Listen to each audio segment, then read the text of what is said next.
Oh, it's still here. Perfect. I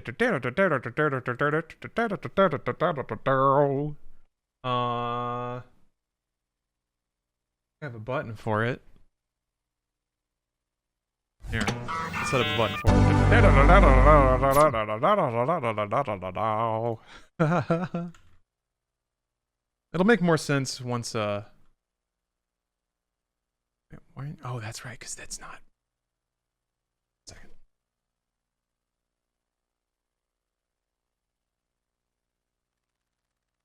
All right, it's time. It's time to return to the world of Doom novels. It's time to return to the world of Flynn Fly Taggart and Arlene. I'm gonna have to... let's see here. Okay. Just setting that up real quick, and then let me put this on in the background.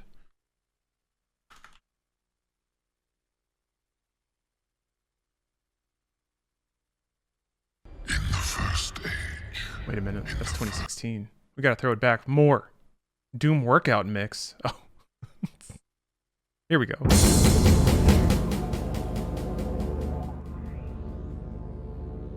There we go. Okay, that's pretty moody. Yeah, that's pretty good. Maybe do just a little more chunk. Okay. Oh yeah, and sorry. I've got a...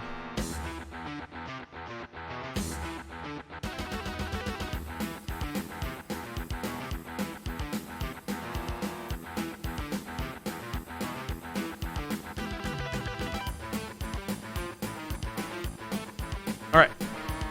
It's time to go back to Mars. Has he found his non-girlfriend yet? Actually, yes. So, alright, let's see if I can recap the story this far. Flynn Fly Taggart, coolest Marine ever. He was ordered to open like this. There was some weird, like, vaguely Vietnam/Desert Storm scenario at the beginning of the book. He was ordered to fire on some shapeless forms in the mist, and he didn't. He punched his commanding officer. It was basically Rambo. The officer was like, "You son of a bitch, Flynn Fly Taggart, how dare you?" Fly gets court-martialed. Turns out there were a bunch of innocents that everyone else gunned down, but we forget about that immediately. Fly is in handcuffs on the way to Mars because for some reason, despite being court-martialed for treason, they somehow interrupt these proceedings to send him and his unit to Mars. But he's separated because he's a prisoner. So he's sitting in this like separate holding place with two guards. The radios start to crackle. There's screaming and gunfire. What's going on? Fly is suddenly reminded that his not girlfriend, Arlene, is in danger. There's a woman, female. Her name is Arlene, and she's awesome because she and Fly watched a movie together and ate popcorn once. But, Arlene has a boyfriend, and that's fine. I'm totally fine with it. I turned off... Hey, would you believe Automod caught the word femoid? Wow, good job, Automod. That's actually pretty deep. Alright. They had popcorn. They didn't even go to the movies together. They watched a movie together. They didn't talk about it being at a theater. I think they were just hanging out. Anyway, Arlene has a boyfriend, but he hasn't been named, and we don't talk about him. I might do this. You might hear Final Fantasy music pop up every so often. Here, let me go in and turn off the music. There. This way I can kind of move myself every so often, make sure I don't get kicked for inactivity. Alright. So Fly gets up, he punches the guard, takes his gun, like handcuffs another one, I don't know. He is proven in most points to not be very capable, but somehow he doesn't die. It's kind of his only saving grace. He gets a pistol, he escapes, and he leaves behind the two guards in a room without weapons in a zombie outbreak. And then from there, when he's alone, it's basically just a narration of Doom. He's running through hallways of indiscriminate industrial hardware. He finds random weapons. He shoots them. He blows himself up a couple of times. He He discovered a mega health. He did have a like a giant blue orb fire onto him and coat him in goo that made him feel great. He learned about explosive barrels because they have those. He found a zombie.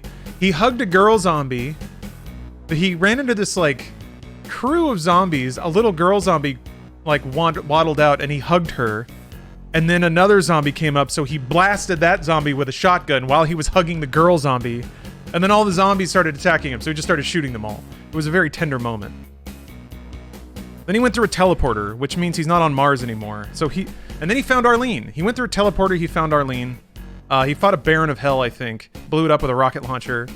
Found Arlene. All right, so what's weird is when he was by himself, he was describing how Arlene was his very reason for existing. This whole time. He was doing it all for Arlene.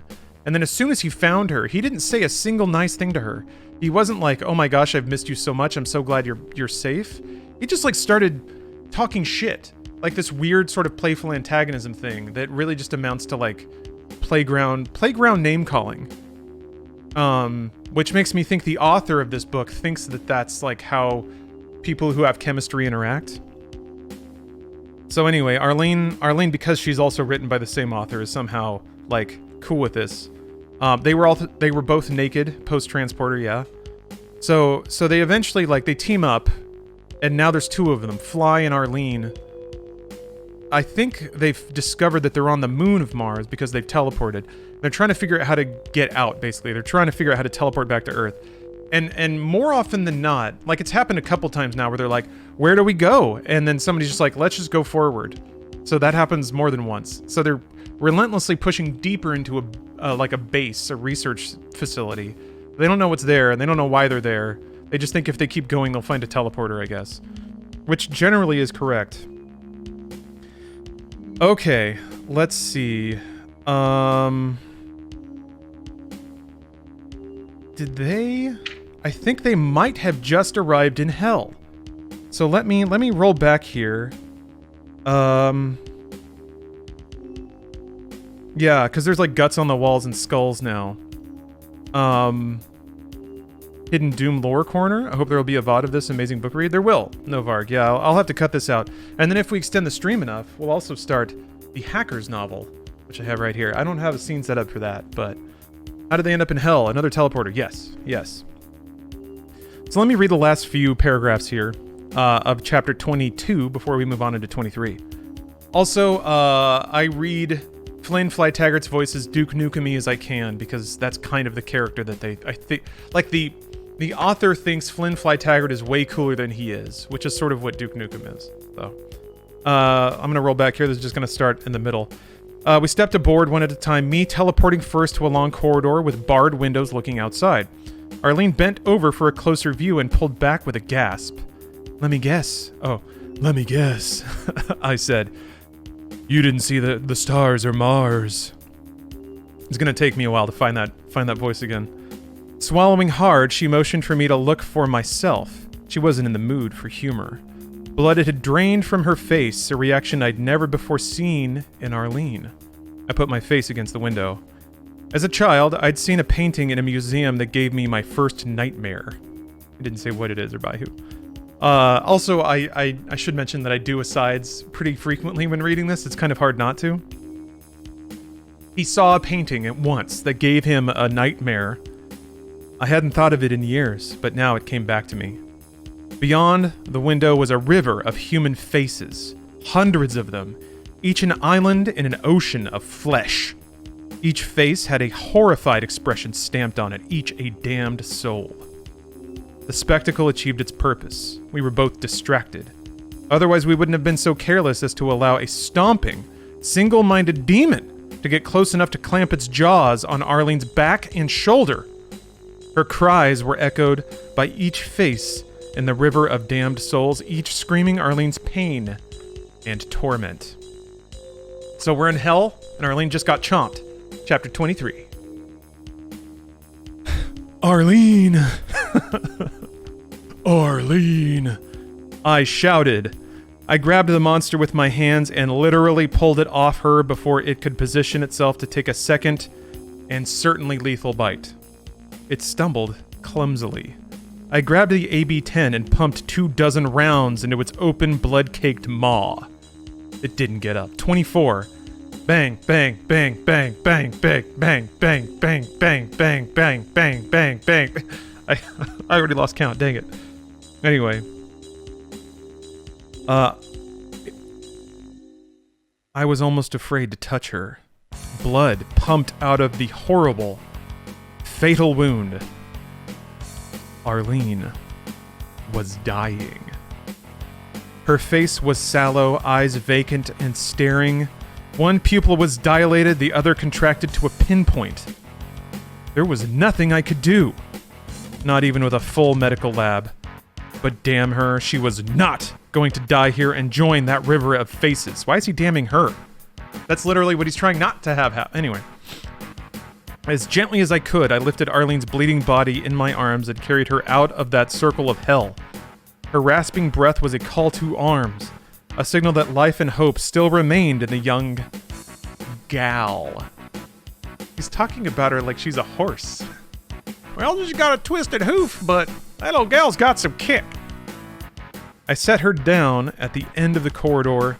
The lift door was blocked by a river of what appeared to be lava. Hoping the red stuff was at least no worse than the green stuff, which, by the way, he did swim through toxic sludge before. I dashed across into an alcove where a single switch mocked me. I flipped it, causing a path to rise up through the lava. That happens in Doom, right? So far, so good. I ran back, grabbed Arlene, and walked across the path as quickly as possible. At the last step before reaching the lift, I heard a grinding noise from behind. I paused and looked back. A new path rose slowly, leading to an alcove hidden from view except from where I now stood. The cubbyhole contained another one of the blue-faced spheres that I thought I'd never see again. The one item that I had hesitated to tell Arlene about because it seemed so incredible. The sight was like another of the adrenaline bursts. Oh, PKO Net! Thanks for gifting 10 subs. Appreciate that. Getting us close to yet another chapter. We've been working through Doom 2016. 2016 is such a fun ride. They don't really make games like that anymore. I guess Guardians, like a really well thought through, well executed single player experience. Yeah. Hey, Adam Patrick. Thank you and welcome. Okay, let's see here. Alright, adrenaline bursts, yep. Quickly, before the path could lower again, I powered her across, not bothering to stop and pick up pieces of equipment that fell from us. Some landing on the path, some lost in the lava. I had a great terror that the sphere would fly away just before I got there, like a carnival balloon, just out of reach. I reached it, hesitated for a moment, then literally threw Arlene onto the sphere to make sure I wouldn't be the one to touch it first. So he just hauls her like a lawn dart at the healing item. And he says literally a lot for it being 95. Interesting. With a nearly audible, silent pop. The fuck phrase is that? A nearly audible, silent pop. It was quiet, but it was almost not quiet. Sometimes I wonder, why, when writers write a phrase, do they ever think about what they just... Whatever. It's like audible, but not. Anyway, with a nearly audible, silent pop, the blue liquid was all over her, and the red liquid on her body, the blood, evaporated into the blue. Arlene sat up and coughed, looking like someone coming out of a deep sleep. How do you feel? My shoulder hurts like a son of a bitch. What the hell happened? Pinky decided to have you for a midnight snack. I put him on a diet. Shit. You should...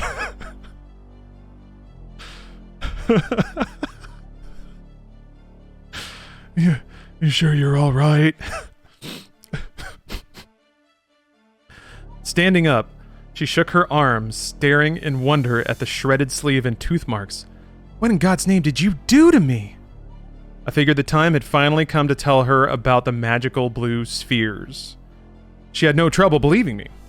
Only my pistol and some shotgun shells had been lost to the lava. Weapons in hand, we slid into the elevator and pressed the only floor button labeled Command Center. The lift had barely begun to grind slowly downward when suddenly Arlene reached past me and pushed the red kill button. The elevator stopped, falling silent. Falling nearly silent. Why did you kill the power? She stared at me before answering.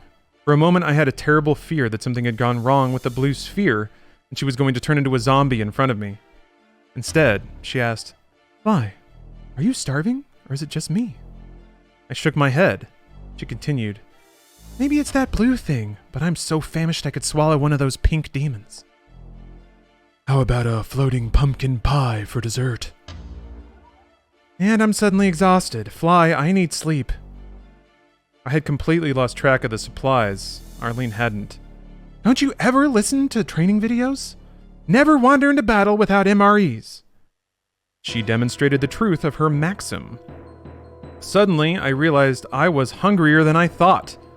A meal ready to eat sounded like the finest gourmet cuisine in the solar system. A stopped elevator is a secure base. I never would have thought of it. Next best thing to a Holiday Inn, she added, raising an eyebrow. Arlene showed a domestic side that surprised me. While we talked, she took the packages of freeze-dried food and mixed them in the water of her canteen. Sorry it'll be cold, she said as I watched her shake the contents with the skill of a bartender preparing the perfect martini. That's all right, beautiful. I like cold. I picked up the package, glanced at the title, Cold beef stew. I also liked the fact that Arlene was alive. As we chowed down, I felt the strongest emotions since finding her on Deimos. The strongest emotions. But he's not going to say it. He's not going to say it. Maybe she sensed the inappropriate feelings coming off me in waves. Those inappropriate emotions. She lowered her head and blinked rapidly, as if stopping herself from crying by main force. What's wrong? I asked. Why are you running? Don't want to tell you. Why not? She hesitated. Willie, she said. PFC Dodd. Oh. I squirmed uncomfortably. I've been forcing myself not to think about him. He's dead, isn't he? Or worse. You don't know that. I thought you were dead or reworked, but I found you alive. Find anybody else? I didn't say anything. Why? I've accepted the fact that he's dead. I mean, I don't think I could face the other possibility. She looked up, her eyes moist, but not tearing. Promise me something. Anything possible. If we find him and he is, and if I can't do it, will you? Promise? And don't mention him again. I need you to shoot my zombie boyfriend and never bring him up ever again. Can you do that for me? I'll show you a titty. Oh my god. This is the best fantasy. And then my girlfriend asked me to shoot her stupid boyfriend, and I did. Moist, domesticated femoids. Goddamn. I nodded, not trusting myself to speak. Funny lump in my throat. Yeah, babe, I'll be happy to blow away my rival for your hand if he should happen to turn up a zombie. No problemo. She changed the subject, wrenching my mind back on the primary issue. Lie, I think it's pretty likely that the aliens we're fighting aren't the same ones who built the gates. Wait, he said that? It was italicized, sorry. I don't know if... It was his internal monologue. Yeah, he didn't say that out loud. How's Endwalker? I haven't even started it yet. I'm still playing through old content because I didn't finish the last patch. Anyway, the title screen, rad. I was wondering about that myself. I said, all this weird stuff, skulls and satanic symbols. There was nothing about the gates themselves that hinted at this. The gates don't look like a Vincent Price movie. There's nothing eldritch about the gates, she said. I was starting to like that word. Yeah, nerds typically do. So let's assume that these aliens found gates and discovered a way to turn them on from the other end. But why do they look so much like human-style demons? Genetic engineering, I suggested. They could be deliberately designed to look like our conception of hell, particularly the Hell Princes. They're the dead giveaways. Can't you find some word other than dead? She begged, a fleck of red tomato paste on her lips. The Hell Princes are just too much like medieval drawings of the devil to be natural. Unless they really are Hell Princes, Arlene said. I shook my head. Oh yeah, Fly is also a Catholic. He mentions this multiple times. He says Jesus and Mary a bizarre amount of times for being Doom Guy. I shook my head, unwilling to consider that possibility, so we sat in silence for a moment, finishing our food and drink. Much more thinking along these lines, and I'd be ready to take communion again. I was never really afraid of monsters as a child, Arlene finally said. Grown-ups were scary enough by themselves. Why invade at all? What's this for? Good question, she said. Here's another. If they can genetically engineer imps and demons, why do they need human zombie slaves? And why grow human flesh? Maybe they want super zombies.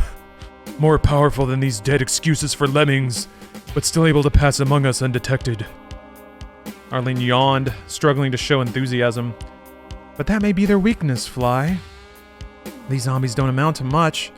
You and I aren't scared by skulls and evil symbols.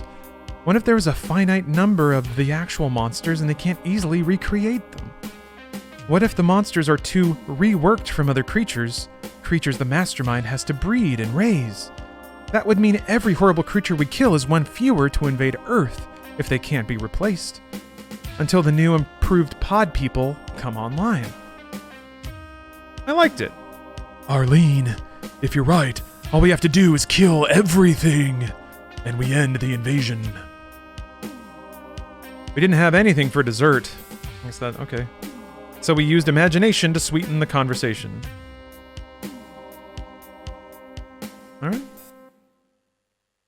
I've been thinking about the idea that they're using Deimos as a spaceship, I said. How can you move something as large as a whole moon? I was thinking some sort of hyperspace tunnel. Yeah, I know. I've been reading too much sci-fi, Fly. I didn't say it. At least there was something, a hypothesis. Maybe there's some way to break through the tunnel walls, I asked. Maybe, but it could also kill us. We don't even know if outside the walls has the same physical laws, and even if it does, if there's any air. It could also disrupt what's happening.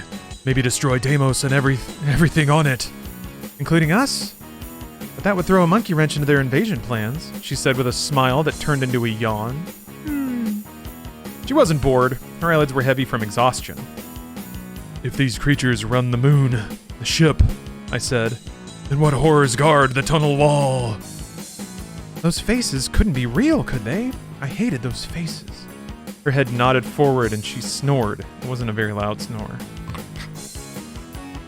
Why don't they just sleep? Well, the elevator was as secure a place as we were likely to find. I sat, watch, and let her sleep. There was an eerie silence despite the faint vibration. After 4 hours, I woke her up. Your turn! Oh wait, hold on. This was her line. Your turn, she insisted, rubbing pieces of sleep from her eyes.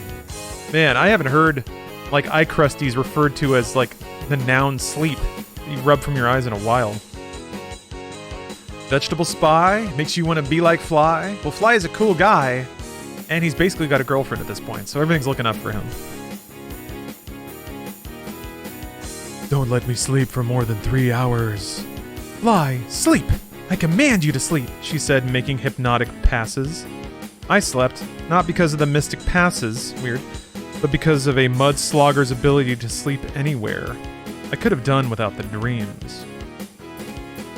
The river of faces touched something deep in both of us. The place where you store up all your fears and regrets. Going to sleep and sinking right into that place. I was tangled in long, sticky fibers like a giant spider web. But at the center of the web was a face made of 100 faces. I didn't want to look at it, but the face came closer, slowly rotating like a planet, showing different faces spread across its surface, smiles melting into frowns, rows of eyes like so many beads of glass, noses creating an uneven mountain range stretching to the horizon. Yeah, we got a real face here.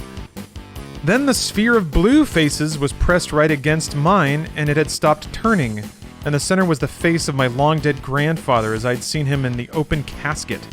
His toothless mouth was working, lips twisting, but no sounds came out. I knew what he was saying, though. Dinna let them rework me, Fiona Flynn. Me lad, dinna never let them rework us all, gabad. What? Begad. I guess he's supposed to be Irish? I guess Taggart? Yeah. Didn't let him rework him. The sticky fibers became tendrils sliding up my nose and into my mouth, choking me. The truth is out there? One second.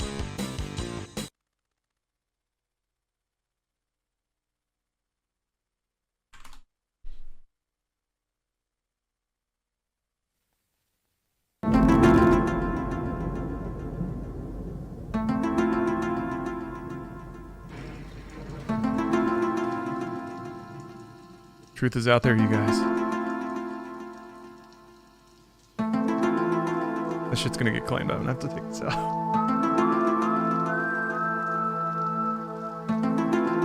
Imagine how much of a stone cold pimp you would be if you had this on like CD in '95. Stereo blasting as you roll up to the gas station. Anyway, truth is out there. Okay, let's see. Truth is out there. I woke up in a cold sweat. Arlene was shaking me hard. Why? Are you okay? Sleep is overrated. I gasped. I was just as tired as when I put my head down. Standing, I felt dizzy, probably running a fever, but I didn't want to mention it. There was nothing to be done anyway. I pushed the button back in to reactivate the power. Then I pushed the floor button. And the elevator continued its trip to the command center. Dawn Author, thanks for the resub. Stable Ice and Pink Jasmines, thank you very much for the resub, y'all. Why did he gasp when he waked up? Does he have sleep apnea? Probably. I imagine Fly regains consciousness like that every time. Always sucking in air. It was a good thing we'd eaten and tried to get some rest. The moment the doors opened, we were in another damned firefight with zombies, imps, pumpkins, and a specter. That's right, some of the names are wrong for Doom Demons, because he named them. PKONet, thanks for gifting 10 more subs. Damn! Appreciate the generosity, and you've kicked off a hype train, sir. This is a weird Final Fantasy game. We'll get back to Final Fantasy in a minute here. The ambush trapped us in the lift. We used the lift doors for cover. By the time we worked our way out, we cleaned up a huge room with stairways at either end, leading up to a split level. There were 6 pillars, each had its designated nasty thing behind it. Or its designated nasty hiding behind it. Pushing through a door at the top of the split level, we found a gigantic indoor garden or arboretum. The air was thick with pollen from a jungle of fleshy plants overgrowing where some breed of computers used to be. Faye, thanks for gifting a sub, and Crab Foam with 10 more subs. You guys are overjuicing this train right now. Arlene sneezed repeatedly. I lucked out. I was so exhausted that maybe I wasn't breathing as deeply. You can say one thing for the greenhouse, I observed. Plants are plants here, not combined with machines. Ah, Bongo, thank you for the cheer. And Deathy, thank you for the cheer as well. Oh yeah, no, Varg, I'll pull this out into a separate video. Toasty, thanks for gifting a sub. Don't get me wrong, I don't like Final Fantasy games at all, so this is good. Yeah, this is how I'm gonna break it up. I'm hoping this will help the marketability of the stream. Give people something a little more to enjoy. Blowing her nose, allergies, Arlene added, and men are men, and so are the women. All that was missing was the handsome horse and blazing 6 guns. I guess these are the things they have in common. love that fat Spidey so much. Shaking that belly. The absence of monsters was reason enough to explore. We could breathe later.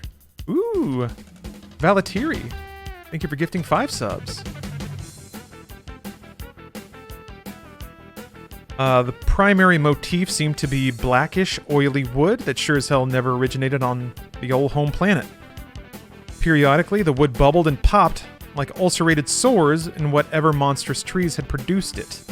I imagined a 3-headed Paul Bunyan with an axe handle with axe handle hands cutting the planks. Yeah, I'm wiggling the mouse, Wombat. Oh, verbose toast, thanks for gifting a sub. And Valetiri, thank you for the Prime sub. 2 months. Let's go. That's a let's go month for sure. 2 months is let's go. 5 years is gold or something. I don't know. Gold is like 50 years or something. Anyway, he just imagined a 3-headed Paul Bunyan with axe hands for no reason. Will you look at that? Said Arlene, pointing at red-orange curtains of fire crackling beyond the high walls at a sufficient distance that we weren't roasting. Now that's bad taste, I said. Next time they'll have Lieutenant Weems in a red devil suit pop out of a cake. Complete with pointy tail? She asked wryly. You have a twisted mind, PFC Sanders.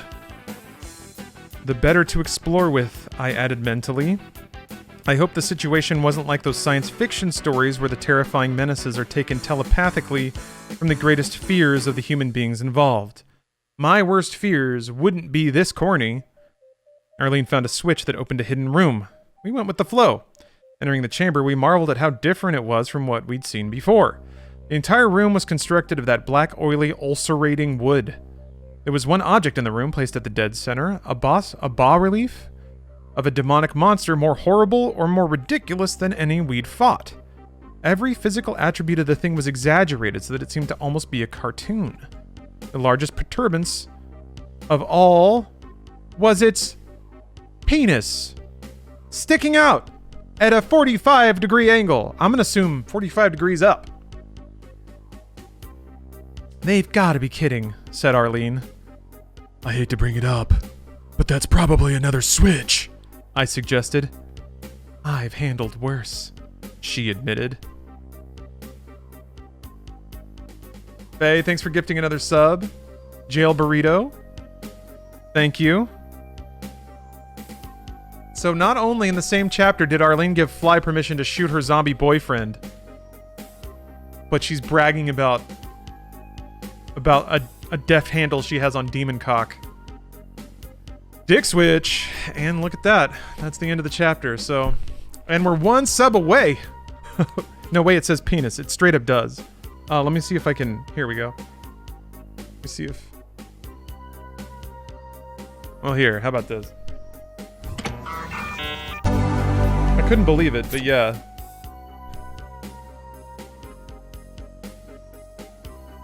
Don't look at the Chili's gift card. Penis. Anyway, cool. Very cool. Oh, look at that. We're over subs. Nice. All right, let me, wait, hold on. I gotta hit the button. Hold on. Wait.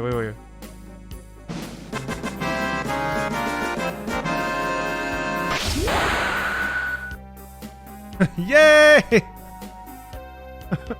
That was like the first thing that shut up when I did like Final Fantasy green screen. I wanted to have like the limit break effect behind it, but Tifa doing a flip's pretty good too. Also, yeah, Yondo, yes, that is the gift card I got from Game Attack for our Doom run. I felt like it was appropriate to use it as a gift card, or as a bookmark. Pills are here. Thank you for the Prime. All right, yeah. Demon Dick switch is getting flipped. Let me swap around my goals here and extend the timer. Thank you all very much for your generosity. Definitely appreciate that. There we go. As you can see, Final Fantasy XIV is still there. But guess what? It's not time for that. We're not doing that right now. Oh, wait. She did make a button for it. Thank you, Faye. Appreciate that. There we go. I did that right.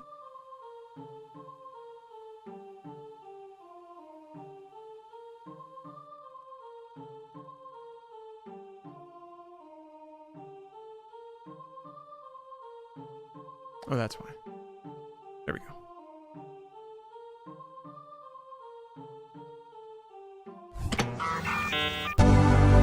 All right. Guess what? Time for Arlene to wrap her tactical hands around that demon cock. Chapter 24. As she flipped the switch, which I guess down or up, they didn't really say. We heard familiar heavy grinding sounds outside in the marble chamber. They moved on from that pretty quickly, huh? Back to cock.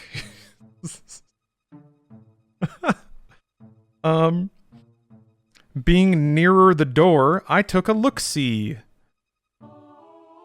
I wasn't the least bit surprised to see a set of stairs running up in the marble room, leading straight up to one of the walls of fire. Arlene joined me in pondering this new development. Neither of us seemed to be in a great hurry to run up the stairs. Do you feel fireproof? She asked me. I left my asbestos pajamas back on Earth. Maybe there's an opening we can't see from down here. We can only dream. I sighed. I went first. She was close behind, though. As soon as it became too hot, I had every intention of stopping. I didn't feel any heat at all. Arlene noticed as well. This isn't a bit like Campfire Girls. Yeah, that's the quote. This isn't a bit like Campfire Girls, she said. By now, all the marshmallows in my pocket should be screaming out, "Put me on a stick!" You have marshmallows? No. I don't think it's a real flame. Wait here, Arlene. If I catch on fire or die of heat stroke, you'll know there was something wrong with my theory. Another 10 steps up the stairs convinced me that I was definitely onto something. 10 more steps, and I was becoming certain. I still wasn't hot as I walked right up to the curtain of seething flame and very slowly put my hand out. Cinder-chan, Hackers is after I finish the Doom novel. I've got 8 more chapters to go after this one. The hand went right through the fire, disappearing from view without causing yours truly... Oh yeah, he does that a lot. He says yours truly a lot. Because you only see yours truly when you're talking to somebody, so it's like the narrator's acknowledging that they're telling the reader a story. It's weird. Causing yours truly the least discomfort. I didn't even get a blister. Arlene! I called out. The fire is an illusion. Come on up. I walked right through, then turned around where the fire should be, and there was nothing there but the welcome sight of Arlene coming up the stairs. Arlene, can you see me? I asked. No, she answered, staring right at me. You've disappeared behind the fire. For my next illusion, I announced with my best stage magician's voice, and stepped back through where the curtain had to be. I'll pull something cool out of my hat. Like a beer? She asked, taking the last steps 2 at a time, so we stood on the same level. No beer, but I do have a surprise. She was curious, and I bent from the waist, gesturing through the curtain. She preceded me to the big surprise. Oh no, she said. Not another teleporter. We were both pretty worn down by this point, but a new teleporter meant we had to make a decision. What we needed was a map to show us the location of all the frying pans and fires. So should we bother with this one or not? Oh, no, that was Flynn saying that. So, should we bother with this one or not? She sighed. We better try it, Fly. We gotta find a way off this moon. And this is pretty carefully hidden away. Let's give it a shot, hun. Who's first this time? I asked. She hooked her arm in mine. Let's do it together, again. So they're really arm in arm, guns in hand, going through teleporters together. God, they're basically married. Weapons out, we stepped aboard. With a flash of light, we zapped to a huge room, shaped like the spokes of a wagon wheel. 6 hell princes surrounded us. 6 monstrous mouths opened. 6 monstrous throats emitted guttural screams. 12 angry red eyes burned at us in the dim light. The Hell Princes were not the only ones screaming. Arlene and I screamed too. No! That's a little Hank Hilly, isn't it? This was a sight to make anyone howl at the moon. As the green fireballs began exploding all around us, we simply lost it, running around like chickens with their legs cut off, shooting wildly. Ah, the trained Marines, losing their damn minds and shooting everywhere.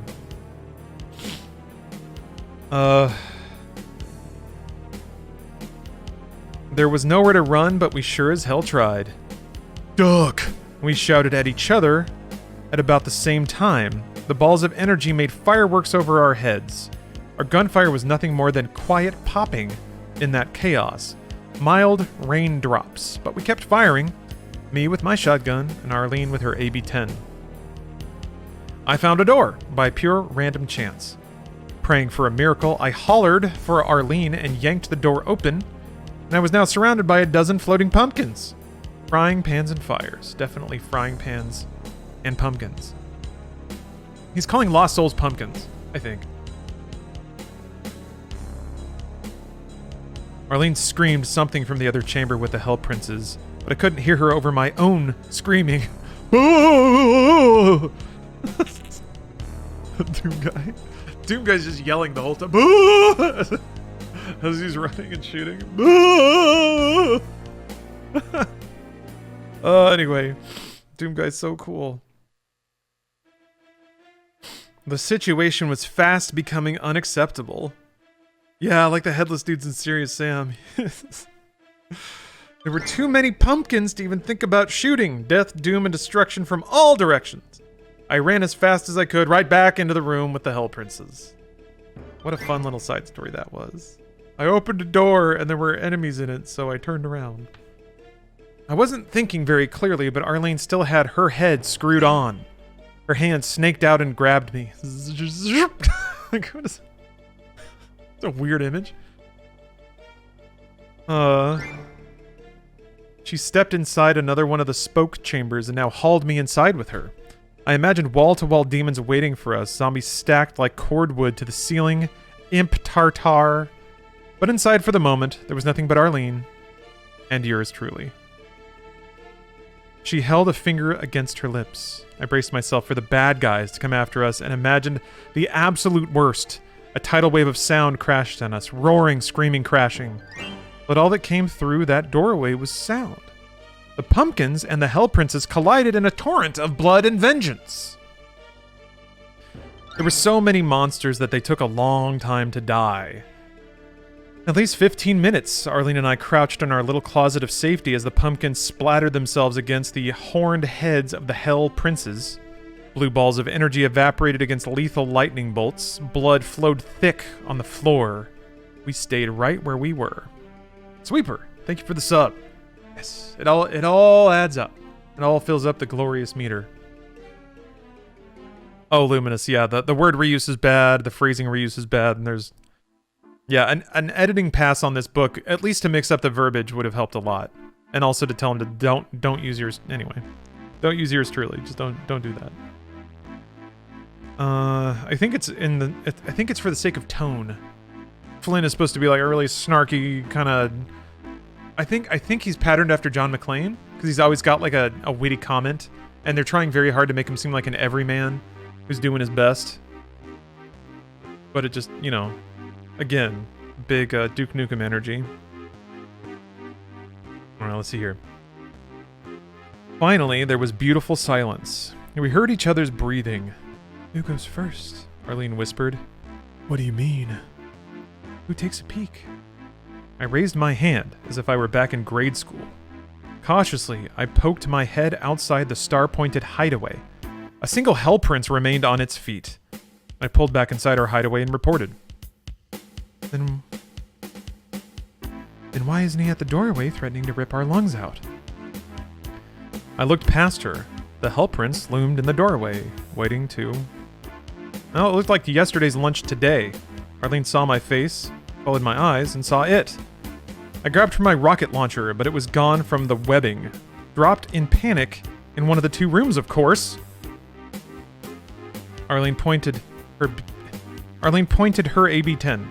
There's no 2 there. That won't work. It's a shout. That won't work! I shouted. A pea shooter against the most powerful monster we'd run into. Had she gone insane? She pulled the trigger 3 times, and thrice the hammer clicked on an empty chamber. She stared as the mauled, bloody beast staggered forward like Frankenstein's monster, clutching at her, winding up like the Mud Hen's star pitcher. Who are the Mud Hens? I guess they have a star pitcher. She heaved the gun into the Minotaur's ugly face. Good God. I'm watching an old episode of Superman, I thought.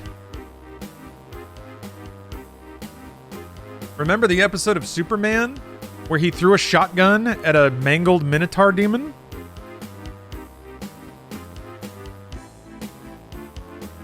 Oh. A poem about a guy striking out? The Dayton Mud Hens? It blinked. The horned head shook slowly back and forth, left to right, as if trying to remember something. Then it fell, straight as a toppling redwood to the cold marble, dead. And I didn't even know he was sick, said Arlene. We both burst into hysterical laughter, stress relieved.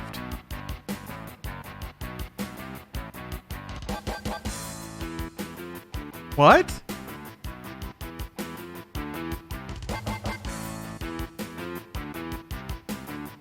I'm gonna need the author to walk me through that one-liner. I don't get that one. Well, anyway. The floor was slippery with slick, tacky pumpkin juice, and we almost slipped several times. Clambering across the body of another Hell Prince, Arlene pushed into the pumpkin's room and shouted, "You won't believe this!" What? I was hunting for my good pal, Mr. Launcher. Get your butt in here! Please, get your butt in here, Corporal! There it was. I snagged it and clambered after her. Oh, he found his rocket launcher. The light was flickering, but I could see well enough. Crucified on the walls were the mutilated bodies of 4 Hell Princes with spidery trails of dried blood extending from their hands. If those hams with claws on the end could be called hands. Jesus, Mary, and Joseph! What the hell is going on here? Blasphemy, chanted my memory nuns. Demons crucified in mockery of our Lord. He does think about the nuns in his boarding house growing up quite a bit, so. The Hell Princes were killed a long time ago. The dried blood told us that much. We made a circuit of the chamber and found plastic spheres with cracks so that they could swing open or close easily. All the spheres were empty, but they were just the size to hold pumpkins. Pumpkin nests, said Arlene. I stared a while longer at the 4 crucified bodies of the Minotaurs. My God, it must have been the damned pumpkins themselves put the princes up there. They must hate them worse than they do us. It was a religious revelation for both of us. No wonder it's so easy to pit them against each other, said Arlene in awe. They despise and loathe each other so much, they proudly display each other's ripped carcasses. She looked up at me, face lighting up. Jesus, Fly, we have a chance to win. I saw where she was headed. I had thought that the monster aliens were simply so bad-tempered that when a zombie stumbled in the way of an imp fireball, or a demon took a bullet meant for one of us, they lost their concentration and turned on each other with mindless ferocity. But mindless ferocity didn't explain the cold, deliberate crucifixion of Hell Princes by pumpkins, did it? Such a contemplative act required a deep, abiding animosity or hatred, and the single-minded determination to torture. Something, the mastermind, held them together. But left to themselves, the natural inclination of each monster would be to hunt down all the other kinds and kill them. The thought certainly suggested our tactic. Kill the damned mastermind and let nature take its course. Now the only question is where in the hell that damn mastermind was. They don't know that there is one, by the way. They're making wild leaps of logic here. We continued searching the pumpkin room. We found it stuffed with ammo, everything from rockets to shells to rounds for Arlene's depleted AB-10. The various firefights had run us dry. After loading up, we pushed past one of the crucified Hell Prince's bodies and checked out the rest of the wagon wheel. Not a creature was stirring, not even a zombie. Yum, yum, yum, yum. Oh, Sweeper, thank you for the sub. Appreciate it. I think I thanked you already, but you got double. Your sub was special. Shall we teleport? Asked Arlene. After what happened to us last time we teleported? We're going to spend the rest of our lives on this karmic wheel? Après-vous, Bodhisattva.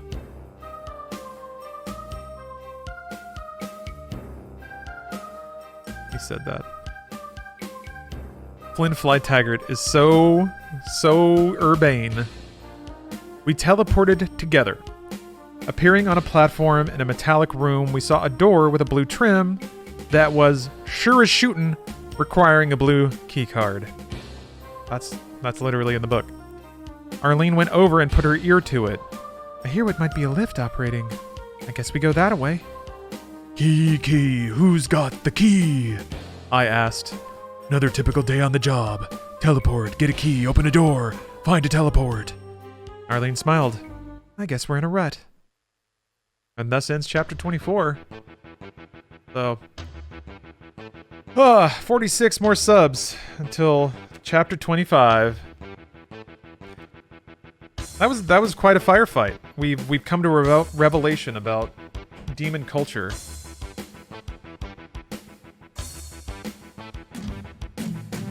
Every time I finish a chapter, I just have to process it. So there was a huge firefight that they ultimately abstained from. Did you add 2 hours or just the one? Oh, it should be 2. So let's see here. Yeah, the original stop time would have been an hour from now, but there's 3 hours. So yeah, I did add both. How many chapters are left? 8. This had, let's see here, it's chapter 25 and the last chapter in this book. There were 4 books, by the way. Last chapter is 33. All right. If you want the stream to continue, if you want to unlock more chapters of the Doom novel, I'm extorting money from you. You gotta pay. Oops. No, I forgot to turn that off.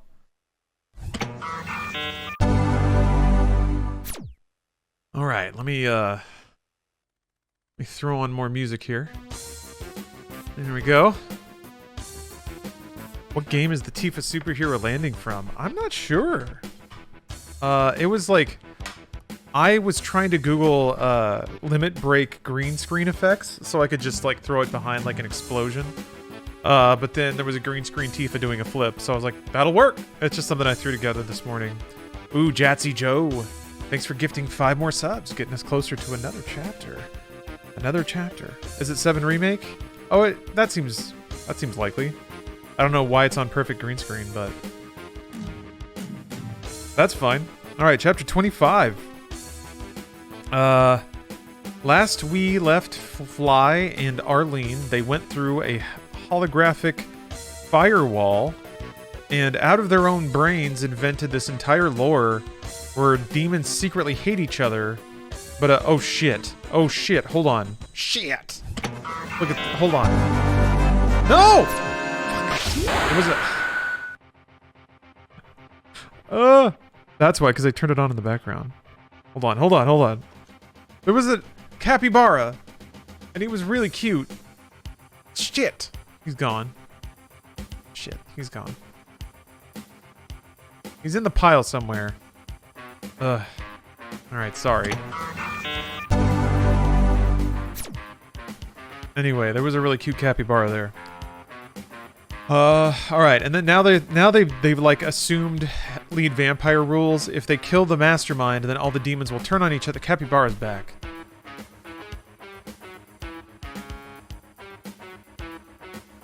It's really cute and its ears are wiggling. Okay, it's gone. Alright. Chapter 25. Just let me get some water first.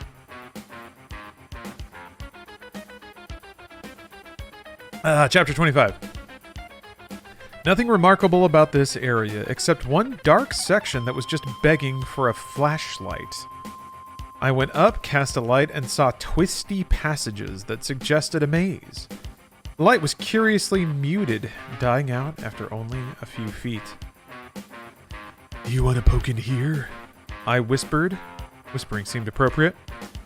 No. Maybe we don't need to. And I don't like the look of this place. It's dark. Not that I'm afraid of the dark. Really? I sure am, especially recently. Alright, it's pitch black, it's a maze, and the ceilings are low and claustrophobic. Pass. I mean, why? Life is short. Especially on Deimos. Yeah, the idea of Doom Guy whispering? What are you doing? That Tifa clip is from Dissidia Final Fantasy. Oh! The arcade game? Certainly not the, oh my gosh, there's another anteater. A different color. Sorry, that's distracting. I was still staring into the blackness when gunshots yanked my attention back to Arlene. I raced down the hall and saw her pumping slugs into tiny, emaciated demons. So small, I almost didn't recognize them. "Look what I found!" she exclaimed, kicking the tiny bodies aside. Reaching behind their corpses, Arlene extracted a blue keycard.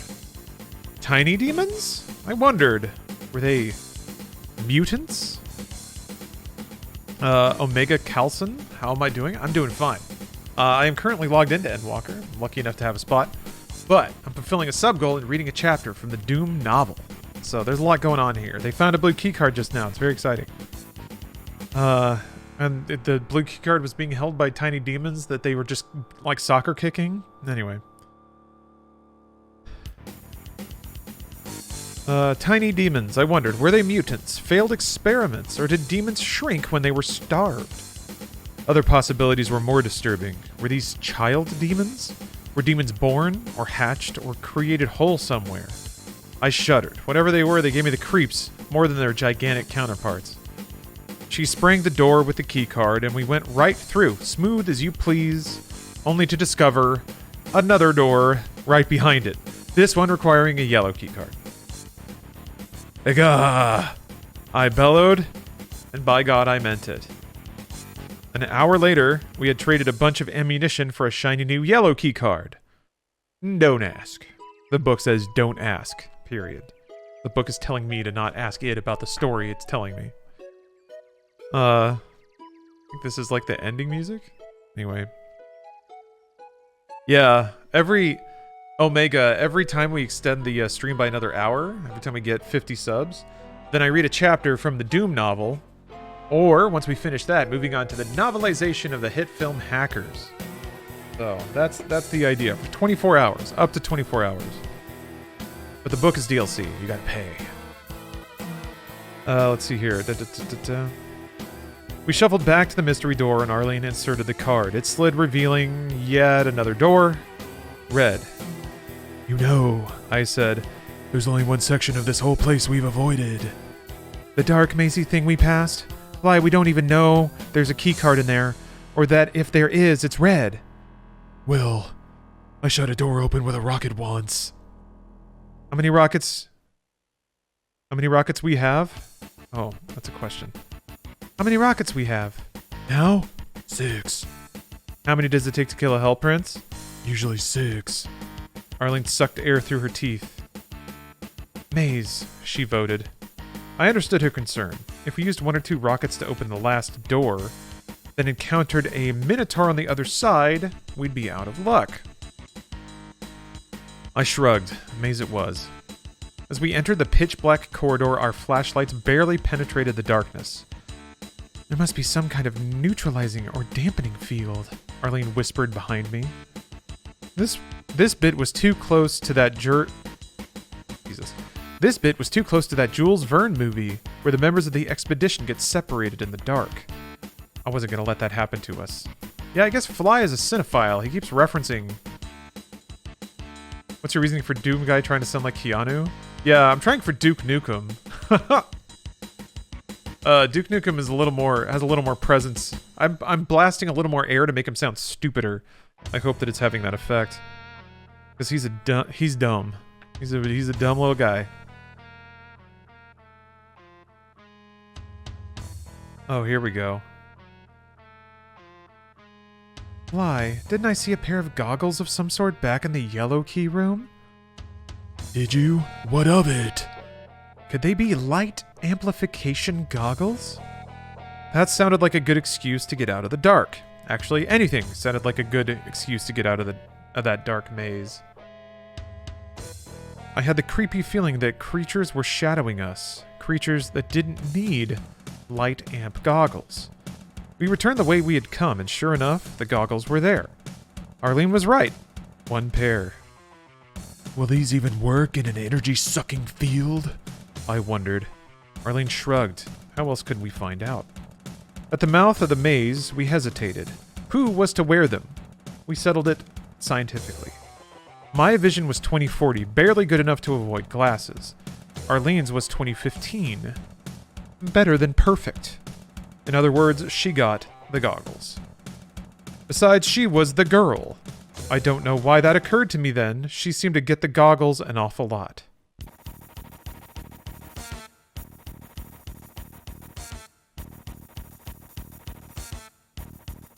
What?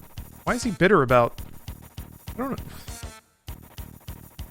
She put them on and adjusted for ambient light, then led me back into the tunnel of darkness. I don't even like the haunted house rides at amusement parks. Oh, spit, she said. Don't give me any bad news. Battery's low.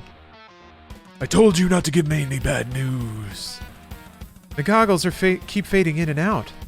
She'd stopped walking forward and I bumped up against her yet again. Or maybe it's because of the field, but they're lower power than the flashlights. They do work, sort of. She started moving again, and darkness as it was...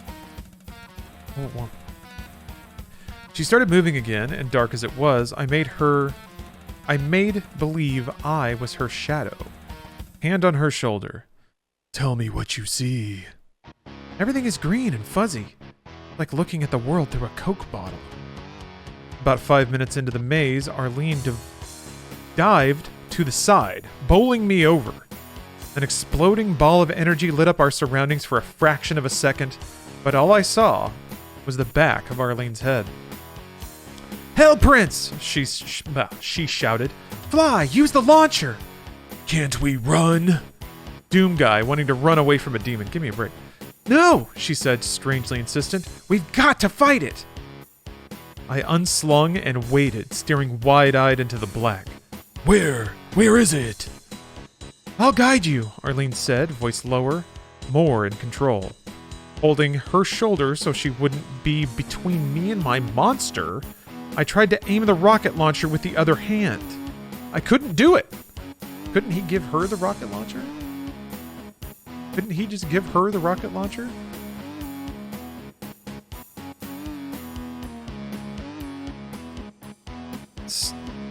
Stand still, beside me, she urged. Right, now, listen. Another lightning ball scorched the air, pounding the wall just above my head. I dropped the damned weapon. She didn't miss a beat. It's right at your feet, Fly. Bend down, pick it up. Why don't you take it? You can see! Okay, there we go. Clownzo, hello and welcome. Yeah, what the goddamn fuck is this book? That's a good question. Fly, I don't know how to shoot it. Never checked out on it. Now shoulder it, damn you. She doesn't know how. She just doesn't know how. It's very complicated. She needs Fly. She needs him and his combat sense. Aim me. I was becoming impatient, but I knew she was working as fast as she could. God damn it, Arlene. Left. To the left more. More. Elevate. Shoot now.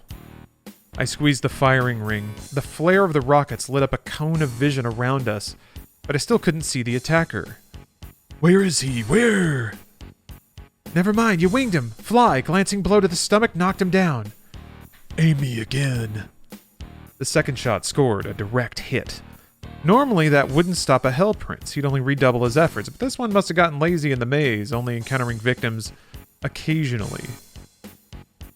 And no resistance worth mentioning. Suddenly I realized we were facing a minotaur in something like its natural habitat.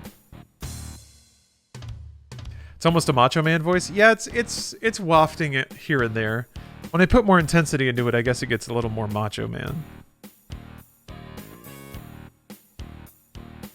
Let's see. Da-da-da-da. Aim me, fire. Aim me. I loaded up my 6th and final round. Where? Arlene waited a long time. Why?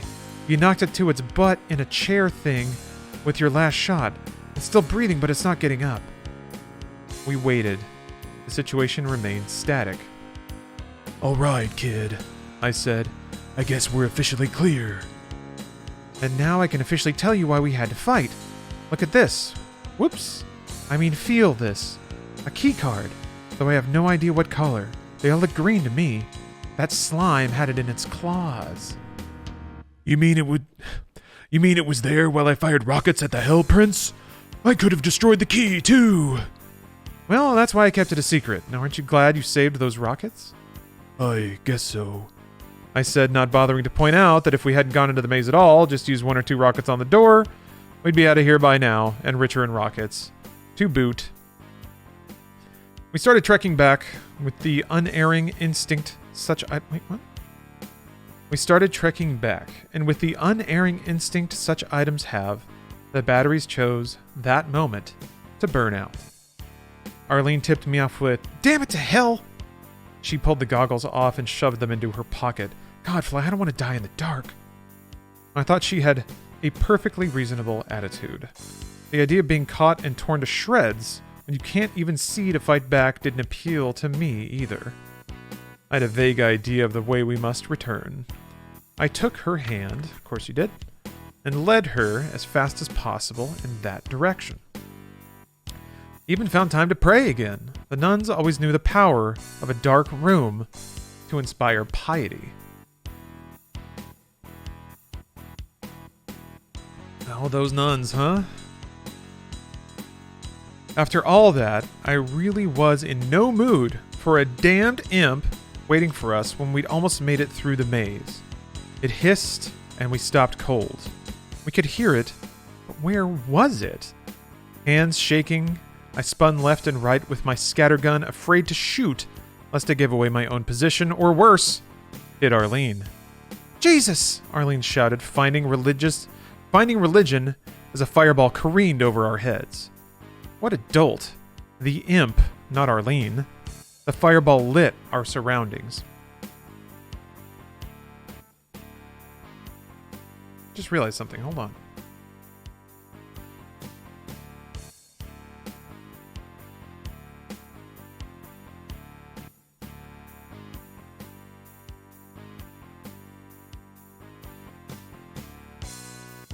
Why is it cut off? That's weird. What?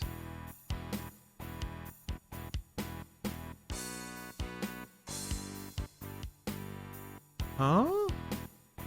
That's so strange. Well, okay. I mean, I guess there's part of a candle here. How bizarre. Oh wait. Oh, wait a minute. That's the whole thing. Never mind. Maybe it's not cut up. Okay. Yeah, bonfire lit. Not exactly in the same spot, but whatever. All right.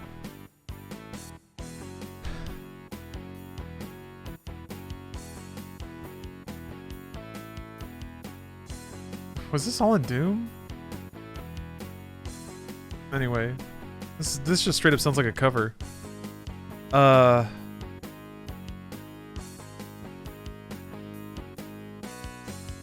Okay, dark room to inspire piety.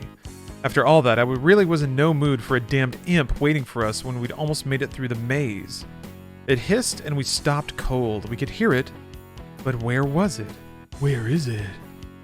Hands shaking, I spun left and right with my scattergun, afraid to shoot lest I give away our own position, or worse, hit Arlene.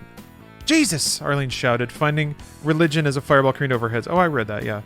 The fireball lit our surroundings, and in the glare I fixed Arlene and the imp. When the fireball faded, I shot where the imp was. Arlene didn't kill time when she could kill a monster instead. She fired just as I did, and the imp was toast. We were back in the light in short order. We returned to the 3-door stack. I performed the honors of opening the last door, popping through, finding the lift, and pressing the down button. and asking Arlene if she didn't enjoy the music of screams and explosions behind us as the monsters took care of each other. They were running out of humans. "This is a hell of an investigation," she said. You can say that again. Deimos must have been listening and eager to confirm every prejudice we had. As the lift door slid open at the next level down, we found ourselves staring into the hugest, hairiest, foulest, and pinkest butt I'd ever seen. Staring directly into demon ass. One of the demons, Arlene's pinkies, was standing with its backside up against the lift door. It hadn't even noticed that the door had opened. Cautiously, I raised a machine gun, and Arlene raised a shotgun. We gritted our teeth against the noise and fired simultaneously. A light drop, rectal, suppository.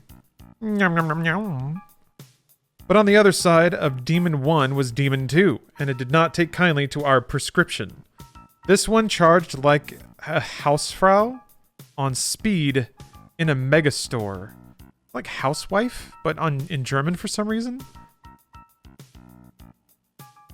In a megastore? We hadn't been able to see it originally because its buddy had blocked the view. Now it dived through the door after us. The big silly got itself stuck. We took our time blowing this one to oblivion at point-blank range. Oh, our bruised eardrums. As Arlene wiped demon gunk out of her eyes, she took a gander at her clothes and asked, "Does this even come out, or is it like gravy?" Don't ask me. I was never much of a house husband. Although we felt good about our most recent bout of carnage, we couldn't help but notice that we'd trapped ourselves between two demon bodies, each of which probably weighed over 500 kilos, a half-ton per baby. We'd have to climb out between them. Okay. "How are you at mountain climbing?" she asked. How are you at spelunking? I asked back. She owned I was right. We didn't so much climb over the bodies as burrow our way through them. Took a bit of wriggling and writhing and breath holding, but even eventually I made it. The next problem consisted of some imps. Mighty monster slayers such as Arlene and myself could no longer be bothered with something so trivial as a few imps. We mopped the floor with them on our way. "I think we're getting a bit cocky," Arlene said. We are in the right to wear the haircut of our choosing. I shot back, and she laughed louder than ever before. And then I said a joke, and Arlene laughed. Okay. We entered a warehouse through an open door and found a couple of corners. Wait. We entered a warehouse through an open door and around a couple of corners. What? This one was stacked wall to wall with pinkies, not as large as our elevator pals. They charged. Having nowhere else to go, I leapt up, grabbed the edge of a huge box, and hauled myself onto the top, then stretched out my hand for Arlene. The way the demons screamed and growled and pounded on the box, you'd think they didn't appreciate initiative and quick thinking. They were so upset, they made the box shake violently. I was afraid that we might be thrown off, but by God, we hung on. Then we aimed, squeezed, and eventually the box stopped shaking. We didn't have any trouble getting down. Now we had a moment to enjoy the new decor.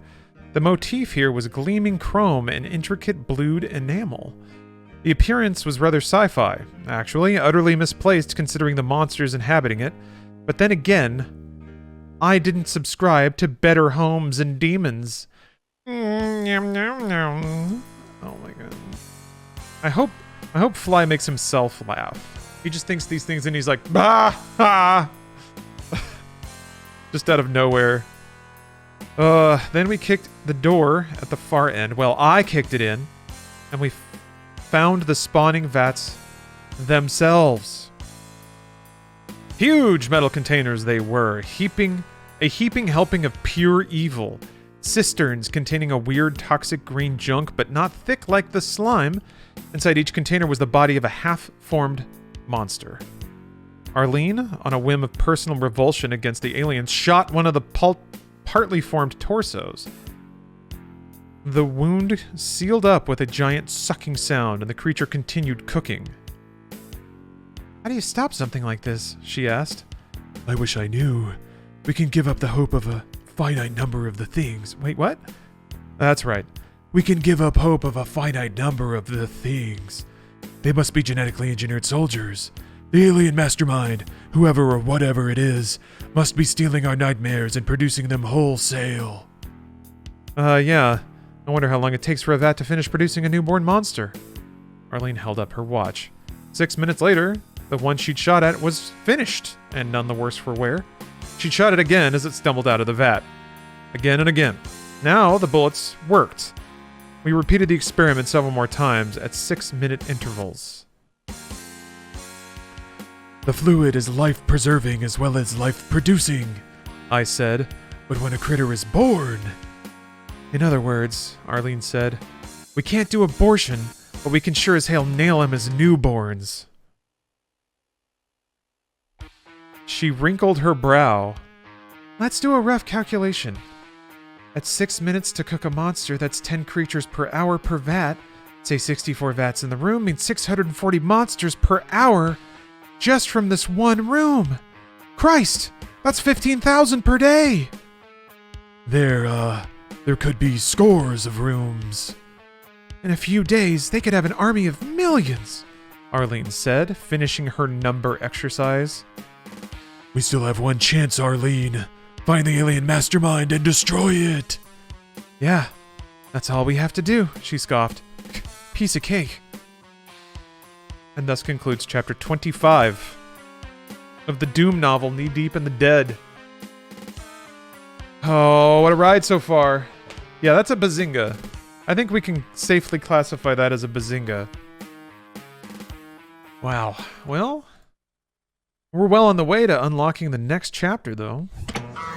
Is there lore on the green barrels in the game? There are explosive barrels, and there's also, like, green stuff that hurts you. But I have the best obligation to fulfill. Before I stepped away from stream to thy burger consumed, to consume burger,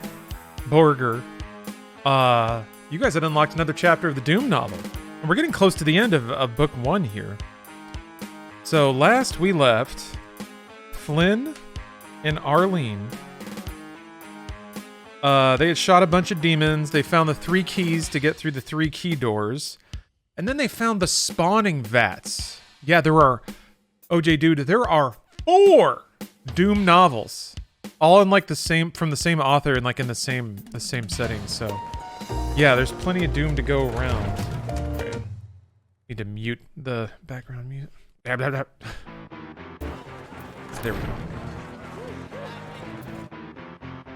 Let's leave the... And I'm still clicking around in the game to make sure that I don't get disconnected. But we found the spawning vats. So they've nailed down the world rules for the demons. The demons are born in vats and they crawl out into the world. Apparently there's one demon every like 6 minutes. Except apparently all the other... Oh my god, Edwin Hawk. Hold on.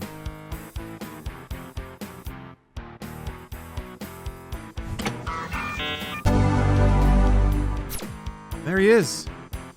Edwin Hawk. At least I got him this time. He kind of looks like Ethan Hawke. Oh, and Mystic Gamer. Nice. Can't believe I found the Mystic Gamer. Alright. Let's get back to that lore, huh? Alright, spawning vats. Yeah, for some reason only the one they were examining was actually working.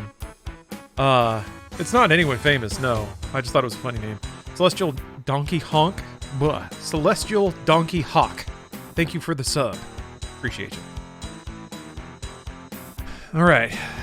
Spawning vats, and they discovered that there's a nearly infinite amount of demons, so they still need to go and blow up the mastermind, I think is where they landed on that. We still have one chance, Arlene. Find the alien mastermind and destroy it. Yeah, that's all we have to do. She scoffed. Piece of cake. Chapter 26. Too many monsters, monsters, monsters. I muttered. Apparently that was a quote. Monsters, monsters everywhere, she echoed. I don't suppose it matters if there are any new types. We're doomed, no matter what. Don't say that, Arlene.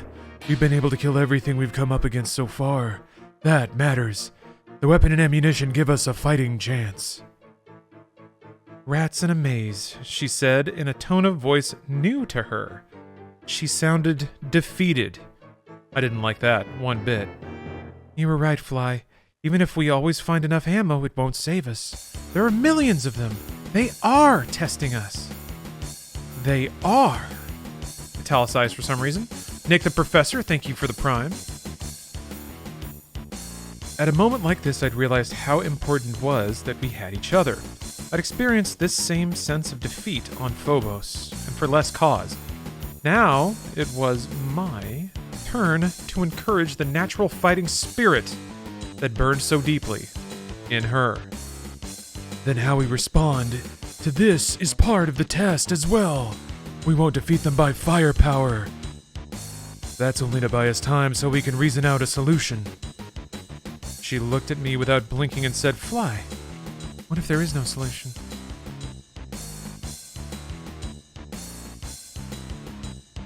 Don't believe that, I urged, and in so doing, helped convince myself. If they are unbeatable, they wouldn't need to collect data on us. See, that's like a little more... That's a little more like projected. It's not as That's probably better. I find that like blowing air sounds cooler to me than it actually does in the voice.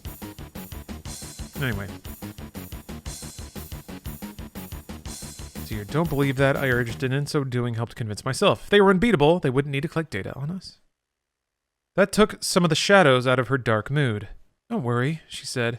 I won't let you down. She'd been my buddy, my pal. We'd been careful not to confuse the issue by trying to be lovers. He says as though it were remotely mutual. That was my aside. But this was the right moment to take her in my arms, bring our faces close together and whisper, It's you and me. We'll go to the end together. We'll make them pay for everything. Outstanding, she said breathily. Oh, hold on. She straight up said it breathily. Oh God, we're really doing this, huh?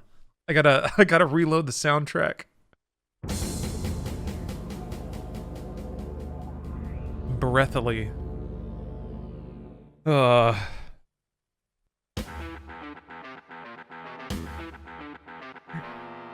Okay. Outstanding, she said breathily, transforming the traditional Marine bravado into something very different. A moment passed between us that reminded me of the time where... Jesus, excuse me. A moment passed between us that reminded me of the time we could have been lovers and chose buddies instead. Now I kissed her hard, and she responded. We might not have another chance, and we weren't going any farther than this. Not in a place where we could so easily be reworked into dead meat, still on the hoof. I'm feeling better, she said. My brain is working again. You know, we're in a good spot to do some damage. Go on. The bottom level of Deimos directly below us is one huge tank that was eventually going to be filled with liquid oxygen. That's it. They just kissed weird, and then she's like, hey, we could go blow something up. Actually, that's pretty cool. Certified boning track.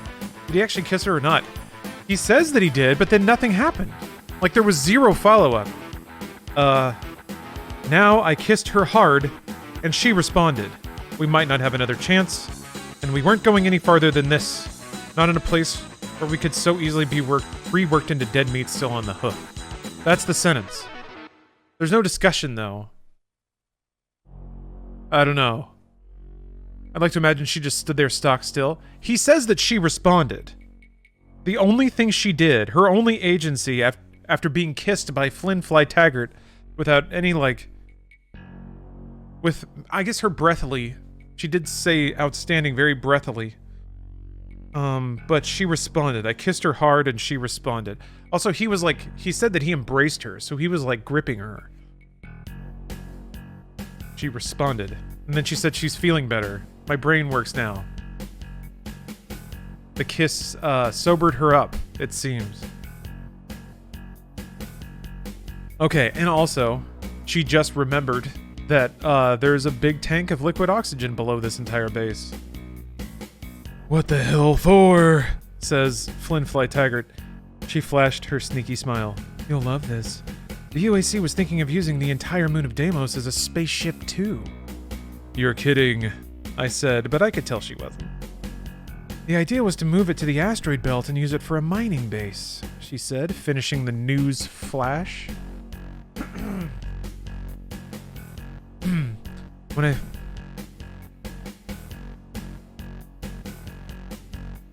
can't tell who's talking.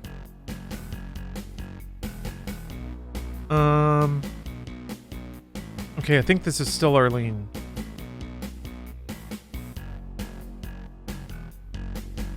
When I first realized we were moving, I thought some of us might be back in charge here.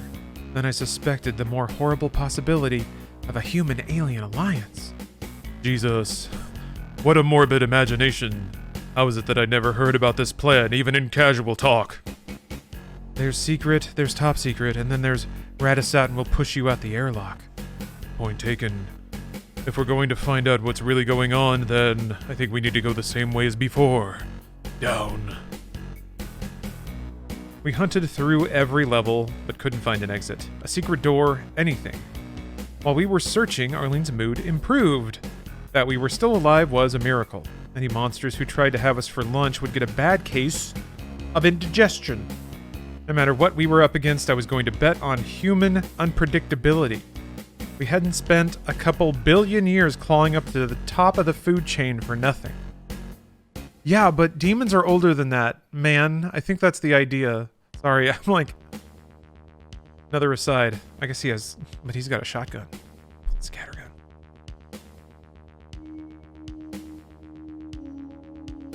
Bly, have you noticed how this section is shaped? Actually, I hadn't. We'd been working our way along the inside of the wall in search of switches. It's shaped like a skull, she said. These guys are running out of ideas, I answered. Those two pillars over there, she said, pointing, are the eyes. Cute, I said. Less cute was the pumpkin that suddenly came out of nowhere and began firing at us. Oh no, there's a pumpkin there now. Arlene and I hadn't shot anything in whole minutes. We deflated the pumpkin, and this one acted more like a balloon with the air let out that any of its brothers... Wait, what? This one acted more like a balloon with an air let out that any of its brothers... I think it's than. Anyway. As it zigged and zagged on the way down. We chased it beyond the two pillars where we found its limp and leaking remains sitting down. Oh my gosh. Sitting like a cork on a narrow ladder tube leading down. What an awkward sentence. Wow. Whew. At last, she said, a guidepost. Just what this place needs. I don't know why I said it like that. I guess Flynn just gets randomly mad. I concurred. And now what? Should we still continue down? Or... Yeah, this whole book is awkward sentences. Also, this is internal monologue, I think.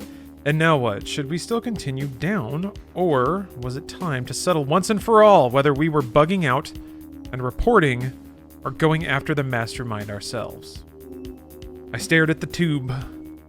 So far as I could tell, down was still the only way out. So far, our paths still coincided. Yeah, Shanzi, that's an astute observation. This does seem like it would have been written by me at 15.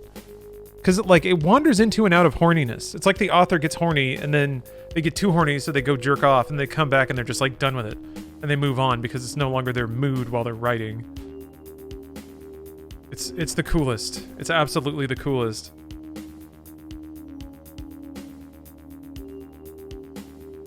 Yeah, kiss, full stop, no follow through.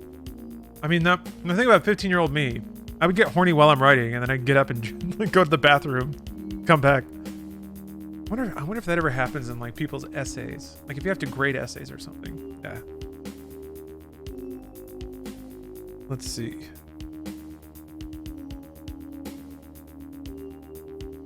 Stared at the tube, path still coincided. Okay. Yeah, gross.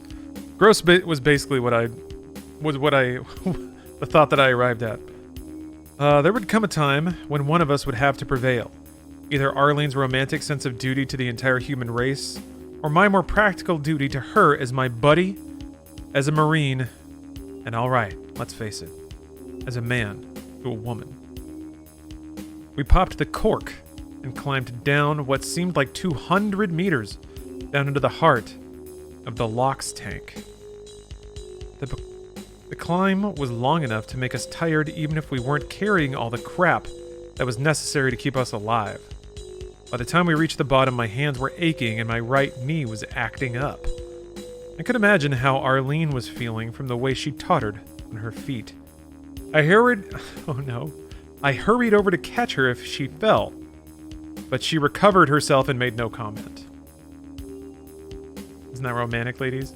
If you take a little stumble and some guy's dramatically reaching out for you and you're just like, who wrote this masterpiece? I'll leave it to you to look up. I don't want to feel weird naming a name. Let's see. Made no comment because of the love, the passion. We found a cozy room with 4 doors and a single switch in the center. You hear that? Arlene asked.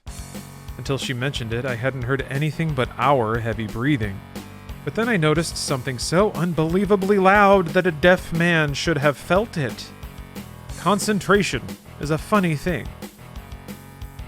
It sounded like the World Trade Center taking a stroll just outside. What? Like people? What?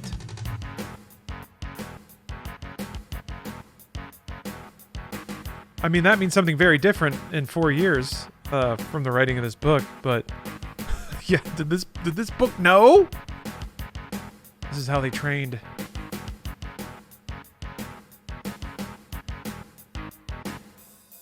I want to listen to this poetic book, but 14 has slightly better writing. Oh, that's a good point. Yeah, I guess you can't listen to both, huh? Understood. Slightly better. We rotated slowly, tracking the noise, and I thought about that movie with the Tyrannosaurus stomping around. Remember that one?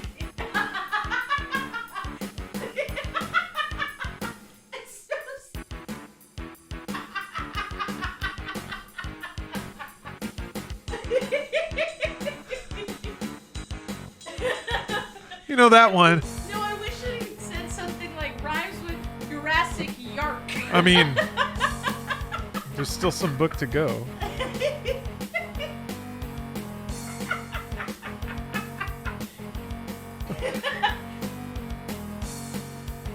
Trash in the other room.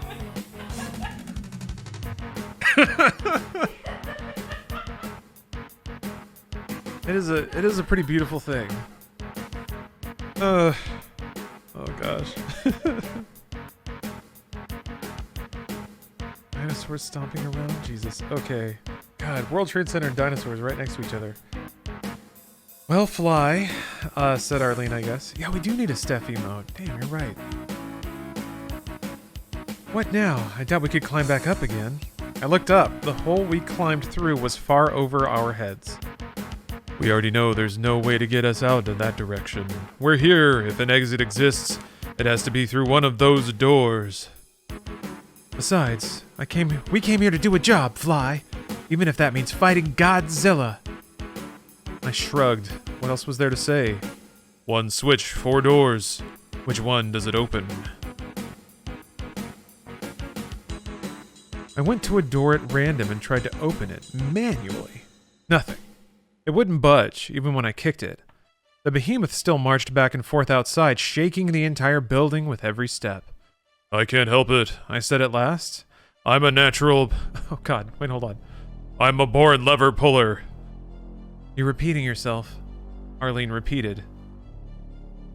Ow, even this book is spiteful towards her. She flattened against the wall as I slapped the switch, then joined her. All 4 doors opened smoothly, simultaneously. Move out, I shouted. As fast as we could, we bolted through the door and entered a tiny, garage-like room looking into a brilliantly lit, silver and white, chrome-covered keep, the size of Texas. Wings from the central room extend like an X into a huge... Wings from the central room extend like an X into the huge tank. We slid outside on the double. Hold on, is music playing? I think it's just really quiet. Yeah. Oh, let's see.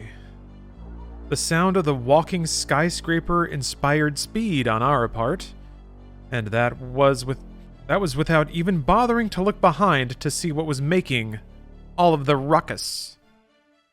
Halfway to one of the wings, I couldn't stand the suspense. Like Mrs. Lot, I looked back. Biblical reference. Did she have a name? Lot's wife had a name.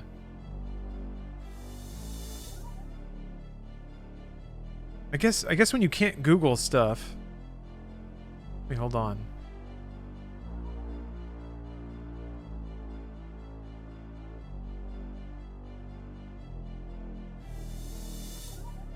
Did she have a name? She is not named in the Bible. Holy shit. But it's called Otto or Edith in some Jewish traditions. Holy crap. She doesn't even get a name. Jeez. I need the Bible lore? Oh, okay.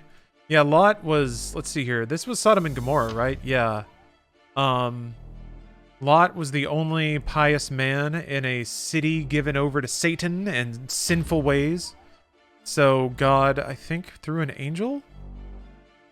Oh, no, wait, no. Yeah. Oh, my God. All right. Actually, I'll just read the Wikipedia article because this story is intense. The story of Lot's wife begins in Genesis 19 after two angels arrived in Sodom at eventide and were invited to spend the night at Lot's home. The men of Sodom were exceedingly wicked and prompted Lot to offer up these men/angels sexually, FYI. Instead, Lot offered up his two daughters, but they were refused. So there were people, a mob was screaming at Lot's house, being like, "We want to fuck those angels! Give us those angels and let us fuck them!" And Lot was like, "Okay, chill out. Don't fuck the angels, please. If you take my daughters instead, maybe that'll be cool." All right, and this was a good thing, FYI. As dawn was breaking, Lot's visiting angels urged him to get his family free, so as to avoid being caught in the impending disaster, the iniquity of the city. The command was given, quote, "Flee for your life. Do not look behind you, nor stop anywhere in the plain. Flee to the hills, lest you be swept away." While fleeing, Lot's wife turned to look back and was turned into a pillar of salt. So, that's Old Testament, man. It's metal. Yeah, basically, Brandon. Take my underage daughters instead, you terrible mob. It gets worse after that. That's one of the worst, though, I think. Also, the fact that Lot was sort of seen as a pious person and did the right thing. I guess angels are probably important to save. But damn. It's gross, man. Yeah.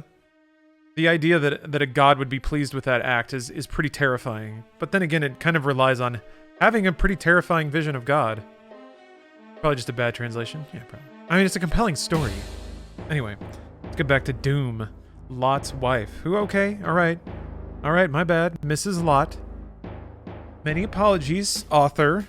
I jumped the gun. I assumed that woman would be named. I thought I'd seen everything. After imps and demons and pumpkins and hell princes, I'd be able to handle anything else they threw at us. At least that's what I thought. I'd also thought the hell princes were giants when I first saw them. My scale was in for a rude awakening. Mother Mary, I shouted involuntarily. The others weren't monsters any longer, not compared to this. It stood 5 meters tall, with piston-driven legs supporting a body that must have weighed hundreds of tons. Deep within its massive structure came the grinding of many gears. The arms were also piston-driven, and the left arm ended in a huge box that didn't look like anything like a lunchbox. No! Yeah, this is from the perspective of Doom Guy. No! This time it was Arlene, who'd glanced behind and echoed my opinion. Now that we'd had our turn at making noise, it was time for the Colossus to speak. The scream of rage that came out its mouth was so loud that it was as if the two long horns, one on each side of its head, and growing out so far as to end over the muscled shoulders, were actually 50,000 watt stereo speakers amplifying the sound so that everyone could hear it from Deimos to Phobos to Mars.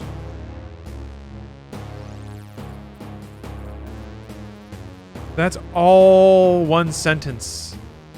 That paragraph is one sentence. Commander Moose, thank you for the sub. God damn. Yeah. The car with the boom. While it roared, the arm with the box on the end pointed at us. That broke the spell. We were both very good at noticing anything pointing at us. What a sentence. We ran like hell itself was on our tail, up the left wing seconds ahead of a terrific detonation. A miniature cruise missile had missed us, impacting against the far wall. Even at a distance of 200 meters, the explosion knocked us off our feet. We ran as we'd never run before. All the 18-wheelers in the universe were coming at us on a downgrade to doom.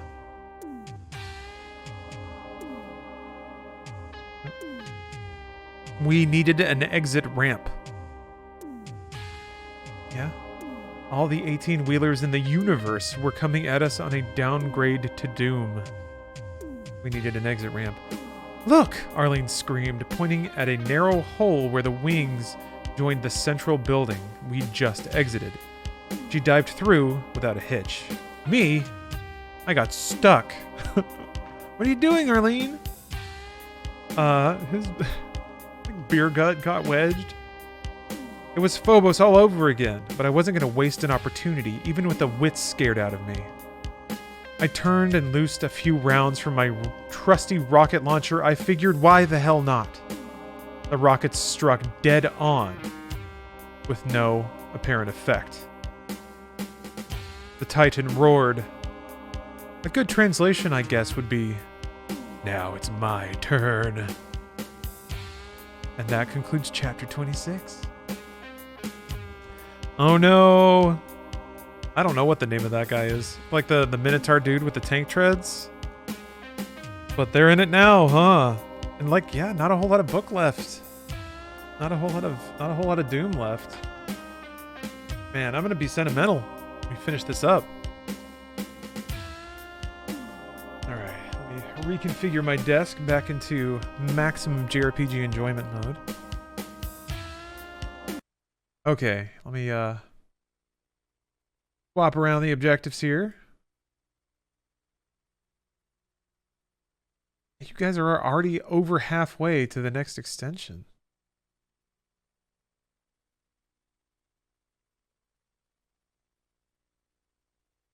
Dang, you guys. Okay. All right, let's get some reading in. Let's get some reading. All right, they're being chased by this Minotaur tank. Oh, I gotta kick up the Doom kicks. There we go. They're being chased by a Minotaur tank. They're trying to run from it because it's the biggest demon ever. And then Doom guy shot some rockets at it. Didn't do anything. Demon's like, all right, I'm gonna screw you up now. Brawr. Chapter 27. The steam-driven demon returned fire, striking the walls of the wing, blowing us to the ground. The good news was that this finished the task of getting me through the hole. Oh yeah, he got stuck. That's right. They kissed. That's true. They did kiss hard, and she responded. That's all we got. She responded. And then immediately didn't talk about it. They didn't acknowledge it at all. We were so stunned we could barely pick ourselves up from the floor, a floor that was shaking from the approaching Leviathan. Get up, I said, grabbing Arlene by the arm and pulling her to her feet. The Colossus stomped straight towards us, and I knew that a flimsy piece of wall would be like a piece of Kleenex to the to the thing even before he ripped through it without slowing down. We staggered in the other direction, up the other wing. "My right foot's numb," Arlene hollered. "It's asleep." I heard the fear in her voice. I'm sure she could hear the fear in mine too. "Wake it up," I said, and while she stomped the floor, forcing the blood to circulate, I fired a few more rockets at the monster. There was no effect worth mentioning. "What do you mean you lost the baby? Go find it." Oh, man. Oh, best meme ever. Alright. This thing won't die, Arlene shouted as we ran. "Not without something heavier," I agreed. Arlene stared at the far wall and started mumbling to herself, obviously making thumbnail calculations. I added 1 and 1 and got 2 human beings, crazy with terror. As we rounded the corner of the next wing, we heard the steam-driven demon crunching after us. At least he wasn't moving any faster than a brisk walk. At his size, if he didn't tire, that walk would finish us. I didn't want to think about the missiles he could fire. We turned another corner. So long as we heard him but didn't see him, I figured we were doing our best. "Fly!" Arlene cried. "Near as I can figure, this room is much larger than the gate gravity field the aliens set up." She took another breath, coughed, continued. "The periphery of the room should be at normal Deimos gravity." "Close to zero, you mean?" "Yes." I froze, staring at the far wall. Something was nagging at the back of my brain. This was no time to ignore hunches, instincts, or sudden revelation. "Arlene, we've got to lure Godzilla out of the anomaly and into the normal gravity zone." She didn't ask why. She had a better question. "Which one of us?" She was right. The only way for us to do this was for one of us to get into the zone and taunt the creature until it charged. Arlene did some quick mind reading. "There's only one choice," she said. "I'm faster. I'm faster, you lumbering ox." I couldn't argue with her about that. I was already a lot more winded than she. I used to kid her about having the fastest cleats in the light drop. Now it was life or death riding on her foot speed. She must not have liked my expression. "Fly, it has to be me. Besides, you're a much better shot with the rockets." "A lot of good that's done us." "It's the only weapon that might even slow it down," she insisted. There was no arguing with logic. She stopped running, and so did I. She put her hand on my cheek, and it was warm and damp. We were both sweating like mad. "If I don't make it," she said, forcing her breathing to slow, and the words came out slow and easy. "It's been a cool couple of years. Take care, Fly. When you start firing those rockets, try not to mix me up with the big guy." She thinks they're about to die, and she says, "It's been cool, dude. You've been a rad dude."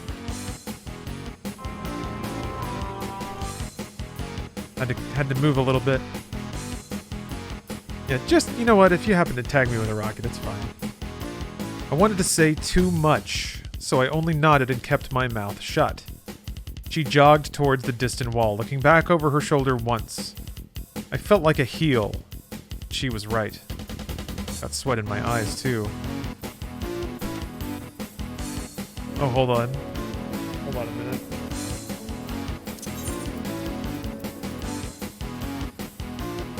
The meme?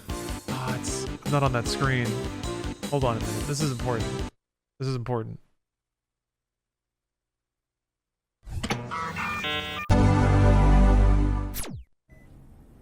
What do you mean you lost the baby? Go find it.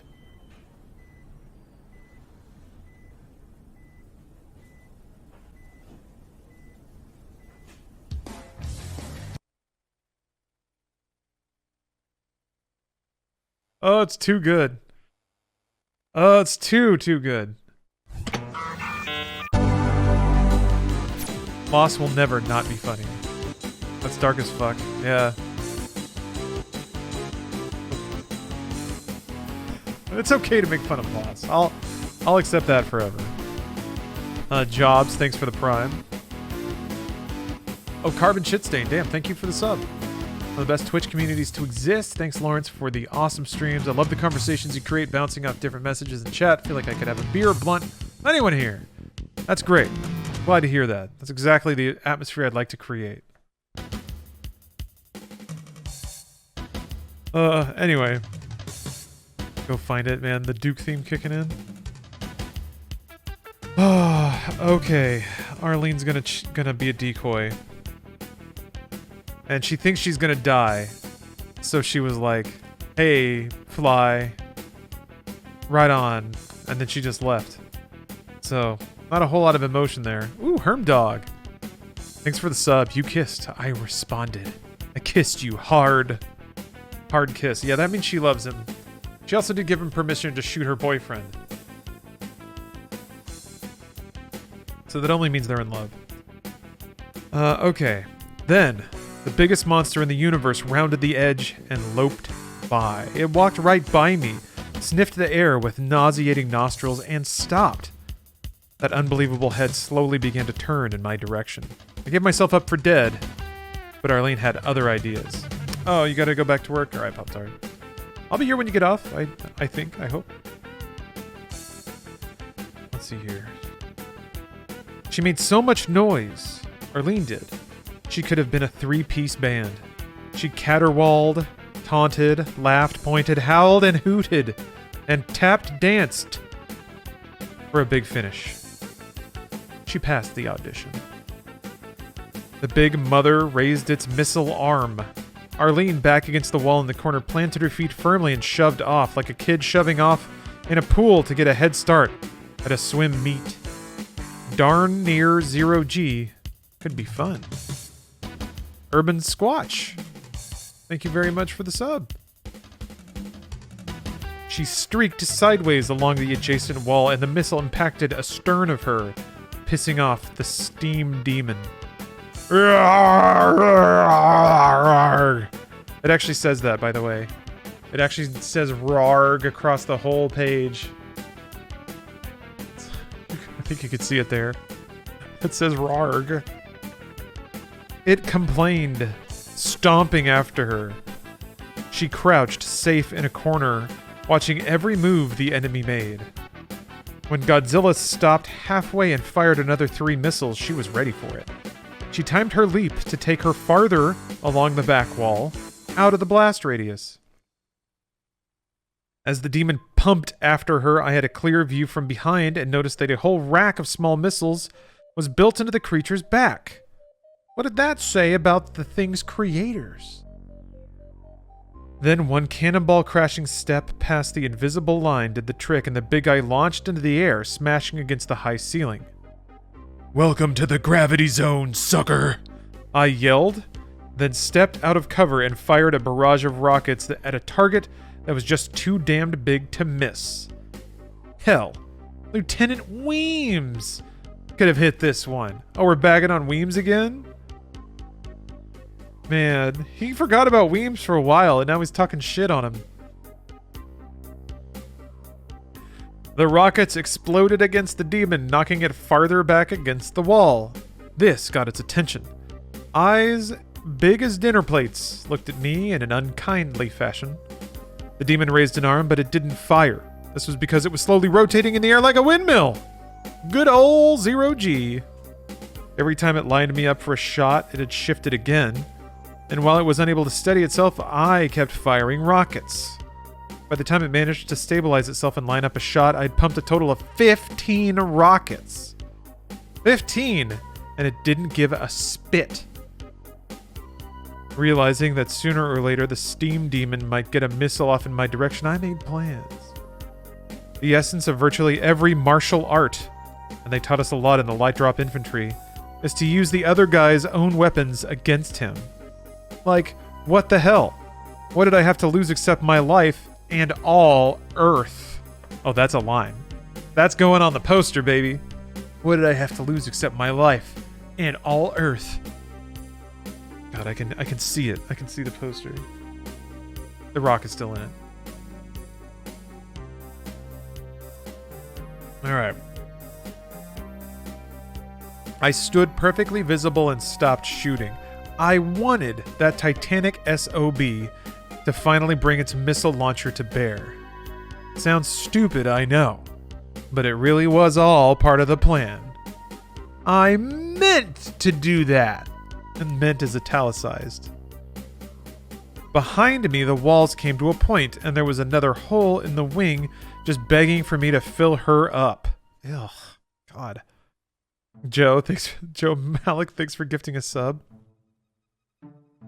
I waited until the steam demon drew a bead on me, then I dived into the slit as it fired.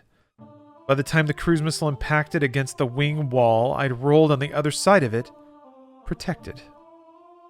Dupope, thanks for the prime.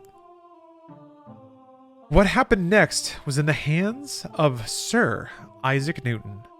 The force of the shot threw the demon backward against the wall with such terrific force that 5 meters of solid monster was torn to shreds.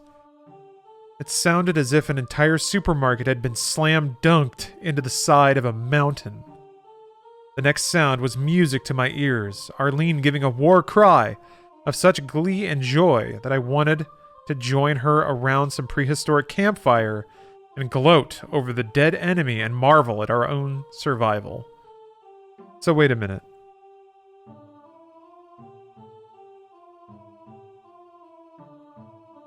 The force of the shot hit against the wall. So wait a minute. Wait a minute. It shot a rocket at a wall. The wall, like Flynn was like, meh, and then it shot a rocket. He dove behind a wall. The rocket hit the wall. And then the explosion knocked the demon back into the other wall, and that killed him? Just getting knocked back into a wall?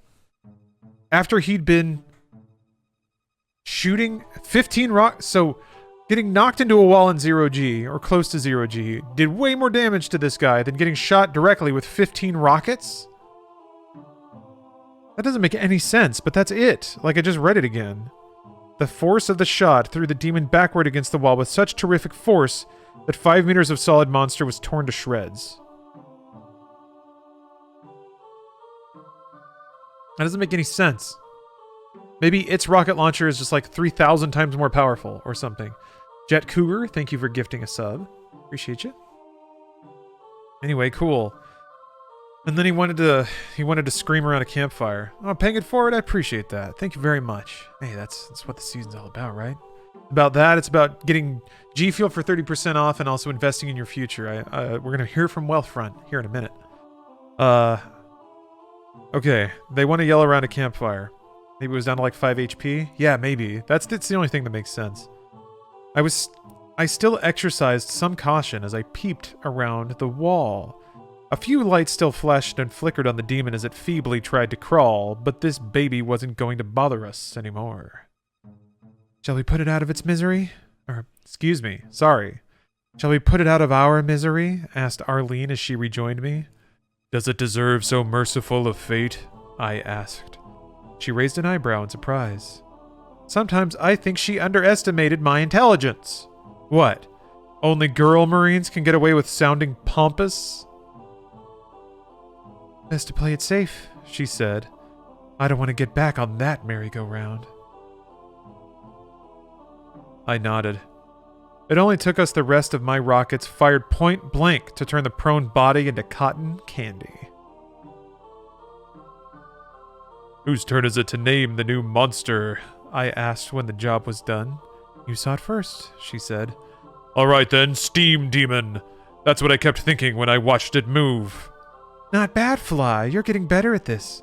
Maybe you could be a writer. No need to be insulting, I said, patting her on the head in a patronizing way. This time I could get away with it. I felt good. It's not every day you trick an unstoppable force into an immovable object. He did give her the head pats. She's way cooler than him, by the way. And definitely not into that. We explored and found a huge round manhole in the floor, near where the demon was originally standing. Perhaps it had been performing guard duty. Arlene did the inspection and laughed. "You're gonna love this," she said, standing up. Let me guess, it needs a key.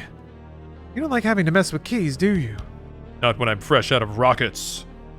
But we had plenty of time for a scavenger hunt. Great. Whoever came up with the need for all these keys was on par with the guy who invented cross-merging back on Earth. Is he complaining about traffic? Is he being like, it's fucking traffic? Bro, you're in space shooting demons. Whatever. No torture too severe, he says, for whoever invented cross-merging. I guess he thinks that all roads should just go exactly where you want them to, and no road should ever cross. Get on the right road and go where you're going, and that's it. Ugh. "I bet I know where it is," Arlene said. Following her lead, we returned to the still sparking, burning body of the steam demon. Arlene found a key stuck in a slot in the creature's belly, so he had definitely been the guardian. She started to pull it out and quickly yanked her hand away, cussing. What's the matter? "It's friggin' hot!" Being careful to not burn herself on the quickly slagging metal, she gingerly extracted it. Shielding her eyes from the heat with her other hand, wisps of steam rose off the purple computer keycard, but it retained its shape. She grinned like a kid who had just gotten the prize in the cereal box. We ran to the door in the floor, the hole for a mole. Arlene plugged it into the slot, the hatch rose, then rotated open. Through this opening, we saw a brilliant, eye-hurting red. A rickety wooden ladder descended out of sight. "I can hardly believe it," she said. Believe what? "Has to be, babe. Why? We're looking right at the wall of the hyperspace tunnel itself." We looked long and hard. "Now what?" Now what?" she asked. I shrugged. "There's no data. Flip a coin." After all, the ladder wasn't even charred. I reached my naked hand down into the redness. I reached my naked hand down into the redness. I touched a color. Arlene touched my shoulder. "What does it feel like?" she asked. I told her. You'd think it'd be hot, but it isn't. It's ice cold. "Weird," she said and put her hand down next to mine. "So what's outside a hyperspace wormhole?" she asked. Outer space, I suggested. That river of faces we saw earlier, heaven and hell, death. We glanced at each other and nodded. Holding hands, we took a deep breath and stepped into the redness. Crimson red, fire engine red, rose red, blood red, lipstick red, Martian red. The color curled around us like cold, smothering Arctic water, filling our brains with the redness of death. We were on fire, but I felt no pain. The experience was not pleasant. The flames burned away our clothing and weapons, but not our skin. The ladder vanished. It was only in our minds, anyway. For a while, we slipped and slid, as if we were at a crazy amusement park. But at least we could see. No matter how bad a situation, I was always grateful for light. And for some reason, that ends the chapter, with them sliding through a red tunnel that burned away all their clothes. Boy, when they land, it's going to be a little awkward. Li's going to make it weird, and then they'll just immediately move on, is my suspicion. But only 16 subs away from the next chapter, so I believe y'all can do it. This is the second time they're naked? Yeah, well, sort of. I think Arlene... No? Did he have to get... I think he had to get naked to, like, go through the portal to Deimos from Mars. So yeah, yes, you are correct. You would be correct in that. I'm already slipping into the literary stylings of the Doom novel. Alright. Why don't we have a D's command? D's what, though? That doesn't make sense.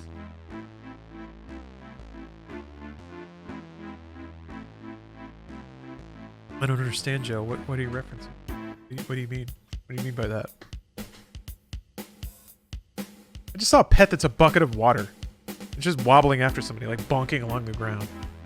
Final Fantasy XIV is the best. Okay, alright, here we go. They were in red. That's right. Both Fly and Arlene had fallen into red and had burned off all their clothes and guns. Burned them all away, and they were in red, and everything was red. Super red. Big red. Red. Okay. What kinds of red? Oh, so much red. You have no idea. Red, super red, ultra duper, super duper red, big time red. All the reds, yeah. Chapter 28. The red tunnel was bathed in the kind of hazy glow you get in a dark room when you're developing photos. So long as I could see my hand in front of my face, I wasn't going to freak. But that was the only good thing about the situation. Then we fell into a room. Room? Some sort of internal organ. The walls, floor, and ceiling were pink, pulsating flesh, ribbed and liberally coated with slippery mucus. Yeah, they're naked, by the way. Once again, both Arlene and I were naked as jaybirds. Instinctively, I covered myself again, just as I had before. Oh, come on, Fly, Arlene complained. You're a human being, thank God. We have little enough to remind us of who we are and why we're here. We don't need you being shy on top of everything else. Man, Arlene wants to scope out that dick? Show me that dick, Fly. Get that dick out. Got that shy dick, yeah. I slowly took my hands away, but I tried not to look hard at Arlene. I didn't trust myself. We were buddies. I wanted it to stay that way. Because he's the one deciding.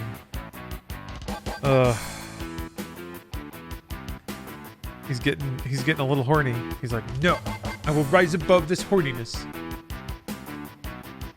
This place stinks, Arlene said.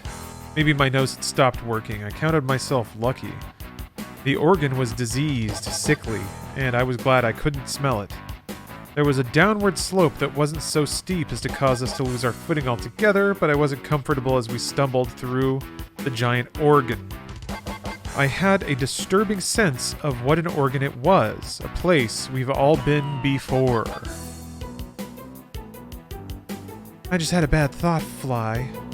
I hope whatever burned away our clothes didn't also burn away all the microbes in our guts that help us digest food. Without them, we'll die of starvation no matter how much we eat. She's worried about her probiotics.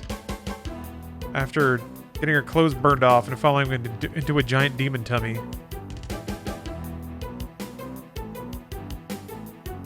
Yogurt. Yeah, I didn't drink her Yakult today. What the hell, Arlene?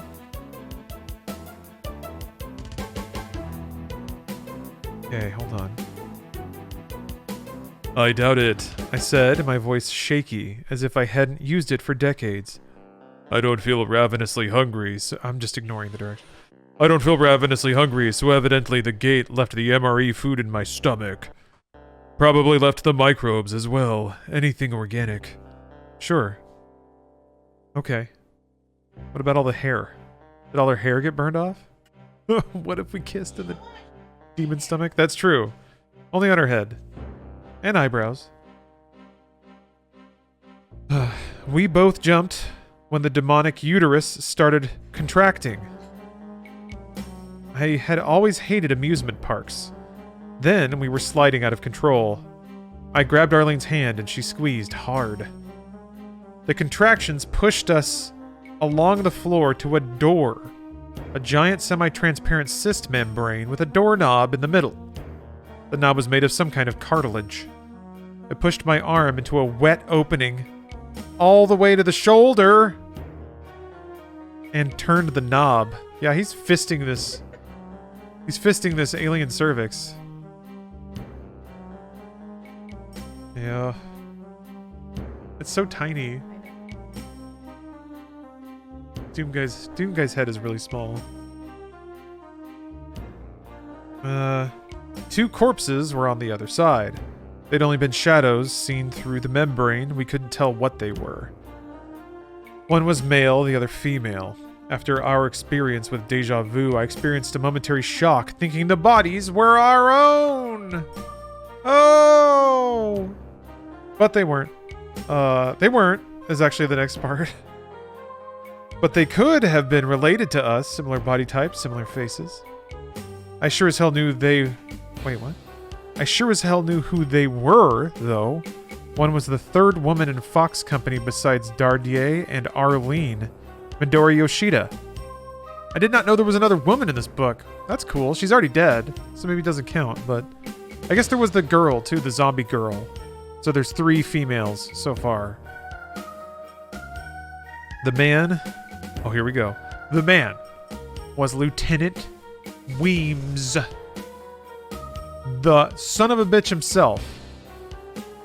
I felt a curious lack of emotion, looking at the pair.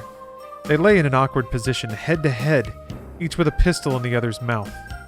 It was pretty clearly a suicide pact, I suppose because of finding themselves in hell.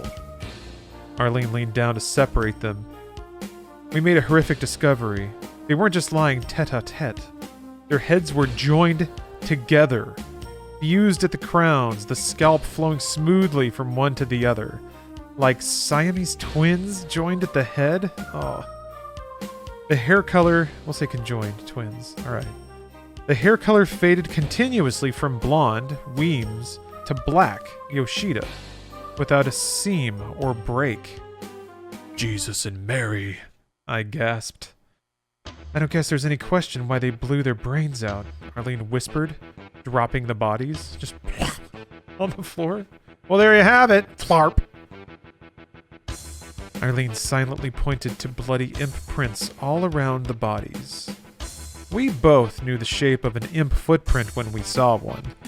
Judging from the depth of the heels, the bastards had been dancing around the bodies of their human victims. I spat at one of the footprints. Arlene gripped my shoulder. Lie, please don't think I'm a ghoul, but god damn it, we need those pistols. And as much as I like looking at your manly chest, I think we need the clothes too. Definitely the boots. She had a point. A stomach-turning, revolting point, but still one against which I couldn't argue. We spent the next several minutes robbing the corpses and throwing up in the corner.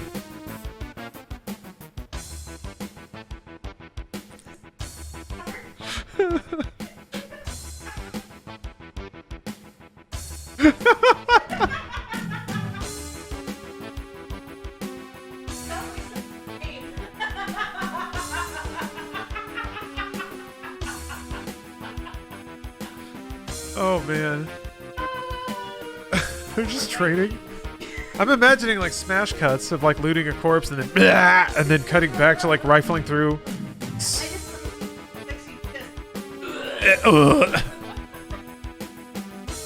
They're already inside of his stomach. It's like Inception, but for throwing up. Oh my god. I held Arlene's hair as she puked a reddish puke. She puked so much puke, she must have puked all the puke that has ever been puked.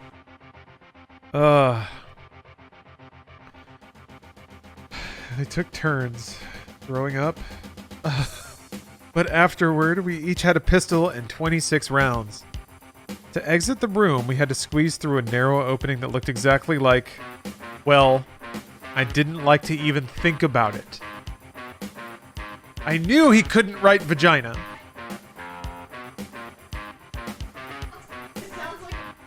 He was probably blushing at his like typewriter. He's like, Oh my god, oh my god, oh my god!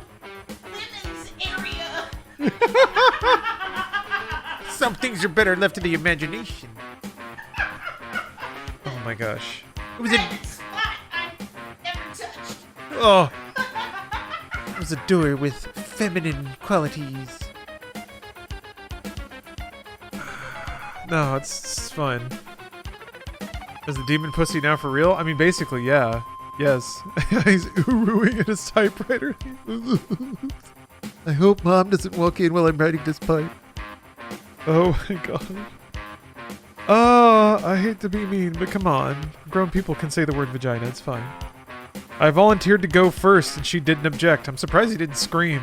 I don't want to touch it. Fly, came her voice as we wriggled and writhed through the orifice. You ever get the feeling you're being born again? I'm not a huge fan of morbid jokes. This time all I could do was shudder. Arlene, maybe we shouldn't be pissing off the only friend we've got down here by blasphemy. Okay. What? What does being born have to do? Well, I guess it is religious. Who cares? The moist, decaying walls pressed in around my shoulders, but I could still push through, and where I went, it was easy for Arlene to follow. The thought crossed my mind that the passage might narrow so much that I'd become stuck. I wasn't completely rational about this one. Yeah, God, but what's being blasphemed there?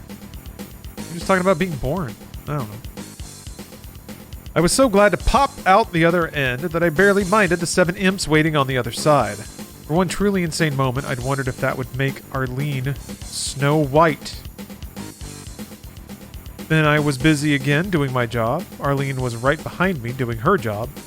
We only had a brace of pistols. The sons of bitches didn't stand a chance. As was the usual case after a good killing, we took advantage of the opportunity to do more sightseeing. Not once did I regret that neither of us had thought to bring a camera. "So this is hell," Arlene said. What they want us to think of as the infernal regions, I replied. What? Hell was made of fleshy walls and open field whose ground was a mottled scalp with comically giant, prickly hairs growing out of randomly scattered tufts, rivers of fire, and a black-red swirling sky. And air that stank of urine, decayed flowers, and bitter lemons. There may have been a hint of old cat boxes mixed in there as well. Come to think of it, I continued, not a bad try. One of their more creative efforts. We saw a single door sagging with moldy, rotten timbers. The stonework lintel was crumbling. Arlene strolled to the uncompromising portal and made a close inspection. Why? Come look at this. Hell is a woman's uterus? This is scary. I went, but my stomach wished I hadn't. There were mites or larvae eating away at the stone, the wood, the fleshy walls, everything. Quite the attention to detail, Arlene said as if evaluating an artwork. The next moment, she stopped being an art critic. A cloud of the teeny creatures came off into the air as if we'd pounded on the door, and neither of us had touched anything. They settled on her. More followed, and they settled on me. Holding up my hand, I could see dozens of little specks spreading across my flesh. It was a very slight itch. Damn it, get off of me! Get off of me. Get off of me! Arlene shook her arms wildly, but enjoyed no more success than I. We ran, rolled, and still the little vermin hung on. They were worse than lint. Hell with it, I said. They don't seem to be killing us. First chance, we'll take a bath. He's cool with it. Or go through a teleporter, she said. Being living organisms, they would probably go through with us. No, we'll look for water. Or flea dip. She probably had a very good idea there, but her voice cracked. She held on by main force. Can't stand here forever, I said. Let's pop it. I cracked the seal. Surprise! A pair of larger-than-life pumpkins floated out. They're just covered in bugs now. Ew, okay. At least they weren't going to crawl around on our skin. They were high up enough that we ducked. and we managed to avoid being seen. They sailed past, looking for hoops and nets. Hoops and nets. The pumpkins saw the dead imps and floated over to investigate, providing us with the opportunity of darting through the doorway. Inside, we found a single shotgun and a few shells. Arlene picked it up and tossed it to me. I was touched. We soldiered on. Yeah, a little basketball reference. Little basketball reference. To the left, we saw a rickety wooden walkway over a pool of boiling red stuff that seemed to be a cross between lava and the traditional green toxin. Red and green don't mix as colors, though. It just kind of turns a gross brown. Annoyingly, it was the only way to go. As we began to cross cautiously, the path started to give way. For some reason, neither of us was the least bit surprised. There was nowhere to go but forward before the pathetic bridge collapsed into the evil fluid below. We ran like hell. But at the end, we were blocked by what appeared to be a solid stone wall. I threw myself at the wall, hoping to grab a handful and Arlene could grab me. What? Instead, we ended up very much alive on the other side of the illusion. Huh? There was no wall. Oh. You wanted to grab a handful. Huh? If we were startled by the turn of events, the imps we had landed on were downright stunned. The shotgun lost its virginity then and there. Ugh. Arlene took care of the few stragglers with her 10mm. This time, when we lifted our eyes from the carnage of the moment, we were in for a real surprise. Right in front of us was the figure of a human being, wrapped in something sticky and suspended from the ceiling by his feet. We could tell by his clothing that he was a UAC civilian. We could tell from his groans that he was alive. He was tall, nearly 2 meters. He was overweight and suffering a lot more because of it, the stomach hanging at a painful angle, his belt about to come loose. Blood trickled down his wrists from where he had tried to free himself. God, he's still kicking, Arlene said, focusing on the only important thing. I looked close. The man appeared to be wrapped up in spider webs. The web suspending him from the ceiling was thick and didn't look like it would easily break. Operation Rude Boy, thank you for the resub. Is there a knife anywhere?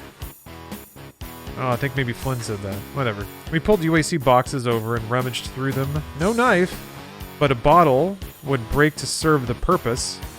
Arlene sliced, and I cushioned his fall as he came down, grunting at the weight. Good thing there were some medical supplies in the UAC boxes. The man was in shock. Arlene pushed some D5W saline to pump up the volume. After a while, his eyes opened. He stared at us without comprehension. I expected that. Can you hear me? I asked and got nothing. You understand me? Nod your head. That took a moment, but he finally nodded. Arlene massaged his neck, and I held a finger in front of him until he focused on it. Are you alright? Arlene asked him at last. He grunted in a low, husky voice, carrying all pain. Who are you? Bill Rich. That's my low, husky voice, I guess, he said groggily. How long were you up there? Arlene asked.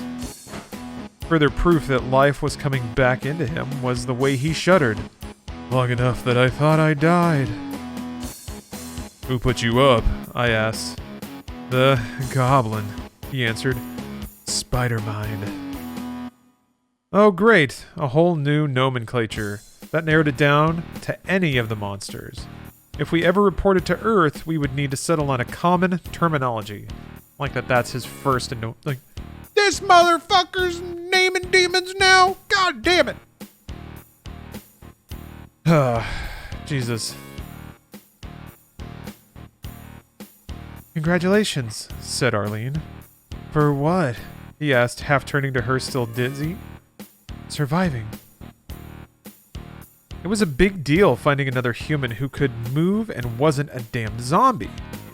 We would have opened a bottle of champagne and celebrated if we'd had the time, or the booze. As it was, Rich was stunned to receive a mouthful of cold water, if still a bit confused. Following a corridor that looped around, I wound up back at the same damned central entrance. I would never enjoy an amusement park again. Peeking cautiously around the corner, I saw we had company. Tired of inspecting the dead imps outside. We had company, tired of inspecting the dead imps outside. Pumpkins in the air. Pumpkins everywhere. They roared in frustration and shot their nasty little balls of electricity at each other. Important datum. Pumpkins are immune to their own weapons. And I made a note to see how they responded, being baked in a pie. Baked in a pie. Were those the goblins you met? Arlene whispered to Rich. He shook his head, but his grim expression left no doubt that he'd encountered pumpkins before.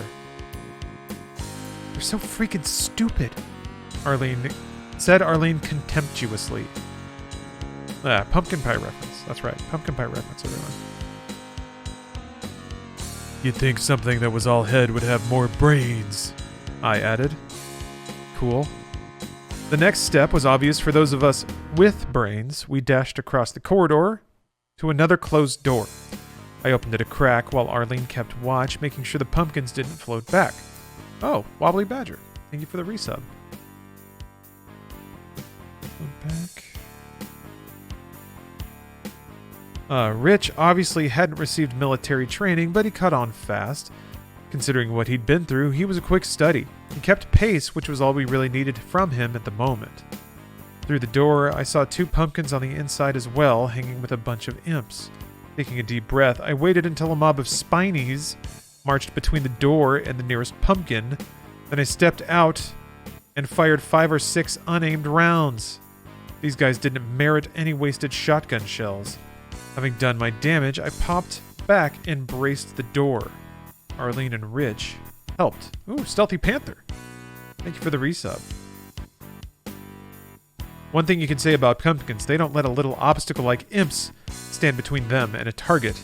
And one thing you can say about imps, they don't like being shot by balls of electricity. We left them to each other's mercies. Over the sound of carnage, Rich shouted at me, "How'd you get them fighting each other?" "We do it all the time," said Arlene. "It's the What? It's the Iago tactic?" It's another reference, like Princess Bride. Ugh. Is this the end or a new book? This is the end, Doom fan. Getting near the end of book 1. I'm impressed. I watched for the 2 in the hall, but they'd gotten tired of shooting at each other and returned to shoot the imp carcasses. When the sounds behind the door died down, I slowly cracked it. I saw a lot of dead imps on the floor, and the remains of one deflated pumpkin on top. I assumed the other one must be on the bottom of the pile. That's when I made a huge mistake. I apologize. I think the pumpkins are cacodemons, not lost souls. Because they did talk about skulls. Yeah. Iago from Othello? Oh, yeah, that makes way more sense. Of course her references would be much more intelligent. Alright, well that concludes that chapter. Into that chapter. Thank you for the 10 subs, Rannick. It's extraordinarily generous of you. It's the most generous generosity. He reminds me of me. I want to hang out with that guy. That's how it would go. Alright, we got more Stone Temple Pilots on the synth, and we got chapter 29 in the Doom novel loaded up and ready to go. Let's see. Okay, yeah, they killed a lot of demons. Shocking. Made a huge mistake because he assumed all the demons were dead.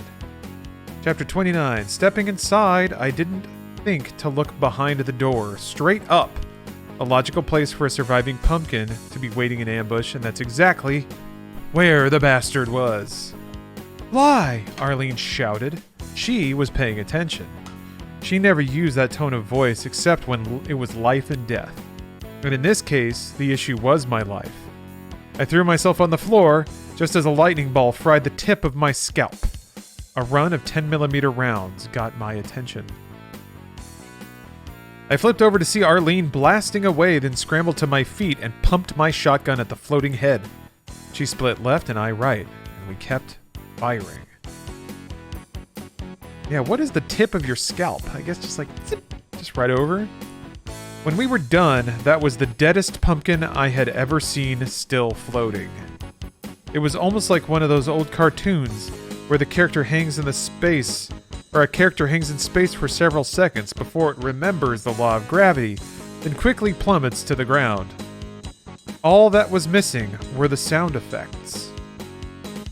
Incoming! That sounded a little too much like fly. Incoming! Oh, still in there. Incoming! Yelled Rich outside the door. I gotta find a voice for Rich. We hadn't forgotten the other pumpkins. We'd hoped they might have forgotten us, though. Get in! Arlene yelled, pulling at Rich's sleeve. He didn't need another hint. The moment he joined us, we slammed the door shut and jammed the latch with Arlene's pistol. The latch immediately rattled. God only knew what the pumpkins were using for hands. They have tiny hands. They got little T-Rex arms. Anyway, look, Rich said, pointing, protruding from under a dead imp. What? Oh, look, Rich said, pointing. Period. Protruding from under a dead imp were pieces of a box of shotgun shells, along with shells. There was pieces of a box of shotgun shells. And shotgun shells. Okay. There was probably no better way to say that.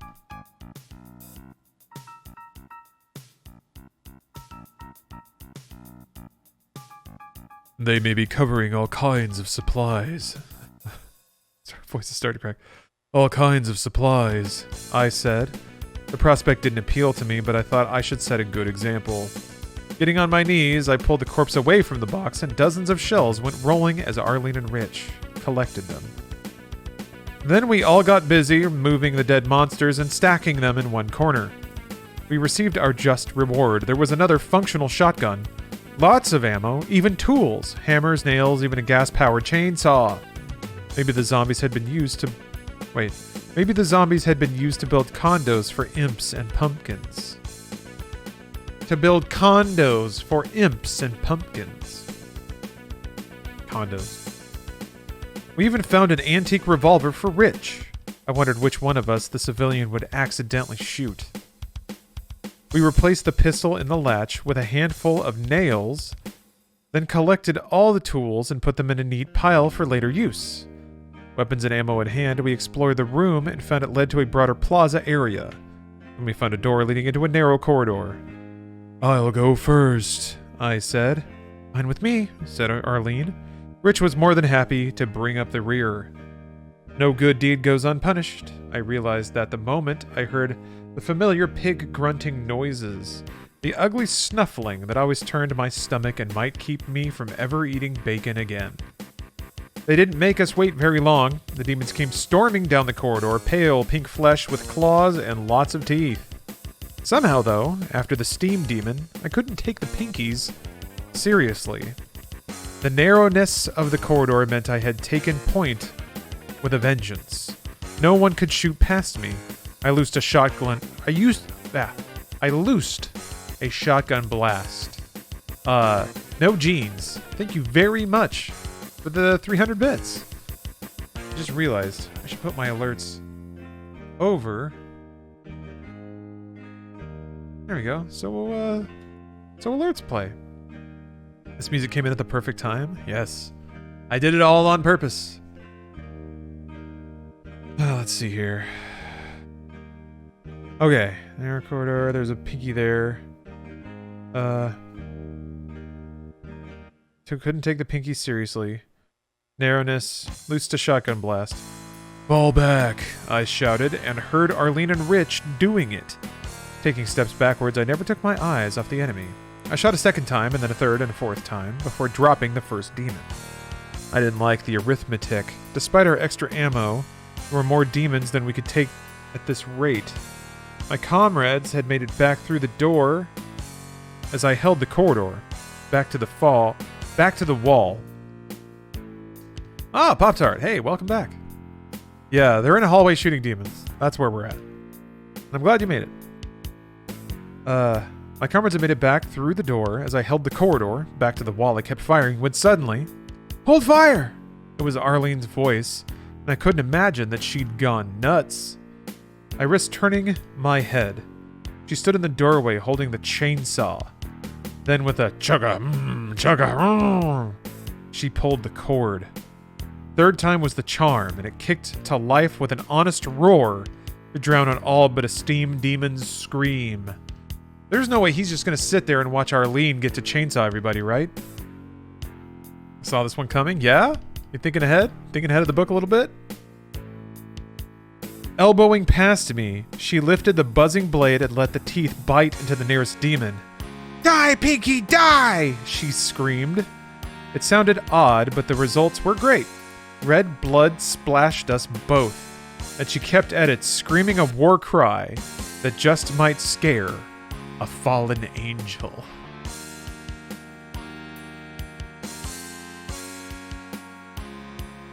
Arlene waded through them, working the saw, beads of sweat and drops of blood covering her face. A demon arm fell to the floor, blood exploding in a torrent. She slipped on the gore, but the movement carried her forward, and the saw buried itself in the chest of the next demon, ripping a death gurgle from the creature. Hell yeah, this rules. I tried to get to her to help. Dude, I think she's fine. Anyway, but the demon corpses were in the way. She worked the chainsaw loose but fell backwards, swinging it in a wide arc. A large demon swung its claw down hard and knocked the chainsaw out of her hand. Before Arlene could get away, another claw ripped her open. She didn't scream but fell silently. Wait, hold on. I think I missed a page. No, I didn't. Okay. Arlene's been hurt, you guys. Ripped her open. That's what it says. The sight drove me mad. Oh, now he's going to pick up the chainsaw and do better than she did, right? Somewhere in the back of my mind, I accepted the likelihood of our being blown to bits, but I wouldn't have us die like animals. Picking up the saw, I revved it and finished the damn job, shoving the blade into the face of the one who had hurt her.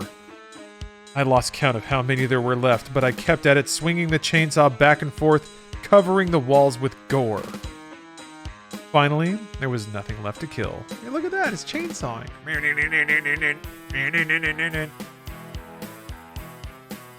The red haze lifted, and I remembered Arlene. Turning back, I saw that Rich was with her, trying to stanch the bleeding with improvised first aid. My right sleeve was already in tatters, so it was a simple matter to rip off a strip of cloth and use it for bandages. We patched her up as best we could. Her face was pale, and she was weak, but she was alive. "Can you move?" I asked. "Move or die," she wheezed, "so I'll move."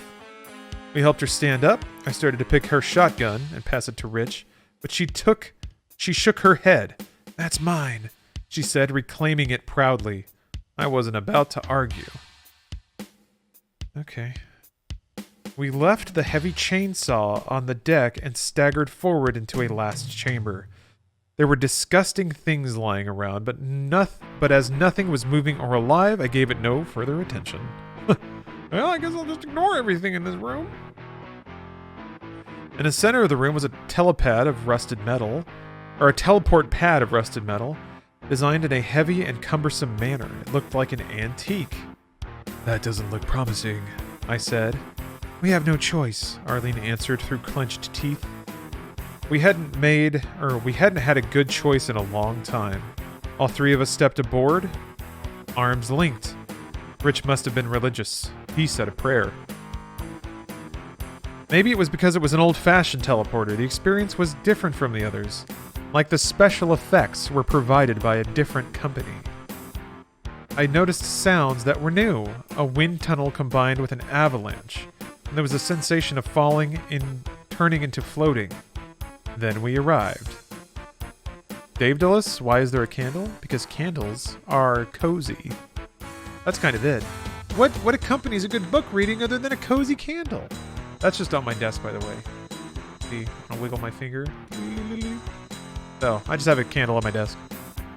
It might be easier to tell if the camera were backed up a little bit, but I really like the cozy little halo that you get around the lens. Alright. Sure hope the teleporter doesn't mess up their microbiomes. Yeah, it'd be a shame if Arlene had trouble digesting Brussels sprouts after this. Oh god. This book is so weird. Okay. Wow, Rich said. He wasn't as used to this stuff as we were. The terminus was a rock garden. Although the light was dim, we could make out the twisted, curved, and warped rocks that made me think of a giant coral reef, except the color and texture of the formations was the same as desert camo. Met our old friends, the zombies. What's the scent? It is hot cocoa and cream. So very holiday. Arlene arrived first. The opportunity to fight put life back in her again. Most of these zombies weren't armed, ex-UAC civvies, which was fine with me. Rich got off a couple of shots as well. I don't know if he hit anything. Abruptly, I realized we had a more serious problem than the Walking Dead crew. I'd almost forgotten the real spooks, the ghost things I thought of as specters. Ghost things and specters. I think he means lost souls? I'm not sure. I think he just means actual ghosts. Potato ass TV. Hello. Hello and welcome.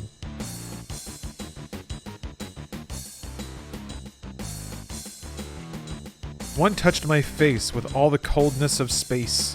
I hit at the horror wildly, but struck Rich instead, knocking him to the ground. He seriously just punched Rich in the face after snarking about how Rich was probably going to shoot him, but he didn't. Anyway. Oh yeah, maybe... I don't know, the way he describes them, they kind of like fly around. I don't know if it's really a specter, like the actual invisible pinkies, but maybe. Yeah, you could be right. It was joined by some of its buddies, those flying metal skulls I hope to never see again. They dive-bombed at us like kamikaze pilots. Okay, so those are lost souls.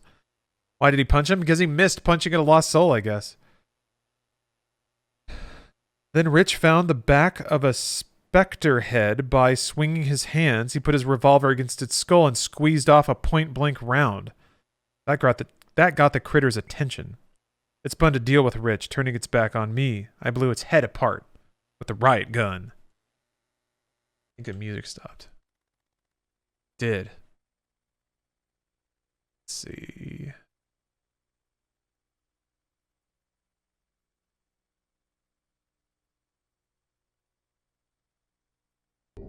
And go to Doom 64, which is far spookier. Be careful. Ooh, Potato Ass TV. Thanks for gifting a sub. Getting us closer to the next chapter that way. Getting us closer. Let's see. Yeah, Rich shot in the back of the head. Blew it up with a riot gun. Somehow the idea of a ghost you can slice and dice appealed to me. I didn't think the nuns would approve. The damned specter went down screaming like a banshee and bleeding something that stank of ice-cold graveyards. While I was auditioning for Ghostbusters, Arlene popped the flying skulls. It's two words. He wrote Ghost Space Busters, both capitalized. Anyway. Ooh, Sea Bumps. Thanks for gifting a sub. Or Sea Bumpus. Excuse me. Oh, No Jeans just resubbed? Has been gifted subs before or subbed themselves previous months? Let's see here. While I was auditioning for Ghostbusters, Arlene popped the flying skulls. They didn't require as much firepower as the pumpkins. Rich took care of the remaining zombies. Aim for the head, just like the movie, Arlene shouted. He was doing okay for a novice, and naturally gravitated to the easiest job, but he acquitted himself well. I was happy we had found him. Well, that's good. You straight up punched him, though. Anyway, finally the wave of bad guys subsided, and we could play beachcombers. Beachcombers? Okay. There wasn't much worth grabbing this time, however, only a bit of ammo and a sig cow for Rich from the poorly equipped zombies. Now seemed like a good moment to figure out more about Bill. Wait, what? Bill? Who's Bill? Arlene thought his goblin might be a hell prince and described one, but he shook his head. Not a minotaur, it was more like a giant spider, he said. Oh, wait. Oh.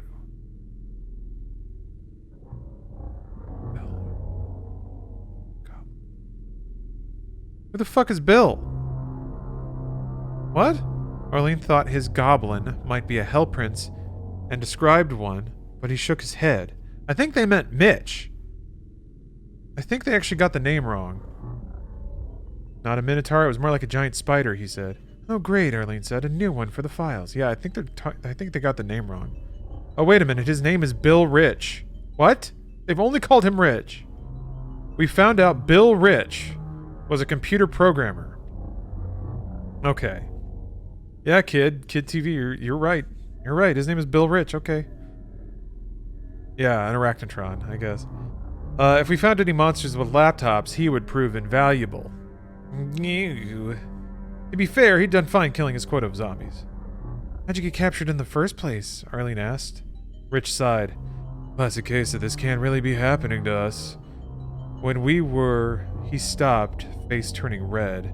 When he started up again, I knew that he had skipped something important. Later, I thought. We were studying the gates, and suddenly one of them on Deimos experienced a marked drop in temperature. It started glowing, too. But I thought Deimos was deserted when all this started, I interrupted. You were supposed to think that, he said. When the UAC found alien electronics and started, then we all crowded in to see, and that's when they started coming through. The goblins. Aliens, I mean. Which ones? I asked. Which ones came first? The first thing through was one of those things you call an imp. It looked at us and grinned, and we were all frozen in total shock. We didn't know what to say or do. Our first contact with an alien race, and we were speechless. All those wonderful plans about what we were going to say and how we were going to react. Well, how did the imp react? Arlene was always good at cutting through the plastic to get at the meat. Rich shook his head sadly, remembering something painful. It threw one of those wads of phosphorus mucoid and killed a senior scientist and 2 Air Force captains. I was in the back, thank God. A woman screamed. I think it was Dr. Tyra Graff. Then another one came through and we panicked. Mob scene. Like Soylent Green. Oh wait. Like Soylent Green, Arlene mm-hmmed. But I was confused. Must have been another old movie reference. He didn't get that reference? He didn't get Soylent Green? And mobs? Oh boy. That reference was stupid because I didn't get it.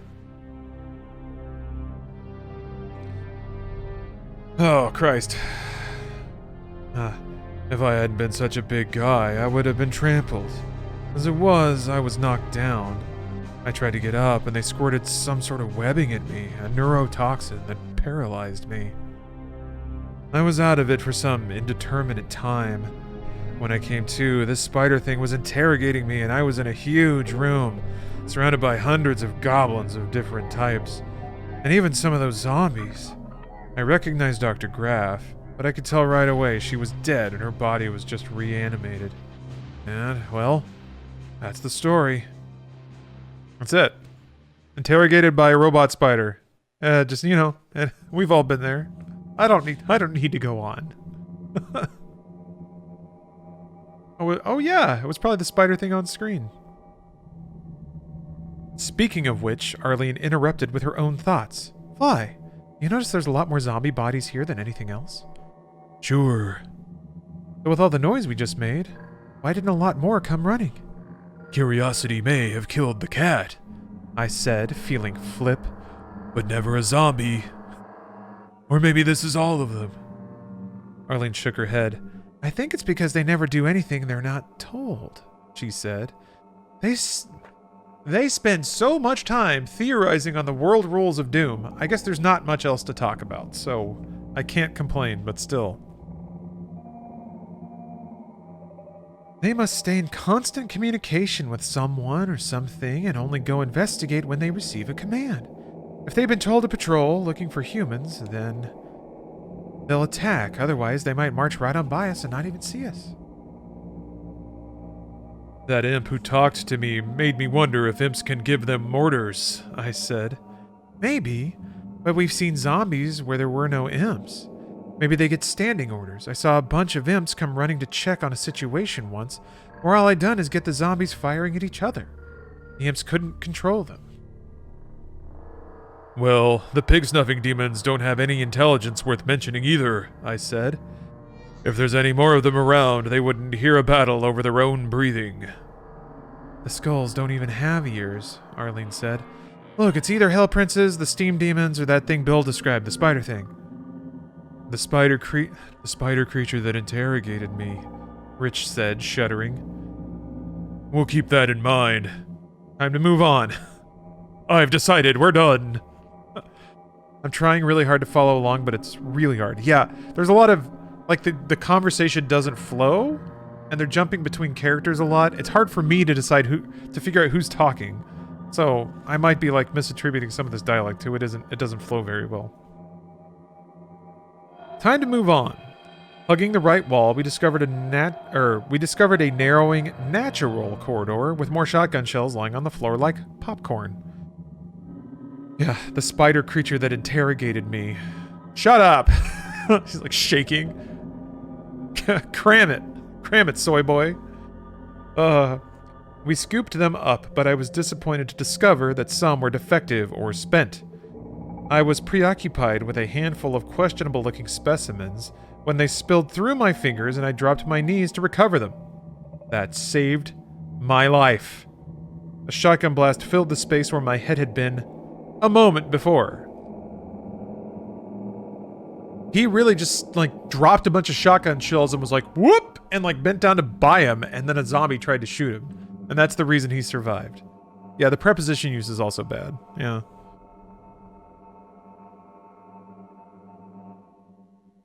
Zombie, Rich called out, anticlimactically. That wasn't a stutter. It's anticlimactically. You know what that means? Climactically. Hold on. I've never seen that written before in my life. Hold on a second.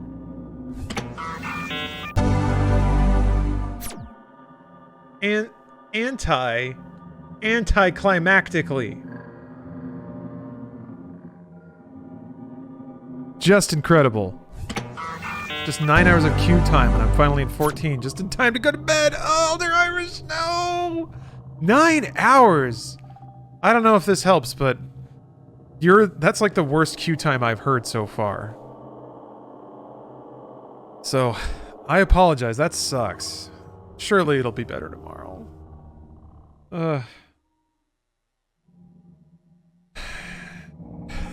Anti times 2 climactically. Okay. Anticlimactically. No one ever shot at us with human weapons except former humans. Another shot missed high, but there was no third attempt on yours truly. Arlene turned to fire and froze. Fly, she whispered hoarsely. I stared. Jesus. It was Arlene's worst nightmare come true. Wilhelm Dodd, or what was left of him, lurched towards our little group, shifting his 12 gauge to get a better shot. And that ends the chapter! Arlene's zombie boyfriend is finally here. There's gonna be a whole chapter of Flynn's internal monologue as he blasts this motherfucker and mentally lays claim to Arlene like some kind of birthright. Oh, baby. Oh, no. Yeah, no editing. It's perfect. Don't change a thing.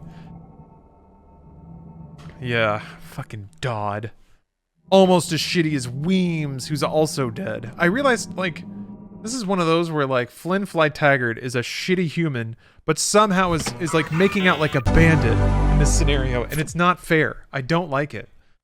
Things are calming down a bit, I feel. Yeah, maybe the expectation of normalcy is returning, I guess. All right. Let me drop these armrests, like drop those down into cruising mode. Put them in eco mode. All right, we're up to chapter 30 in the Doom novel, Knee Deep in the Dead, as unlocked by the subs. Yeah, as we just had a right drama bomb in the last chapter.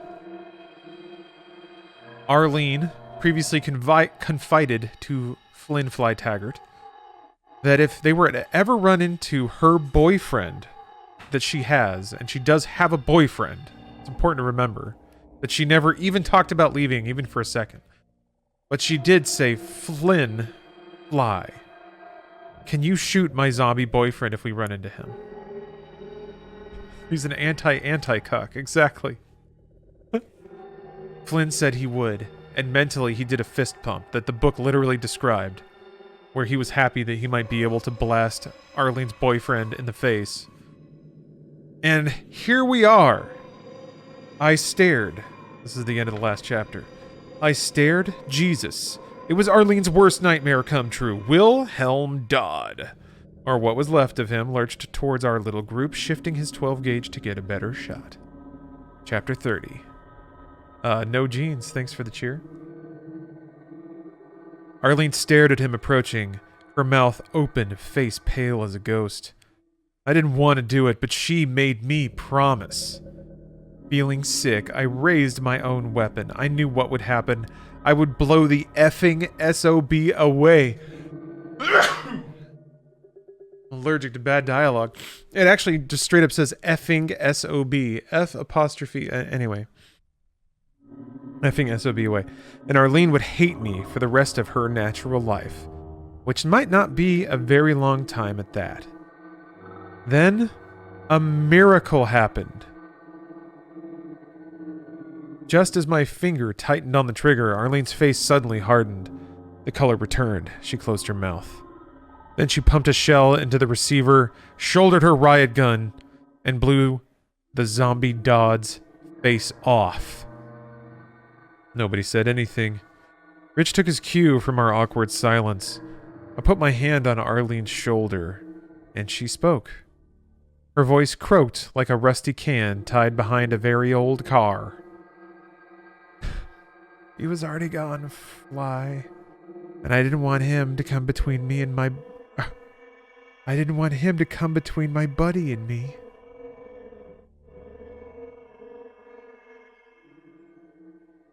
I didn't want him to come between my buddy and me. I'm trying to decode that one. That's confusing.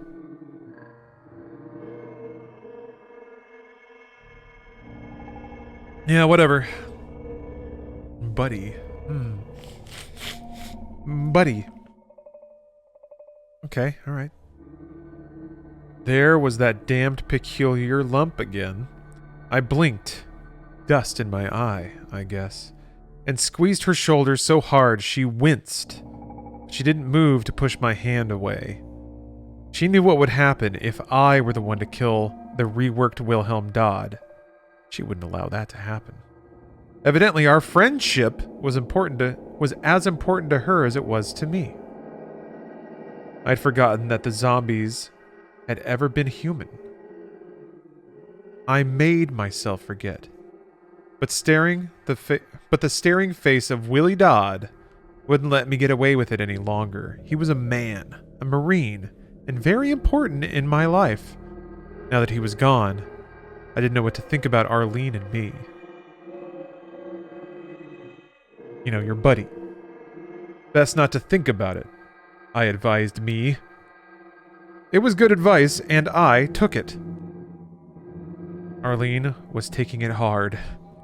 Sitting on the floor, she put her head between her legs and took a series of long, deep breaths. I wanted to comfort her, but felt helpless. Arlene. I reached out to touch her. She shook her head and pulled away. In any other situation, I would have left her alone to mourn in private, but there was no privacy on Deimos except the solitude of the grave. Cool. Rich understood what was going on and kept his mouth shut. I liked him more and more. Yeah, because he doesn't do anything. He lets you do everything. I glanced at my wristwatch. A pointless act in this place, perhaps, but it helped somehow. A tiny act of useless normalcy. Arlene, I said as gently as I could. we've got to split. You need to pull it together. Leave me alone, she said, keeping her face turned away. Don't look at me. This didn't seem like a good time to push the envelope. I'd never seen her this badly shaken. Without another word, I sat down, back to back with her, and kept watch while she got it out of her system. Yeah, women having to mourn, shooting their boyfriend in the face. What's your deal? What's your goddamn problem? Oh god, here come the waterworks again. Fly rules. Rich stood. No, I was narrating that. He's got a little more tact. He's a nice guy, he can't say that. Women be crying, though. Rich stood a little farther up the hallway, gun out, eyes averted. Every so often her entire body shuddered. I pretended not to notice. When she finished, she wiped her eyes and stood up. Let's move, Corporal, she said. She was a PFC and I outranked her. But it was alright. Like, that's what he thinks. Yeah, rank you. It's like the first thing he thinks. And he pats himself on the back for not pulling rank. The fighting tone of voice was back. Rich rejoined us and we pushed on. Alright, we're done. Up the defile. Weird. Up the defile was a rise where we could peek out over the rock wall to our left. The architect from hell had been busy again.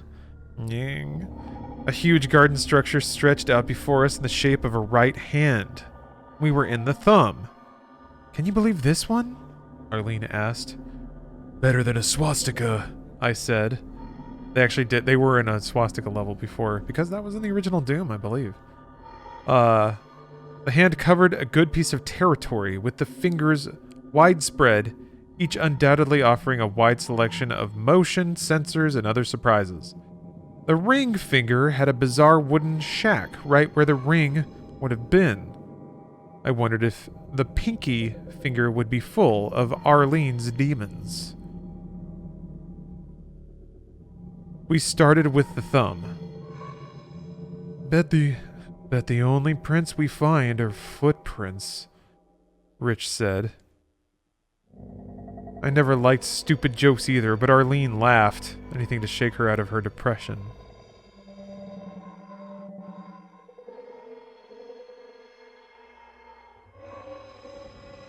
I like how they just go around trying to, like, score zingers off of their environment. I like how Rich is getting in on it, too. This is nice. Shadow! Holy cow! Wait. Shadow. Did you just gift 100 subs? Did you just do that? Did you just achieve the ultimate pog? Yeah, what the fuck? Shadow, thank you very much. With the big dick maneuver. No sleep. No sleep, OJ dude. Oops, I only meant to do 10. Hey, that's fine. I'll just refund him. But holy shit. Yeah, we have an oil baron in chat. Finally. Shadow, thank you very, very much. You've extended the stream by 2 hours just on your own and bought 2 more chapters of this Doom novel. So thank you. My extreme generosity to you, sir. Wait, gratitude for your generosity. I need this book to finish. Well, you did it. I think that's it.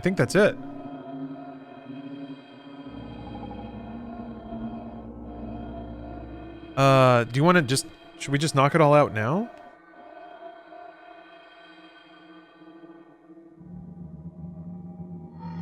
minute. There's this one. And there's 1, 2. You know what? Technically not, but I'll just do the rest of it. And then if we hit another sub goal, we'll move on into hackers. So you've more than covered the end of the book. So yeah. Let's do it. All right. So let's see here. That's like 17 to 50. Yeah, it's like 33 pages. Yeah. I used a stimmy. Yeah. Popped the mega health. Popped the bank account cracked open like a mega health. Sprayed blue goo all over all of us. Thank you very much. I'm just gonna let the subs go for a while. I turned the alerts down. So let me know. Isn't Arlene still badly wounded? No. This book has very little object permanence. Basically, I've learned that every so often there's sort of like a declaration that the scene is over, and then any consequences from that scene cease to exist. So, like, when she got hurt, they pulled some bandages off of Fly's shirt. They talked about it. We bandaged her up as best we could, and we moved on. And she was fine. Like, that's it. You're back to default. It's more like Halo health than like Doom health, if you think about it. But goddamn Shadow 787, thank you very much. Thank you very much again. All right, Mushmouth, thanks for the resub. And also typing holy shit. All right, here we go. Let's get back into it. We got some book to read.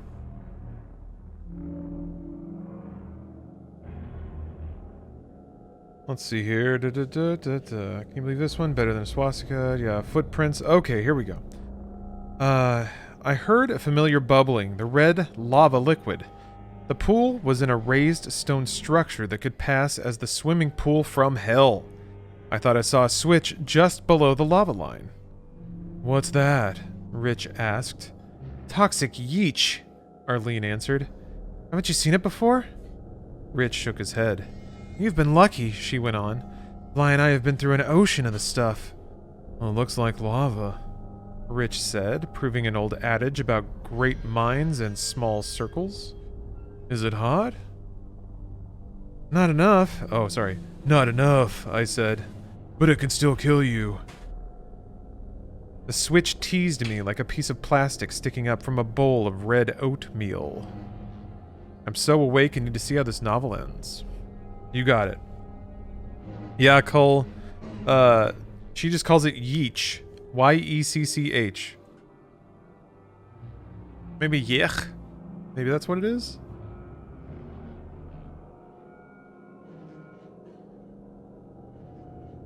Okay, red oatmeal. You know, I mused, that switch is awfully tempting. I found a rock and pitched it at the button, jumping back. I didn't want any of that spit splashing on me.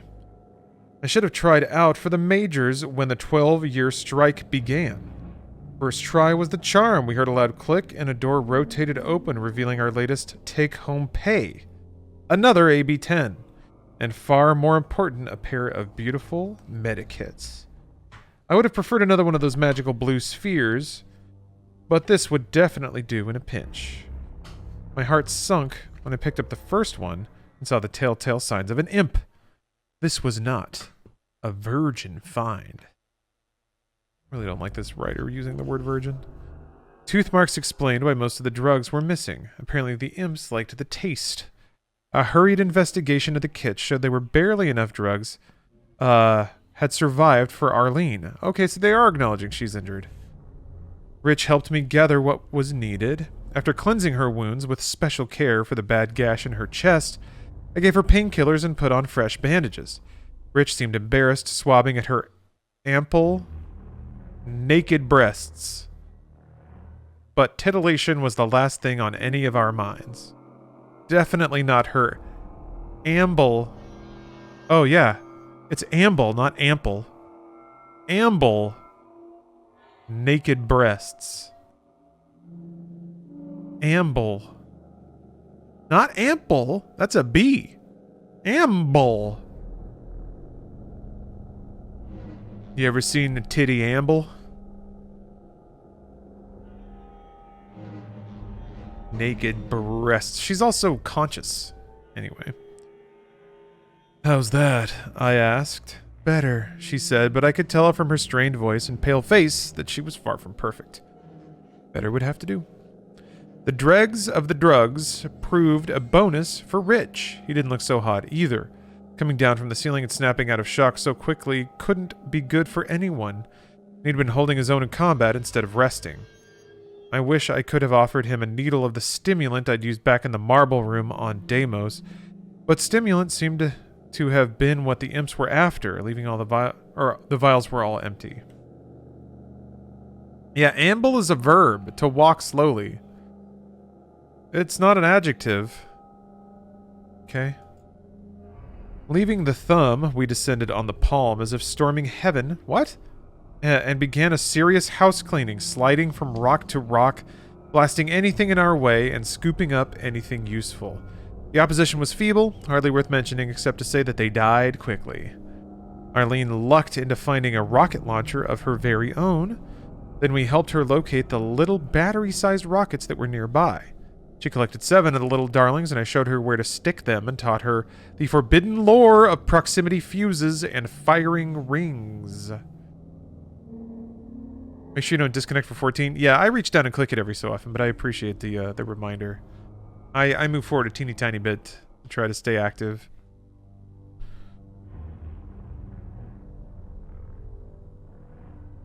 Let's see.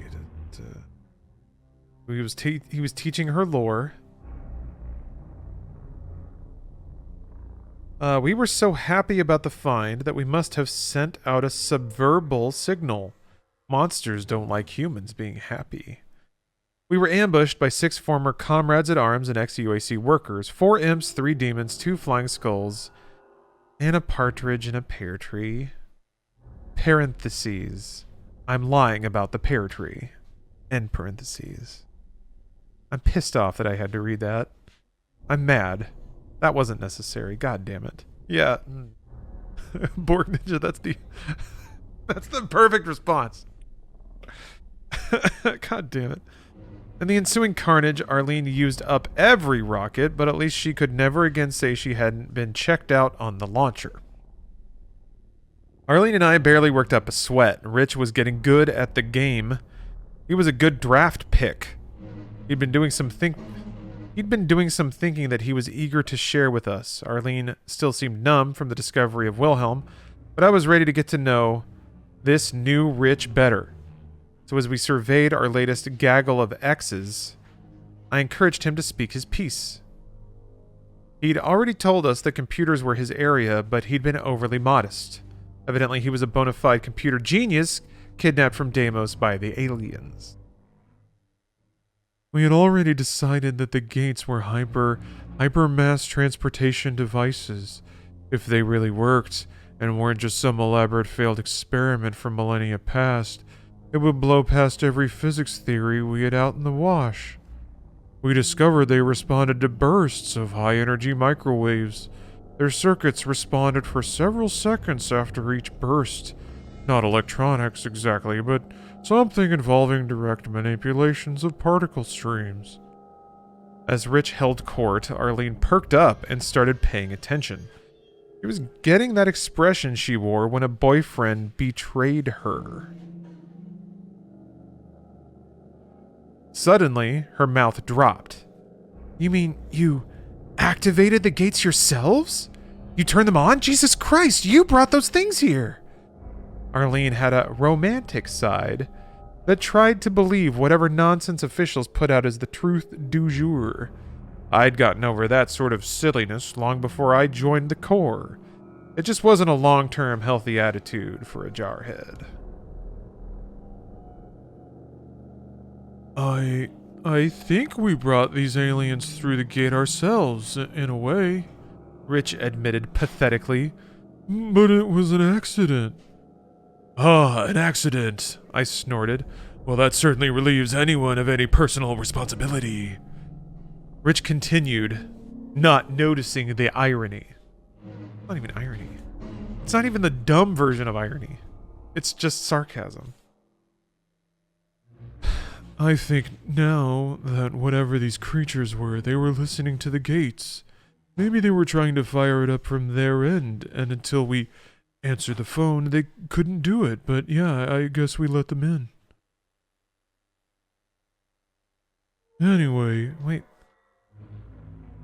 Is this the same? Who's saying this? I think this is still Rich. anyway, I don't believe these are the creatures that built the gates. That's what I figured, I said. You got anything more substantial than a gut feeling? The UAC has engravings that the gate builders left behind. They are as old as the gates, showing what the gate builders looked like. He paused, trying to find the right words. And? We asked as one. You're not gonna believe this, He started. After what we've been through, we'll believe anything, I said, launching a preemptive strike. It's anti-irony. The ironic irony of the lack of irony is surely ironic. Well, they look like something out of H.P. Lovecraft, he said. This is actually pretty crazy, because I really don't remember there being that much Cthulhu-ish shit in the original Doom or Doom 2. But there sure has been in Doom Eternal, which is interesting. I wonder if they took notes from the book and were just like, that'd be neat. And certainly, like, you know, Hugo's got a background in Eldritch from Pacific Rim. Jeez. So it's just all mashed up. It's so crazy. I knew it, Arlene said. She still looked furious. Am I the only person in the solar system who's never read this guy? I asked, irritated. I like that he's mad to any kind of literature reference he doesn't understand. Now that's Duke Nukem. Oh my gosh. The first one of you to talk about anything eldritch is gonna get a rocket right between the eyes. Rich looked at me like he thought I might be serious, but a big smile from Arlene put him at ease. He swallowed hard and said, They have snake-like trunks with multi-limbed upper torsos, no visible head, and they have to move like sidewinders. How big? Arlene wanted to know. Up to 10 meters long, he answered. They didn't say it, but I just knew they were both thinking, ooh, eldritch. It's italicized. Because it sounds like shitty and it's like, ew. I agreed. I bet my life we haven't met the real intelligence behind this. Arlene joined in. But something of more value than that, Fly. What value do you think an insurance company would put on us? I don't gamble, Rich said with a straight face. And I have met the... what'd you call it? The mastermind, that spider thing. It's in charge, I'm positive. Tell us more, I requested. He shuddered. I knew how he felt. Three was one thing, close contact another. So far as I can tell, the spider thing has real intelligence, he said. It spoke in clear English. I wasn't about to doubt him after my experience with the imp back on Phobos. What did it say? Asked Arlene. Well, first it started asking me questions. It started with simple yes, no, true, false. I tried to lie a few times, but it already knew a lot and I got caught. What was its response to a lie? Rich shrugged. Didn't seem to care emotionally, but it punished me. Horrible stuff, but all hallucination. You know how you're feeling when you're having a dream, and you dream that you're absolutely terrified? The spider mind thing can do that. I can see why people who encountered one of those, maybe thousands of years ago, could think they died and gone to hell. He shuddered at the memory. But the fears were all unreal, and after a while I realized I could take it. You just have to accept being afraid, like you've never been afraid before. But if it can't break you with fear, it doesn't know what to do next.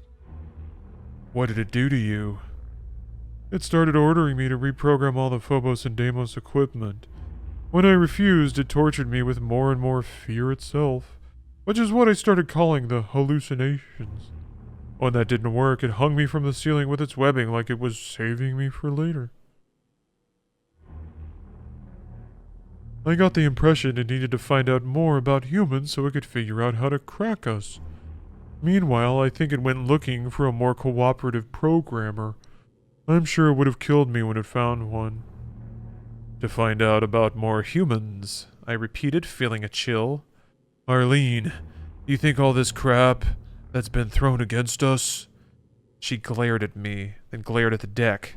She knew what I meant. She knew it made sense. We had been the secondary information sources. Had we given the mastermind anything useful? Mater Dei. I hoped not. Describe the monster, Arlene said. Rich gritted his teeth. It's like a huge brain-like thing inside a mechanical spider-like body. What about the weapons? I asked. Ringed with more weapons than you can imagine, Rich said. I doubted that. I'd reached the point where I could imagine quite a lot. Actually, I was glad to receive Rich's news. A leader alien meant we had something to really fight. I was exhausted cutting off the inexhaustible limbs of this army. I was ready for a general. The new information cheered up Arlene as well, bringing color back to her cheeks. She and I didn't need to talk about it. We were on the same wavelength. We shared our theories with Rich, essentially the one about Deimos as a spaceship, and what we had discovered about the hyperspace tunnel. He had already guessed a lot. Then we continued our journey up the ring finger, where we'd seen the shack. Okay, we're done. Alright, moving on. We ran into one specter, hardly a match for the three of us. I couldn't help but contrasting our casualness now with my terror at seeing my first zombie. Nowadays, I was almost blasé. We prowled our way up to the ancient, crumbly wooded hut. Hell needed a facelift. Nying. Check out the lock, Arlene said, grinning like a girl with a Grinning like a girl with a Christmas of accessories for her favorite doll. I love these. Women be playing with dolls. Why? I asked. They take an old-fashioned key. I'll help you look for it, Rich said before I could. Hell with that, she said. I've already got one. She dismantled one of the pistols, then she took the gas expander stabilizer spline for a flexor and the fixed end of the magazine advancing spring for a tensor. It took her just 5 minutes to pick the lock. Cool. Where'd you learn that? Rich asked. I read a lot of comic books. You need help putting that back together? I asked with a straight face. I couldn't resist teasing her a little. She rolled her eyes and reassembled the piece in nothing flat. He made us wait until she was good and ready to open the shack door. Inside was a switch. Surprise, surprise, surprise, as our patron saint Gomer might say. What? Oh, right, Gomer Pyle. Right, Gomer Pyle. Right, he said that. He used to say that. Arlene did the honors, lowering the wall ahead, revealing a hidden platform containing a dozen dead, mangled, squashed imps and a teleporter pad. It's about that time, she said. I want a new travel agent, I said. We teleported and stared, stunned, into angry silence. We were right back where we'd started after crawling down the hyperspace tunnel. The only improvement was we still had our clothes and weapons, and Rich, of course. Okay, well that ends that chapter. Weird. Let me take this moment to reset all the timers and whatnot.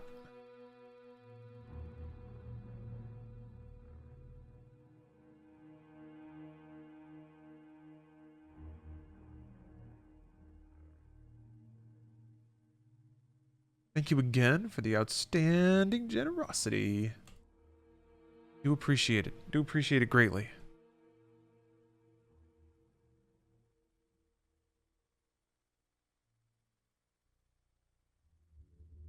The description of her taking apart the gun hurt my soul. Why? Because it was super cool, and you had to realize that Arlene wasn't real and she would never be your boyfriend. Is that why? I bet that's why. I bet that's why. Your heart broke Because Arlene was cool because she knows about guns and how to pick locks with guns. And you were like, dang it, I can't date her. Also, I have to complete with Flynn Fly Taggart. For her affections. You're probably crying right now. You're probably crying and farting, and it's probably really embarrassing for you. But that's okay. These amble breasts, yes. We now know about Arlene's amble breasts. Which is good. I'm glad that we know that. Deja, said Arlene. Boo. I said. Deja Thoris. Rich said, and Arlene snorted. They were speaking some kind of secret code. I wasn't going to worry about it. Starting all over was something to worry about. As before, I inserted my arm up to the elbow in the membranal switch and opened the door. Inside, we found Weems and Yoshida in the same room, in the same position, still joined head to head, and still holding their pistols in exactly the same position as before, clothed. We stared for a long time, and poor Bill Rich had no idea why Arlene and I were so stunned. He started to examine the bodies, but Arlene gently pulled him back before he could see what they'd done to them. This is worse than the monsters, I said. We passed by and crawled through the narrow tunnel, a very tight fit for Rich. Fat ass. God. He's just so casually spiteful. I put in the fat ass. I should be clear. That was me. When we reached the end, we faced the same 7 imps as before, only this time we used shotguns. At least that was an improvement. We popped open the same door. Out came 2 pumpkins, just like last time. The pumpkins were pretty much the same, except for varying sizes. Arlene used the AB-10, and I finished them off with a shotgun, our new favorite tactic. Rich made a comment that was new. They'd look better with 2 burning candles for eyes instead of that headlight in the center. No one argued. We started to bypass the collapsing pier, going for the other door instead, but suddenly Arlene said, Fly, I have a feeling we should duplicate our actions as precisely as we can. Arlene, and the last time the demons creamed you in that narrow hallway, I reminded her. She nodded, a bit shaky at the thought. She wasn't in any condition to survive a bout like that again. I pursued the point. We've already deviated by not taking Weems and Yoshida's pistols and killing the pumpkins outside. I know, she said. I don't have any good argument except for female intuition. I was about to make a crack about the unlikelihood of that particular attribute in Arlene Sanders. Jesus Christ, dude. But I saw that she was deadly serious. She glared at me until I saw reason. He kissed her.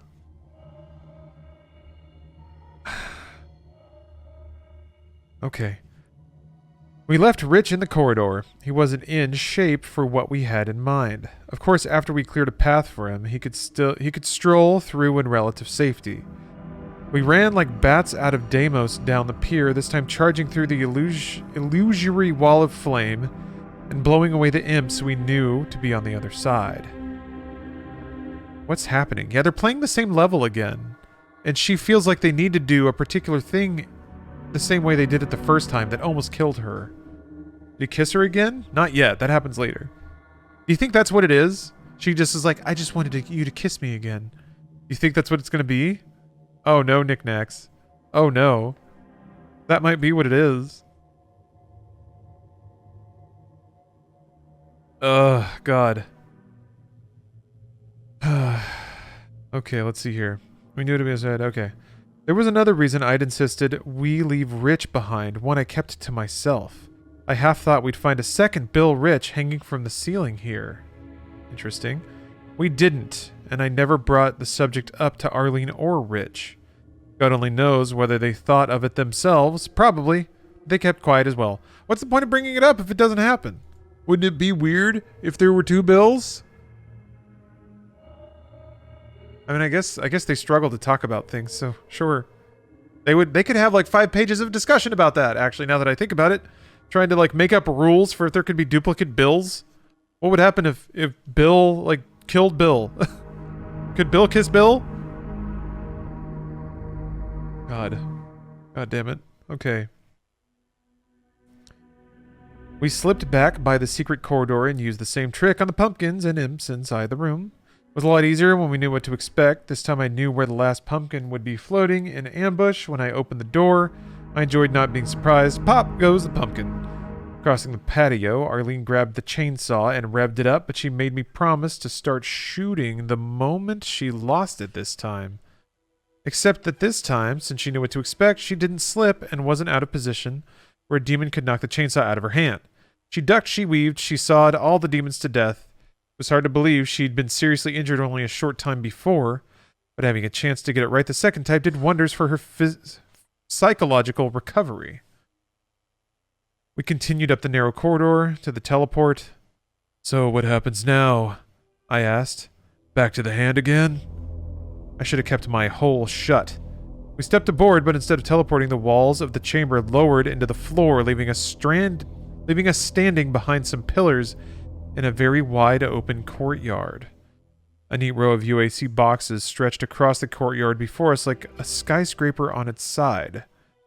Every box held a 5-pack of rockets, all the rockets in the world. There was also another launcher. Oh boy, this is the most Doom line ever. A silver lining like this couldn't possibly arrive without an accompanying thundercloud. Well, you're right about that. First thing you're right about. We hear the thunder of the heaviest feet in all monsterdom.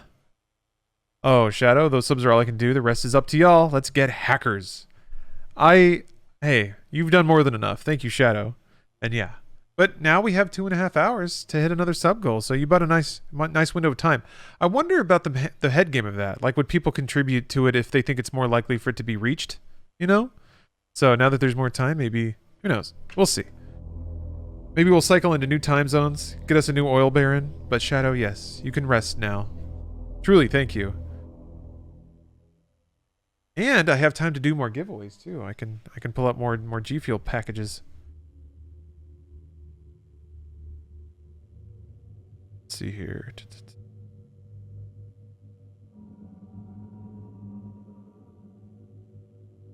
Let's see here. Back to the hand again. Should have kept my hole shut.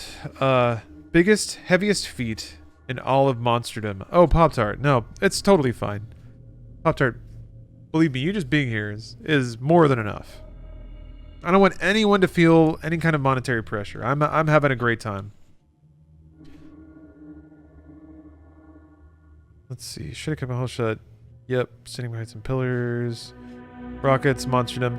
Another lovely steam demon. And this time there weren't any convenient 0G zones around this time. What the hell is that? Rich whispered, crouching behind a pillar. How is Rich there? They left his ass behind. That's weird. Whatever. That, my friend, is a steam demon. 15 feet tall, long horns, a missile launcher for an arm. Oh, one of those, Rich said, nodding. You know about them? Asked an incredulous Arlene. Sure, I've just never seen one before. They ripped off my programming for an ore crusher to run the creature. His tone of voice was what you hear in small claims court, offended about business as usual. Any way to sabotage it?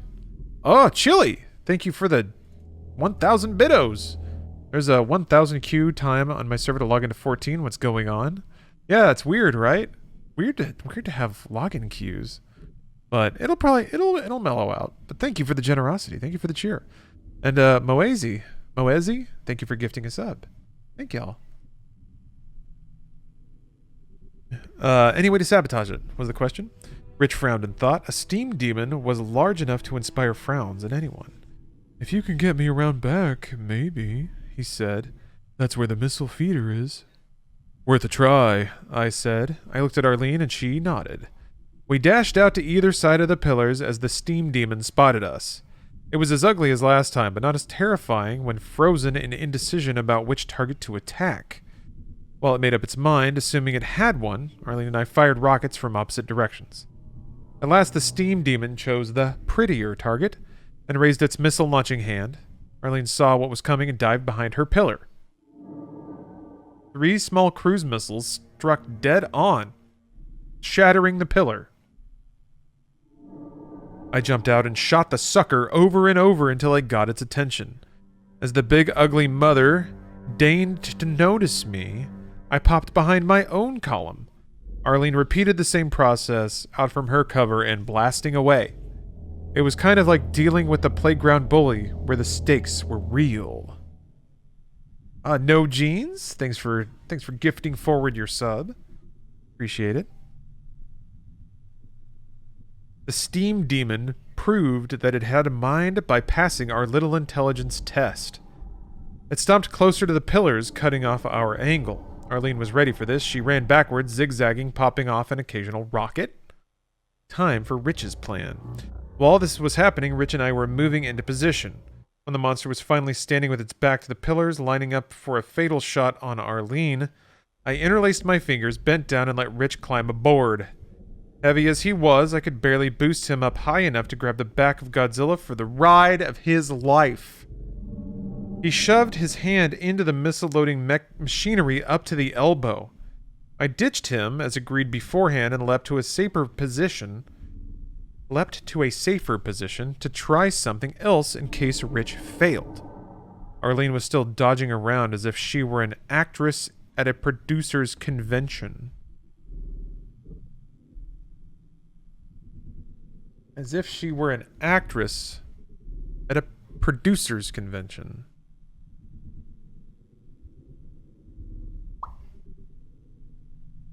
Finally got up after being up for 24 hours. Yeah, maybe I'll do that too soon. Knickknacks, thanks for gifting a sub. Actress at a producer's convention. Cool.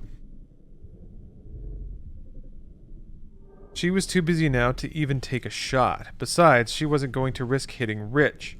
As for the behemoth, it hadn't even noticed that someone was riding on its back. Then Rich ripped out a cable, and the steam demon noticed. It jammed its left arm back at an impossible angle. It could just barely brush Rich, but couldn't bring much force against him, not enough to dislodge him. The hand with the launcher had a better angle. The steam demon got it back, pointed it at Rich, and I held my breath, expecting Armageddon. But at the last moment, the rarely used self-preservation circuitry kicked in, preventing the guy from firing into its own missile supply. The steam demon alternately swatted at Rich from both sides until our man finished his task and jumped down. Then Bill Rich started running, headed in my direction. The steam demon turned around with great deliberation and aimed its missile launcher at Rich's head. This was at point-blank range. Rich would never have to worry about a hat again. The monster fired. We heard a loud, empty click. Nothing happened. Rich kept running. The steam demon kept clicking, pointing, and clicking, as if it couldn't fathom the situational evolution. It flunked that intelligence test. Spoonfuls, thanks for the prime. And for the year's worth of subs. Thank you. Wait, you're wearing a Cthulhu balaclava? Ooh. The only thing thin enough but still warm with my headphones? Yeah, that's appropriate.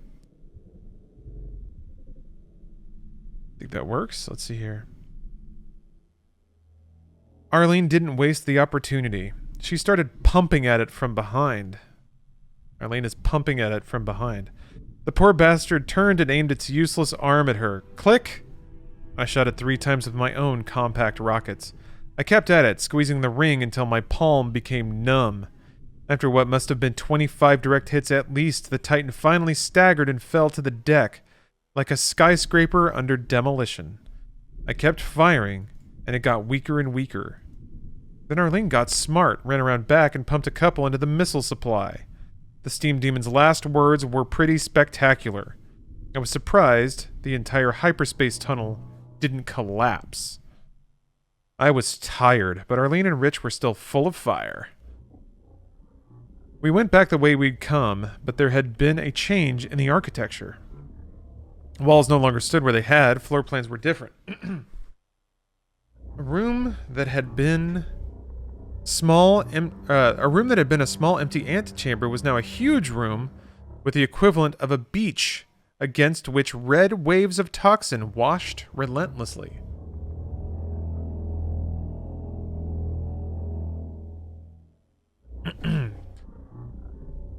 Look, Arlene said.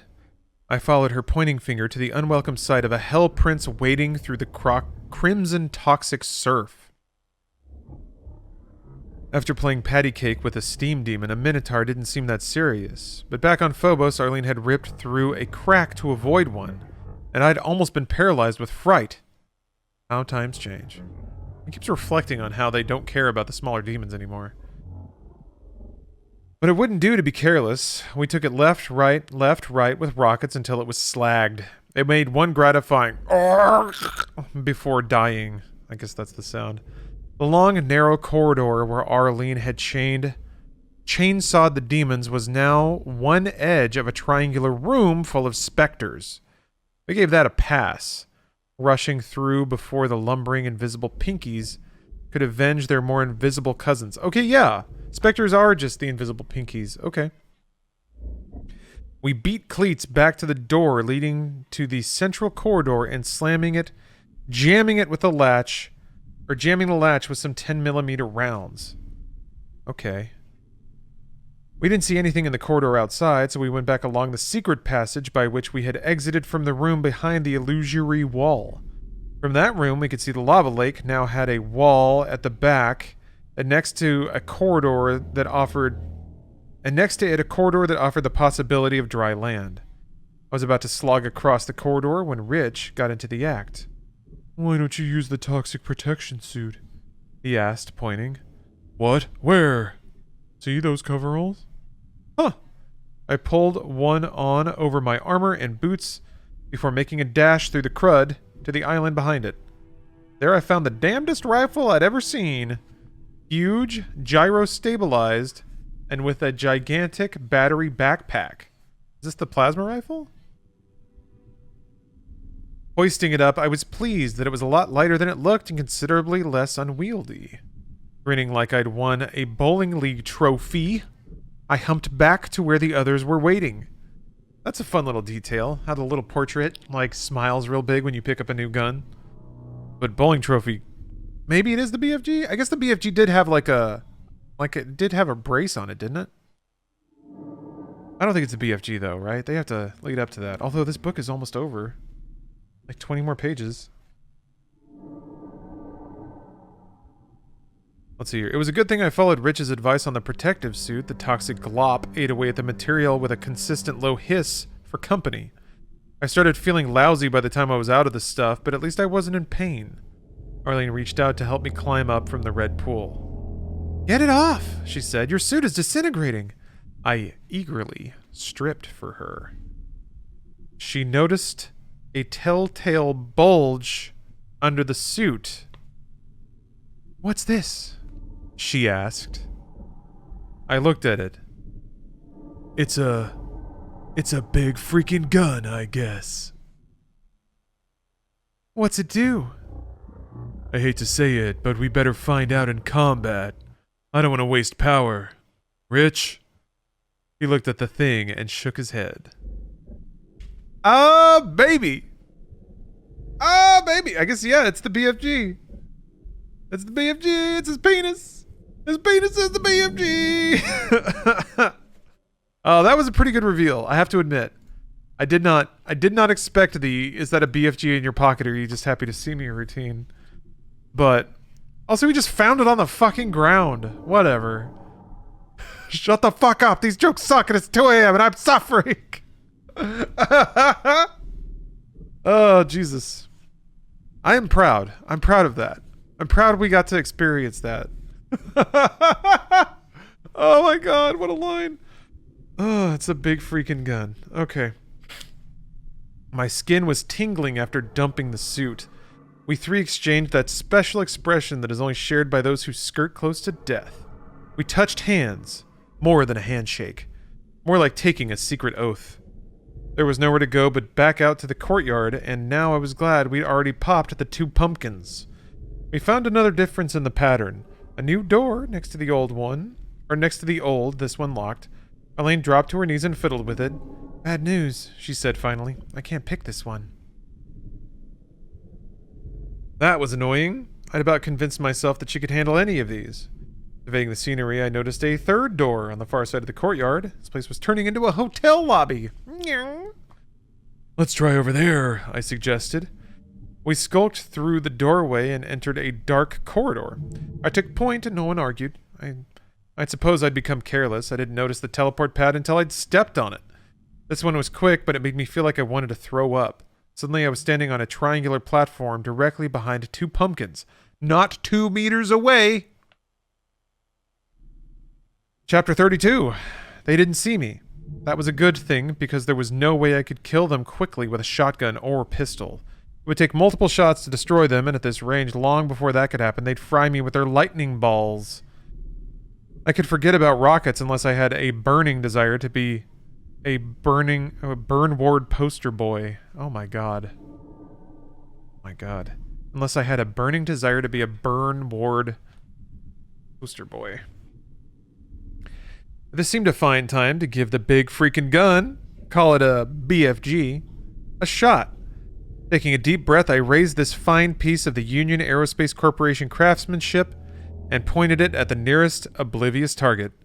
There was no obvious trigger mechanism, so I squeezed the hand grip. There was no kick at all. Instead, I heard a loud whine of energy. The pumpkins heard it also and started rotating. Nothing had come out of the muzzle of the weapon yet. I just about decided I made a big freaking mistake when a green ball of energy exploded from the sealed mouth of the gun. The light was so bright, it seared my eyes. The pumpkins screamed and popped like balloons, leaving nothing but smoking blue and orange shreds. Cool. But my troubles were not over. I wasn't back home with my feet up. That is the next page, right? Yeah, okay. A horde of zombies poured out of cubby holes that were like eyes, stretched up and down both corridors. Funny how I hadn't noticed them until trouble came out. Exhaustion was taking its toll and making me lose my edge. Speaking of edge... wait, did I... Wait a minute. Edge. Hold on. I didn't add the... Hold on a minute. I had... Wait. Wait. There we go. You need the edge. 30% off G Fuel products. Use code SIRLAW right now. It's a good Christmas product for the gamer in your life. Also, after I finish this book, I'm going to give away a couple more G Fuel shakers and stuff. I'm going to attribute this to Shadow as well, but... yeah, seamless, right? Seamless. That's salesmanship. Right there. You can't deny. Okay. Part out of cubby holes, making me lose my edge. But again, you won't lose your edge with G Fuel. I'd already dropped to my belly when I heard the unmistakable clatter of machine gun bullets ripping over my head. Who the hell was shooting now? The attack came from behind. I was tired of attacks coming from behind. Rolling to the side, staying low, I fired off another BFG blast down the corridor to the left. The results were good. A large bunch of fried zombies. I was ready to institute a firm gun control policy for all undead. I would firmly control my BFG as I fired it. What?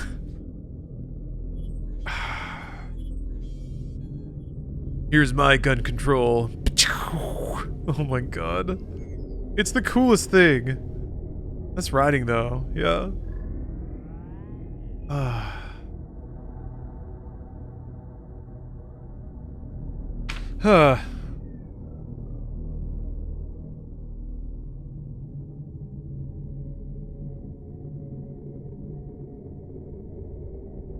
Leaping down from the pumpkin platform, I bolted along the corridor to the left end, ducking into a cubbyhole myself. Old rule, when a bad guy comes out of a hole, he's not there anymore. I laid down the BFG and unslung my trusty shotgun, then poked my nose out of the cubbyhole again. Seemed like a good idea at the time. A stream of bullets came out of nowhere, and I ducked back in. At last, I figured out what the hell was happening. It was Arlene! She must be firing across the hidden teleport pad, and her bullets were being teleported to where I had first emerged. No wonder the zombies were confused. This was enough to confuse someone with a functional brain. I mean, it's a teleporter. She was doing just as good of a job of mowing them down as if she'd been present and accounted for. Encouraged, I helped out and shot the ones who ran past my cubbyhole hunting for an enemy. So specters weren't the only ones who could play this game. Of course, the zombies got mad and started shooting each other. Oh, Moazy, thank you for gifting another sub. I thought they only teleported organic matter. No, that was a different kind of teleport. There's like an angrier teleport. Because like your clothes teleport and the guns teleport. Moazy, thank you for gifting another sub. Oh, the car. Hey! Nice.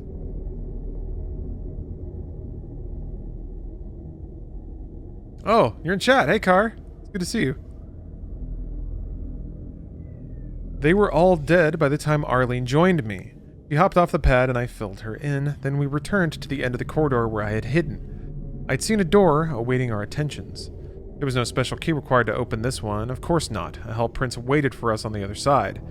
It had a blue key card in its mouth. We took it after making a fair trade. He got a whole bunch of rockets. I'm sure the Minotaur appreciated our generosity.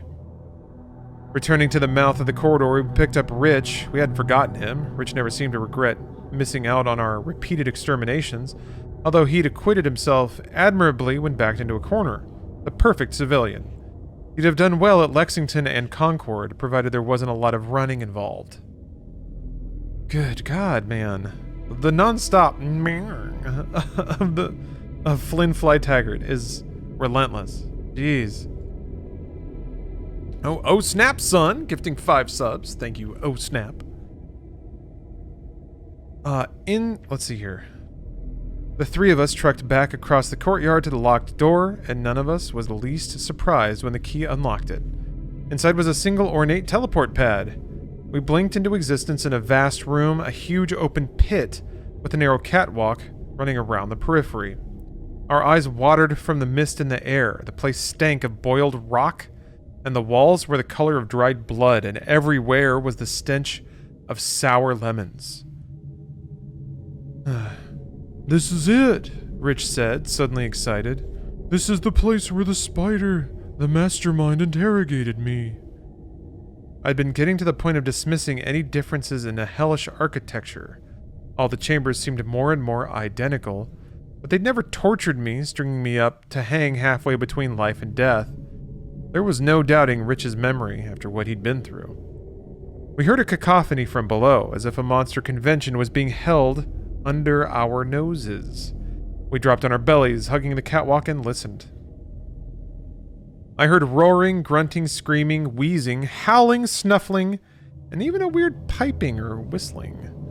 Heavy thumping and thudding left no doubt that some of the big guys were down there. Didn't hear a steam demon, though. That was the only good news. If you want to see the spider mind, now's your chance, Rich whispered. Isn't it special invitation only? Arlene asked. I can't help it, I whispered. I'm a natural-born gatecrasher. She crawled to the edge. Pumpkins, hell princes, those crazy flying skulls. Did we ever get around to naming them? Arlene looked at me with a strange expression, as if I just missed something. Gee, how about flying skulls? Any objections? Oh, Mushmouth! Thank you for gifting 5 subs. The title says Final Fantasy XIV because I'm technically still playing it. But somebody gave such a chunk of subs that I'm finishing reading this book, so about 15 more pages. And then I'll be back. I'll be back to Final Fantasy XIV, so technically still there. Maybe I should change it to art for the time being so it's not confusing, but we'll be done shortly here. Not too much longer. Yeah, man, the BFG shit. I just can't believe it. Let's see here. Shaking my head, I couldn't help but notice Rich's expression. He probably thought our little name game the pinnacle of insanity. And Rich had a gift for it himself. He called our steam demon a cyber dude. And Spider Mind turned out to be the perfect description for the thing that chose that moment to make a big entrance. It was worse than all the rest. If I'd found the steam demon disgusting with its mixture of organic and mechanical, this completely alien it scuttling across the floor down below completely turned my stomach. Numerous mechanical legs supported a dome housing a gigantic gray pulsating brain with a hideous ersatz face formed in the center of the squishy gray matter itself, complete with eyes and teeth. It should have been funny, almost a cartoon, but there was nothing remotely humorous about the living incarnation of a nightmare. Its appearance was so unnerving that one could easily neglect taking inventory of the most important thing, its weapons. Even from this awkward angle, it was easy to see that it came equipped with what looked like an ultra-speed Gatling gun, like a Vulcan cannon. There was little doubt that up close, there'd be other unpleasant surprises. Listen, I hissed. Suppose we can take this Spider-Mind thing. We throw a monkey wrench into the invasion plans right here and now. I could run along the catwalk, drop down in front of the creature and fry it with my new toy. Too dangerous, Arlene said. It would get you with its machine guns before you got close enough to try, Rich added. These were extremely good points, I had to admit. Rethinking the idea, I realized that even if I succeeded, I would be ripped to shreds by the throng of monsters surrounding the boss. Is that a random yawn? Wow. Rich seemed to be reading my thoughts when he said, We should kill some of the other creatures so the Spider-Mind won't have as much backup. Maybe this guy could make an honorary Marine after all. Creeping along the catwalk rim, peeking over the edge, we made slow progress. While finding a more advantageous position, Rich sneezed. I think he was allergic to monsters. The element of surprise blown, it was time to open fire and blow them away. Their reward for paying attention. Arlene and I worked through the rockets we'd scavenged from the steam demon chamber. Good distance and angle to use those little darlings. There'd been so much noise already that plenty of the monsters farther away still hadn't noticed what was going on. They were partying down. Our primary goal was to keep the Spider-Mind from noticing as long as inhumanly possible, so we never shot a rocket in its direction. We still had a lot of unanswered questions. How well did the brain hear? And were there other creatures were other creatures supposed to report back? And were they in constant communication by radio or telepathy? We continued the slaughter. Rich was proving himself useful again, this time with the Sig Cow. Finally, the general run of monsters noticed that something was amiss.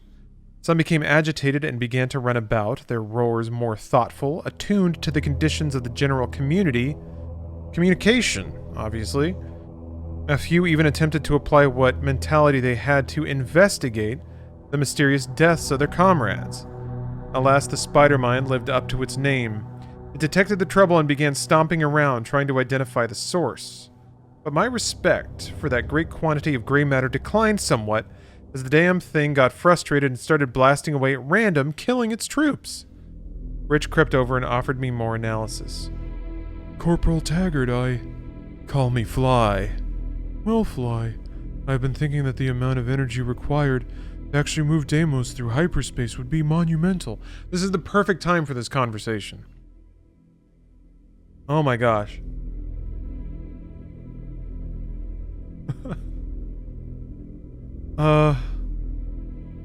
There's no way they could have snuck such a huge power generator onto Deimos through those fairly small gates. We're talking many terawatts, thousands of Hoover dams worth of power. Makes sense, I said. Arlene nodded, while continuing to hold down the fort. The most likely explanation is that the power is coming from an external source, he said, and they're beaming it in somehow. Rich, Arlene said, are you saying cut the power and end the invasion? For the first time since seeing the spawning vats, I began to think we might really have a chance. So long as they had power, they could produce an endless number of monsters in their damned cauldrons. It was time to cancel their service. Time for chapter 33, the final chapter in Doom, knee-deep in the dead.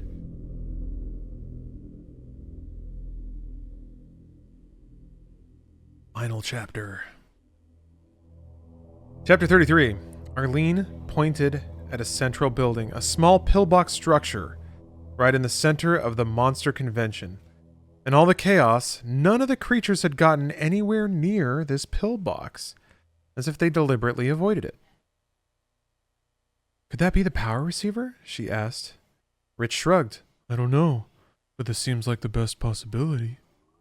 That possibility did as much for our morale as if we'd each been given a blue face sphere.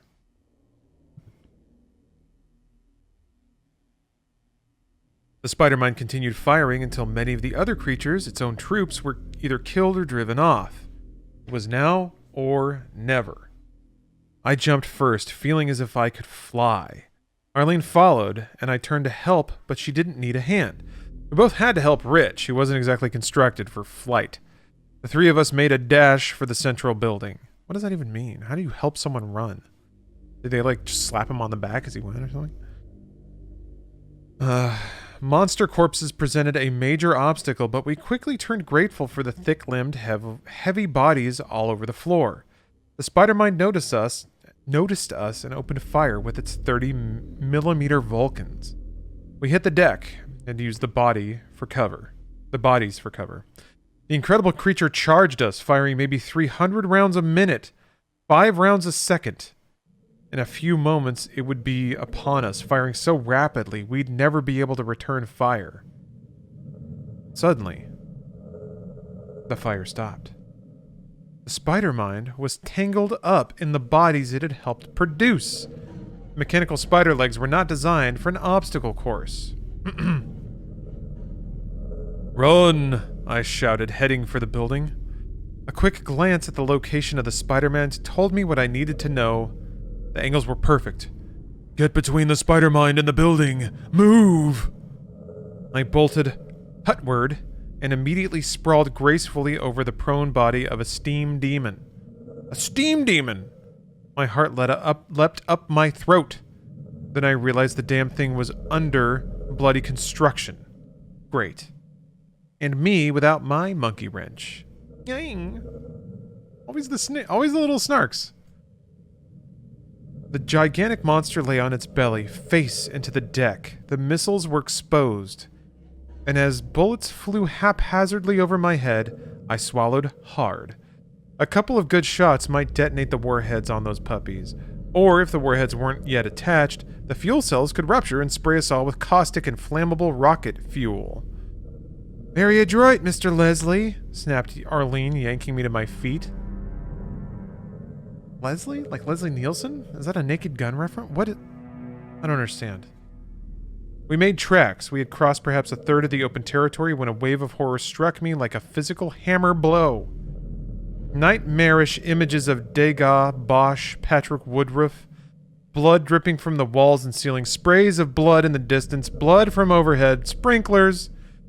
It probed, trying to find a weak spot. My father lurched out of the building, grinning and slapping his body. Oh my god. Me heap big chief Kamehameha! What? Me heap big chief Kamehameha, he shouted, and then gave a Tarzan yell, slapping his body. Me, big chief Kamehameha! What the fuck? I'm not kidding. He shouted and then gave a Tarzan yell. Ah! He'd humiliated me all over again as he had 20 years earlier. We'd been in Hawaii in a museum before a life-size huge statue of Hawaii's greatest king. I shrank away from him, praying to God. No one knew he was my father, but he followed me saying, "Did you see what I did? Watch!" And he did it again. Me big chief Kamehameha, slapping his... Oh, this is a real powerful dad move. Wow. And this is Flynn Flytaggart's greatest terror, is being mildly embarrassed by his father at a museum. Yeah, Shadow, you did this. You did this. You did this. I've never been more ashamed of him in my life. We were lucky to make it out of the museum alive, but god damn it, he was not going to stop me reaching that building. I pushed on, tuning out the spider mind. That's amazing. Then I saw myself brought up on charges again, but this time I was tried and convicted, and they ripped the stripes off my sleeve like, what was it? Like that old television show, Two-Dimensional. Branded. Something like that.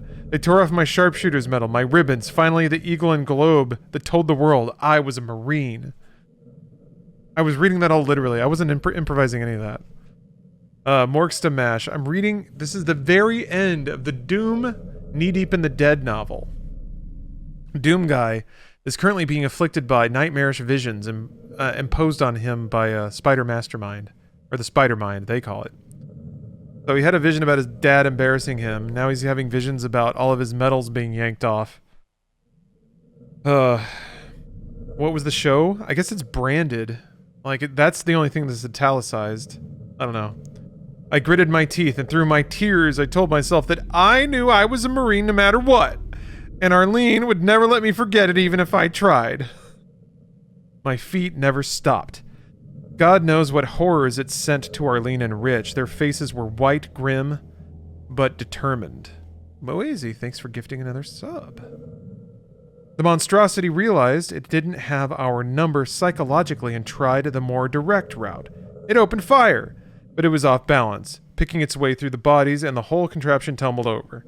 This gave us the time to get into position. Just as we got behind the building, the spider mind freed itself, stood up straight on mechanical legs, swiveled the weaponry into position, and started firing. A few quick burps of gunfire probed our way, then it abruptly choked off, and there was silence. What happened? Rich asked. It's like it stopped automatically, Arlene said. It can't shoot us without shooting the building, I realized. The guns were clearly cut off by a circuit breaker. Yeah, there are 3 more of these books. This is so ridiculous. We had to get inside, but the spider mind lived up to its name. The thing scuttled quickly to the side, trying for a better angle and a clear shot. We kept moving, dancing around the pillbox in a tightening spiral, always keeping ourselves between the spider mind and the building. It was like playing some kind of children's game, only this playground was the killing field. Then we had a new problem. The other monsters had been considerate enough to stay away, but now the noise attracted them back into the fray. A random sampling of fireballs, ball lightning, and even the Hell Prince's green fire creased our bow. Under the circumstances, it would have been rude not to respond. We fired back while we kept running from the spider mind. One rocket left, I yelled as I fired the penultimate one at a minotaur. I slung the launcher, never know when a weapon might come in handy, but Arlene must have figured there'd be no more rainy days. She blew through her AB-10 ammo and dropped the pistol without a second glance, not wanting anything to slow her down. That was a comma. Bill Rich fired his Sig Cow at the Spinies and actually dropped one. Despite his bulk... Dude, you don't have to keep... He managed to keep up with us, although his heavy breathing was cause for worry. I hoped he wouldn't have a heart attack. Shit. We still needed him. I wasn't being callous in thinking this. The mission was all important. Sure, dude. God, did I actually think that? I guess I did. Arlene had converted me, and I didn't even know when she managed it. My goal had shifted from rescuing her to fighting the last battle as the last Marine. I blew the door off its hinges with a point-blank shotgun blast. I think there might still be... Yeah, okay, there's still soundtrack. It just gets quiet, okay.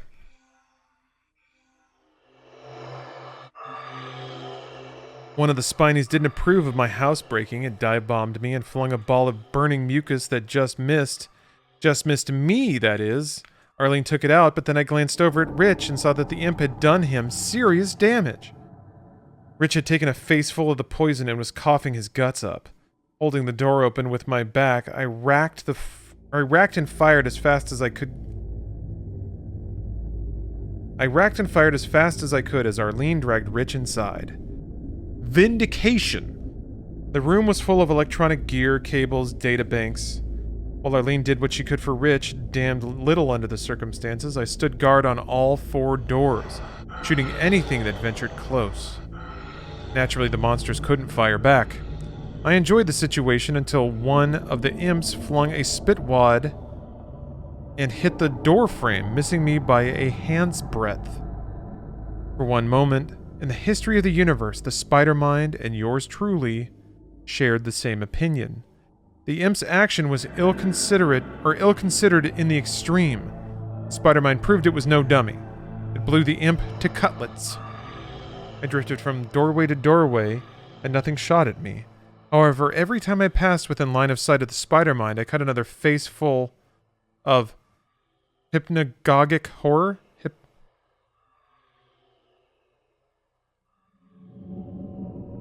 I guess? Hypnagogic? That doesn't sound right. Hypnagogic? Hypnagogic? Whatever. Hypnagogic, galogic horror. It was the only weapon the critter had left. In a way, you had to feel sorry for it. Hypnojogic? Hypnojogic?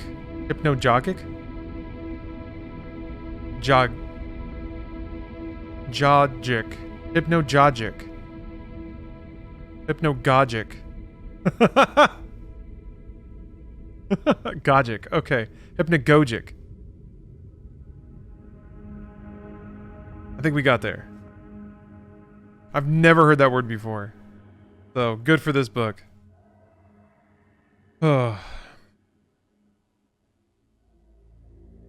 How's it going? I asked Arlene, already knowing the answer. She shook her head. Rich was in a lot worse shock than when we first found him. The flaming goo had stuck to his face, catching him just as he inhaled. His lungs were fried. They could no longer transport oxygen to his blood. I didn't know what we were going to do. Maybe a hospital could save him, but we didn't even have bandages or painkiller. The skin of his face was angry red, and it was bleeding in a dozen spots where enough layers of epidermis had burned away. He must be in agony, and Rich knew it was hopeless, for him at least. He was a smart man. Bill was dying. Bill turned out all right in the end. Arlene propped him against a wall and whispered in his ear. He nodded, making the coughing worse, but she wiped his eyes, and he could see well enough to help us. In a weak voice, he began identifying critical components within the room. He remembered everything from when they forced him to work on the mess. He told us what we needed to know. Arlene left him propped against the wall and came to me. In a low voice, she said, I wish we had one of those blue spheres right now. It's the only thing that would save him, I agreed. We don't even have a med kit. At least I could make him comfortable. I looked her in the eye. He told us what we need to know, I said. That's the important thing. I felt professional. I felt several degrees colder than mean.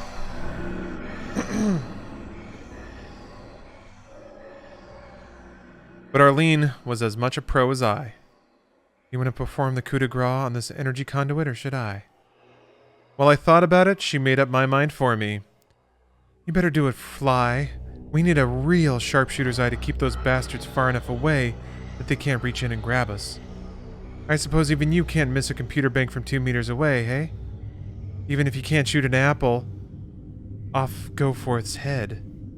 She grinned. I turned and became a one-man wrecking crew. Raising the BFG, I took a deep breath and let fly at the collection of electronics. The explosion knocked me on my butt. I staggered up and took out the rest of the targets Rich pointed out in the mass of equipment. After 4 walloping shots, the BFG fizzed and wouldn't shoot anymore. Out of juice, I finished the job with a dozen shotgun shells. Jesus, Fly, come look at this, Arlene shouted. I came, still shaking, ears ringing like Christmas. No jeans, thanks for the cheer.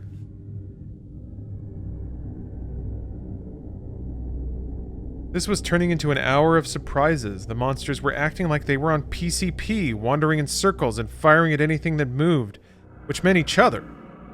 The spider mind still seemed to have control over its ugly faculties. It opened fire on several of the Hell Princes, no doubt with the idea of removing those of its minions most potentially dangerous if there were no way to give them orders. Naturally, the executions drew the attention of other monsters. They fired at the noise. We weren't cast members in that show, but we took full advantage of our backstage passes. 15 minutes later, there was one monster. Count 'em, one monster left that we could see. For the moment, the spider mind was boss over itself, and it had one other problem besides not being able to get any decent help. The gun cylinder spun, empty. The spider hadn't saved any ammo for us. Rich, Arlene said, speaking quietly but enunciating clearly, your plan worked brilliantly. I'm sure he would have appreciated her good opinion of him if he had still been alive. So wait, he just died off camera? He didn't even get to say bye? He just fulfilled his needs for the plot and then quietly died. Damn. This book is cold. The damned stupid Spiny had killed him after all. I stared at the dead face of Bill Rich, the captivity and torture survivor, comrade, the man who gave us a real chance to defeat the alien invaders. I looked at this brand new corpse and something snapped. I'm sick of this. I told Arlene. I shrugged off my beloved rocket launcher and handed it to my best gal pal. Keep an eye on me, First Class. You'll know when to use it. And don't, god damn it, miss. Show me the apple, Flynn Taggart, and I'll pop it off your head. I loaded up my shotgun, for attention-grabbing purposes only, and calmly walked out to face the ugliest alien of them all. Hold on a second.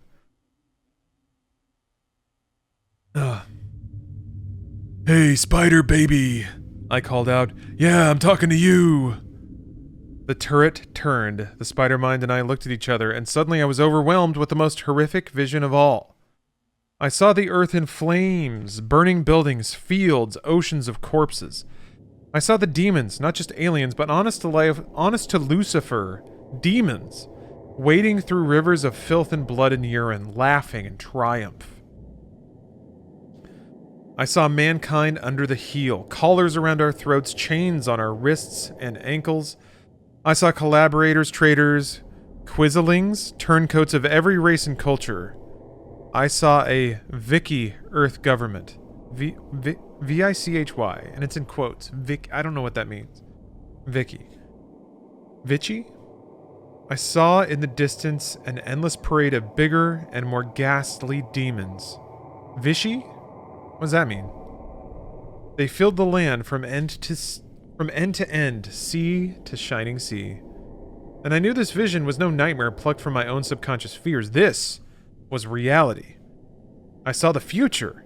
I leaned forward and spat upon the shredded machine mind. Remember the imp you had talked to me back on Phobos? That creepy Leatherface asked for my surrender. Well, here's my answer, you insect. Raising my shotgun, I took careful aim and blasted towards the brain inside the crystal case. Then I did it again, and again, and again. I stopped at 8 shots because I'd run out of shells, and because the turret had fully rotated in my direction and was chewing up the deck plates with 30mm rounds. Oh, so it still has bullets. Okay. Oh, Vichy France was pro-Nazi? Oh, okay, fuck them then. I see, a pro-demon government. Gotcha. I slalomed through the heaped corpses, looking for one in particular. One buddy, not dead, but pre-born, as my nuns would say, though in a hell of a different context. I was looking for my steam demon, and that had to be a first. The spider mind scuttled after me. On open ground, it could make quite a clip, quite a bit faster than a mere two-legger like me. Jesus, you can't just say that. But we weren't on open ground. I chose my route well. I leapt from body to body like Eliza across the ice floes. And the frustrated arachnoid android started shooting the corpses out of the way for clearer footing. I put some distance between us, and for a moment the stupid thing lost me. Great. I should have brought an air horn. Crouching so I wouldn't get clopped by a stray, I loaded, stood up, and fired a few more shells. It spotted me, screamed in triumph, just like you'd expect an insect to sound.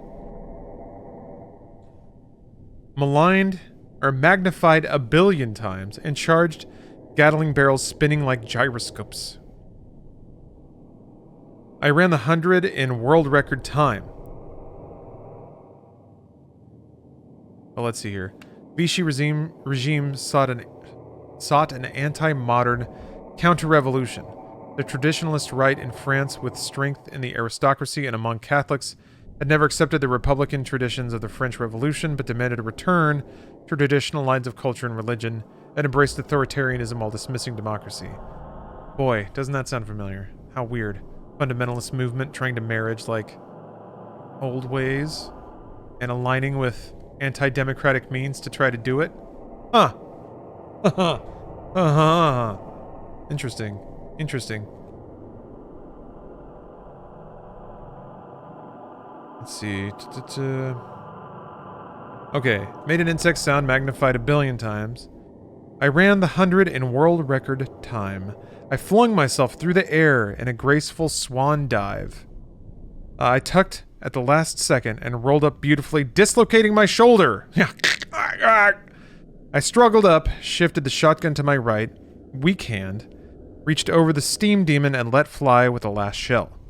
My cough was answered by a diarrhea of Vulcan cannon rounds that tore up the iron flesh of the steam demon like an AB-10 tears up plaster. The bullets ripped the legs apart. They ripped the head apart. They ripped the missiles apart. I clenched my teeth. Now was the moment of truth.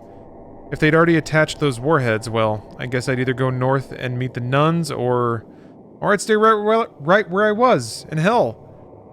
15 seconds and 750 rounds later, sudden silence startled me back to the here and now. My ears throbbed and rang, and my skull felt like it was still vibrating, but the spider mind had stopped shooting to see what damage it had done. I wasn't about to stick my head up. But I didn't need to. I closed my eyes and sniffed deeply. There is a smell most people don't know. But once you've tasted this smell, you never forget it. Anyone who's hung around a Marine air base or naval air station remembers, and pilots remember from the airport. It's the pungent aroma of JP-9 jet propellant, and it tears through your septum, up your nasal passages, and straight into your brain. Think of ammonia, formaldehyde, and skunk juice swirled together into a malt. There was no possibility of error. Dozens of gallons of the burn juice pooled around the steam demon. In fact, looking down, I saw it seeping from under the body onto my side, eating away at my boots worse than the green sludge. My bruised eardrums were trying to tell me something urgent, a sound behind the ringing and throbbing, clicking feet. Spider-Mind was on its way to investigate. I backed slowly away, crouching lower and lower to stay behind the steam demon. Then the Spider-Mind loomed, and I could no longer hide. It screamed again, this time in rage, not triumph, and charged. It slipped in the fuel slick that it itself had created. It tried to rise, and it slipped again, skating in the horrible stuff. JP-9 dripped from the Spider-Mind's underbelly, splashed up and down its legs, even sprayed across the crystal canopy. Time to split that apple, AS. I dashed to the side, waving frantically at the building. I couldn't see Arlene. I pointed at the Spider-Mind, screaming, "No! No, you crazy bitch!" She couldn't hear me, of course, because I never would have said such a thing. What?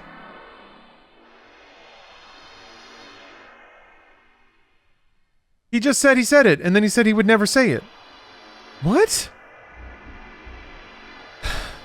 A tiny bud of red bloomed in the black doorway, flowering into the bright red tail exhaust of our very last rocket.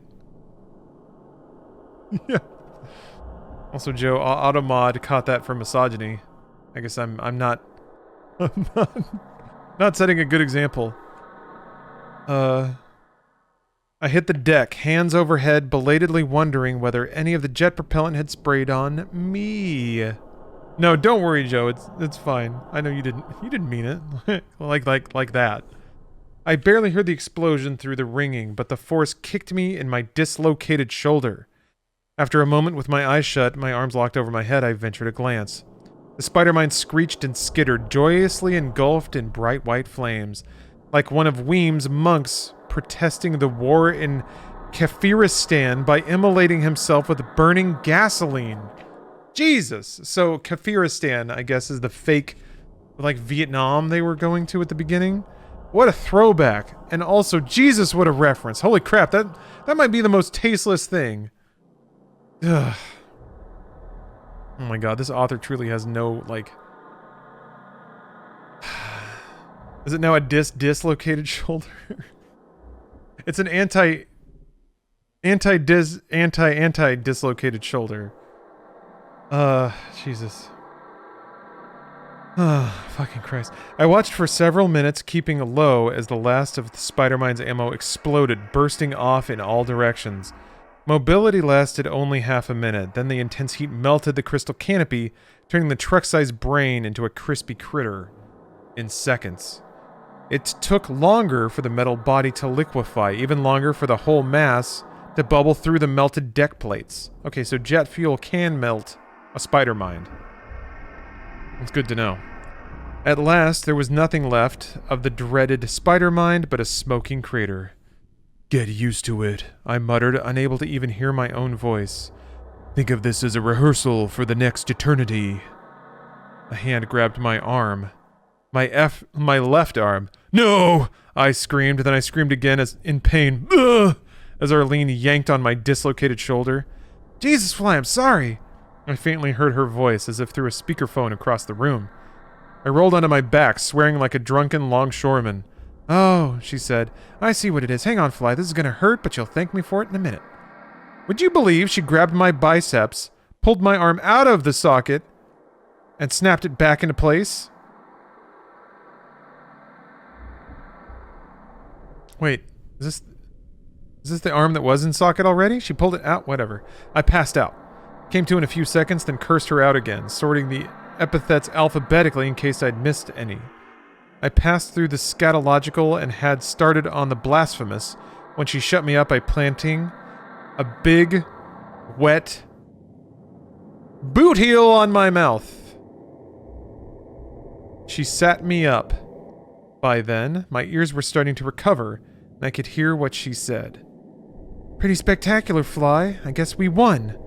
Rich would have loved this spread now. Also, she just walked through like a billion lacerated demons and all their piss and shit, and then she just squished her like boot heel directly into his open mouth. She doesn't want to make out with him. Anyway. But I still heard the hum of power. The lights remained lit. Something was wrong with this picture. Hope you won't take this wrong, said Arlene, staring curiously around. But why are we plunged into a terrible darkness, Fly Taggart? I know what you mean, A.S. We can't feel total satisfaction until we're freezing to death in the black night of space. And running out of air. So what's gone wrong with Bill Rich's plan? She frowned and thought. I guess that building didn't have the power receiver after all, she said. It must have been the communications gear by which the spider mind was controlling all the other creatures. You mean the creatures left on Deimos and Phobos will destroy one another like these guys did? I smiled. I liked that thought. The spider mind was barely able to control them as it was, she pointed out. They have a natural hatred for each other. I remembered the crucified Hell Princes. Then I remembered Bill, dying from that stupid blast from a stupid imp. Now he was gone! Focus, Fly, focus! We went back in the control room and I threw a piece of canvas over Rich. We laid his body out in the place that was the most appropriate crypt, scene of his victory over the demons. All right, I said. I think we should retrace our steps back to the surface of Deimos. Maybe if we can figure out how to get back to Mars from here, or at least figure out where the hell we are. Watch your language, Arlene said seriously. Arlene Sanders. With religion? Weird. As we worked our way back up through the levels of Deimos, we found the dead bodies of hundreds, then thousands of the alien monsters. It was as if the Cosmic Orkin Company had come through and done a big special on demonic infestation. I'm surprised he didn't take an opportunity to complain about how heavy Bill's fat body is. It took considerable effort to drag Bill's corpse outside because he's so fat. Yeah, you're right. That is weird. Okay. There were very few live ones, so completely out of it that they hardly seemed worth killing. Somehow Arlene and I found the will to exterminate them anyway. When we reached the surface, we discovered the pressure dome was cracked, the air rushing out, creating a mini hurricane. Of course, we had been adequately briefed on the basics of life in space. It would take days for all the air to escape. We weren't planning to wait around that long. I looked past the crack and stopped breathing. I stared so long, forgetting to blink that my eyes blurred. I wasn't staring at Mars anymore. Where Mars had loomed, hanging over our heads like a giant wrecking ball, was a different planet. One that looked disturbingly familiar. Blue-green, familiar landmasses, cloud cover, teeming with 6 billion cousins and uncles. We weren't in a hyperspace tunnel any longer. We looked for several minutes, hoping it was a shared hallucination. At last, Arlene said, I guess we know their invasion plans now. As I stared at Earth and the skies of Deimos through a cracked and broken pressure dome, I felt a queer sense of dislocation, as if I were no longer sitting inside my own body, but standing alongside. I shook, as if I had a terrible fever, mindlessly clutching at my uniform. Weem's uniform. Well, I began feebly. at least we stopped them. Did we? She reached out as if trying to pet the planet.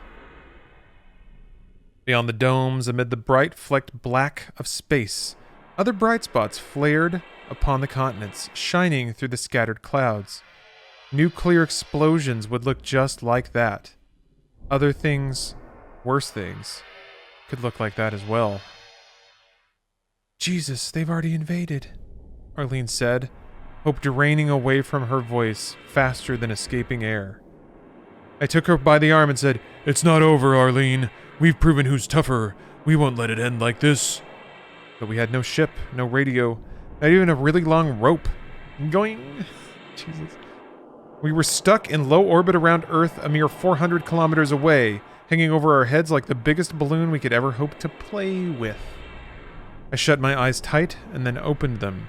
How would we do the impossible? How could we jump 400 kilometers to Earth and kill the orbital velocity? Weird. We didn't say anything for a very long time. We watched the white spots appearing over the northern hemisphere of the hot blue oceans and cool green hills of Earth. Suddenly, Arlene gasped. Her eyes opened wide. Fly, I have it! What? I know how to do it! Do what? Damn it! Her lips moved, silently calculating, and then she grinned. I know how to get us across to Earth, Fly! And Fiend. That is the end of Doom Chapter 1, Knee Deep in the Dead. And I landed in the last minute. VODs for YouTube can't be longer than 12 hours, and it's now 11 hours, 59 minutes, and 30 seconds. So if you made it to the end of this on YouTube, thank you very much for watching, but I got to cut so that I can upload this later. Thank you!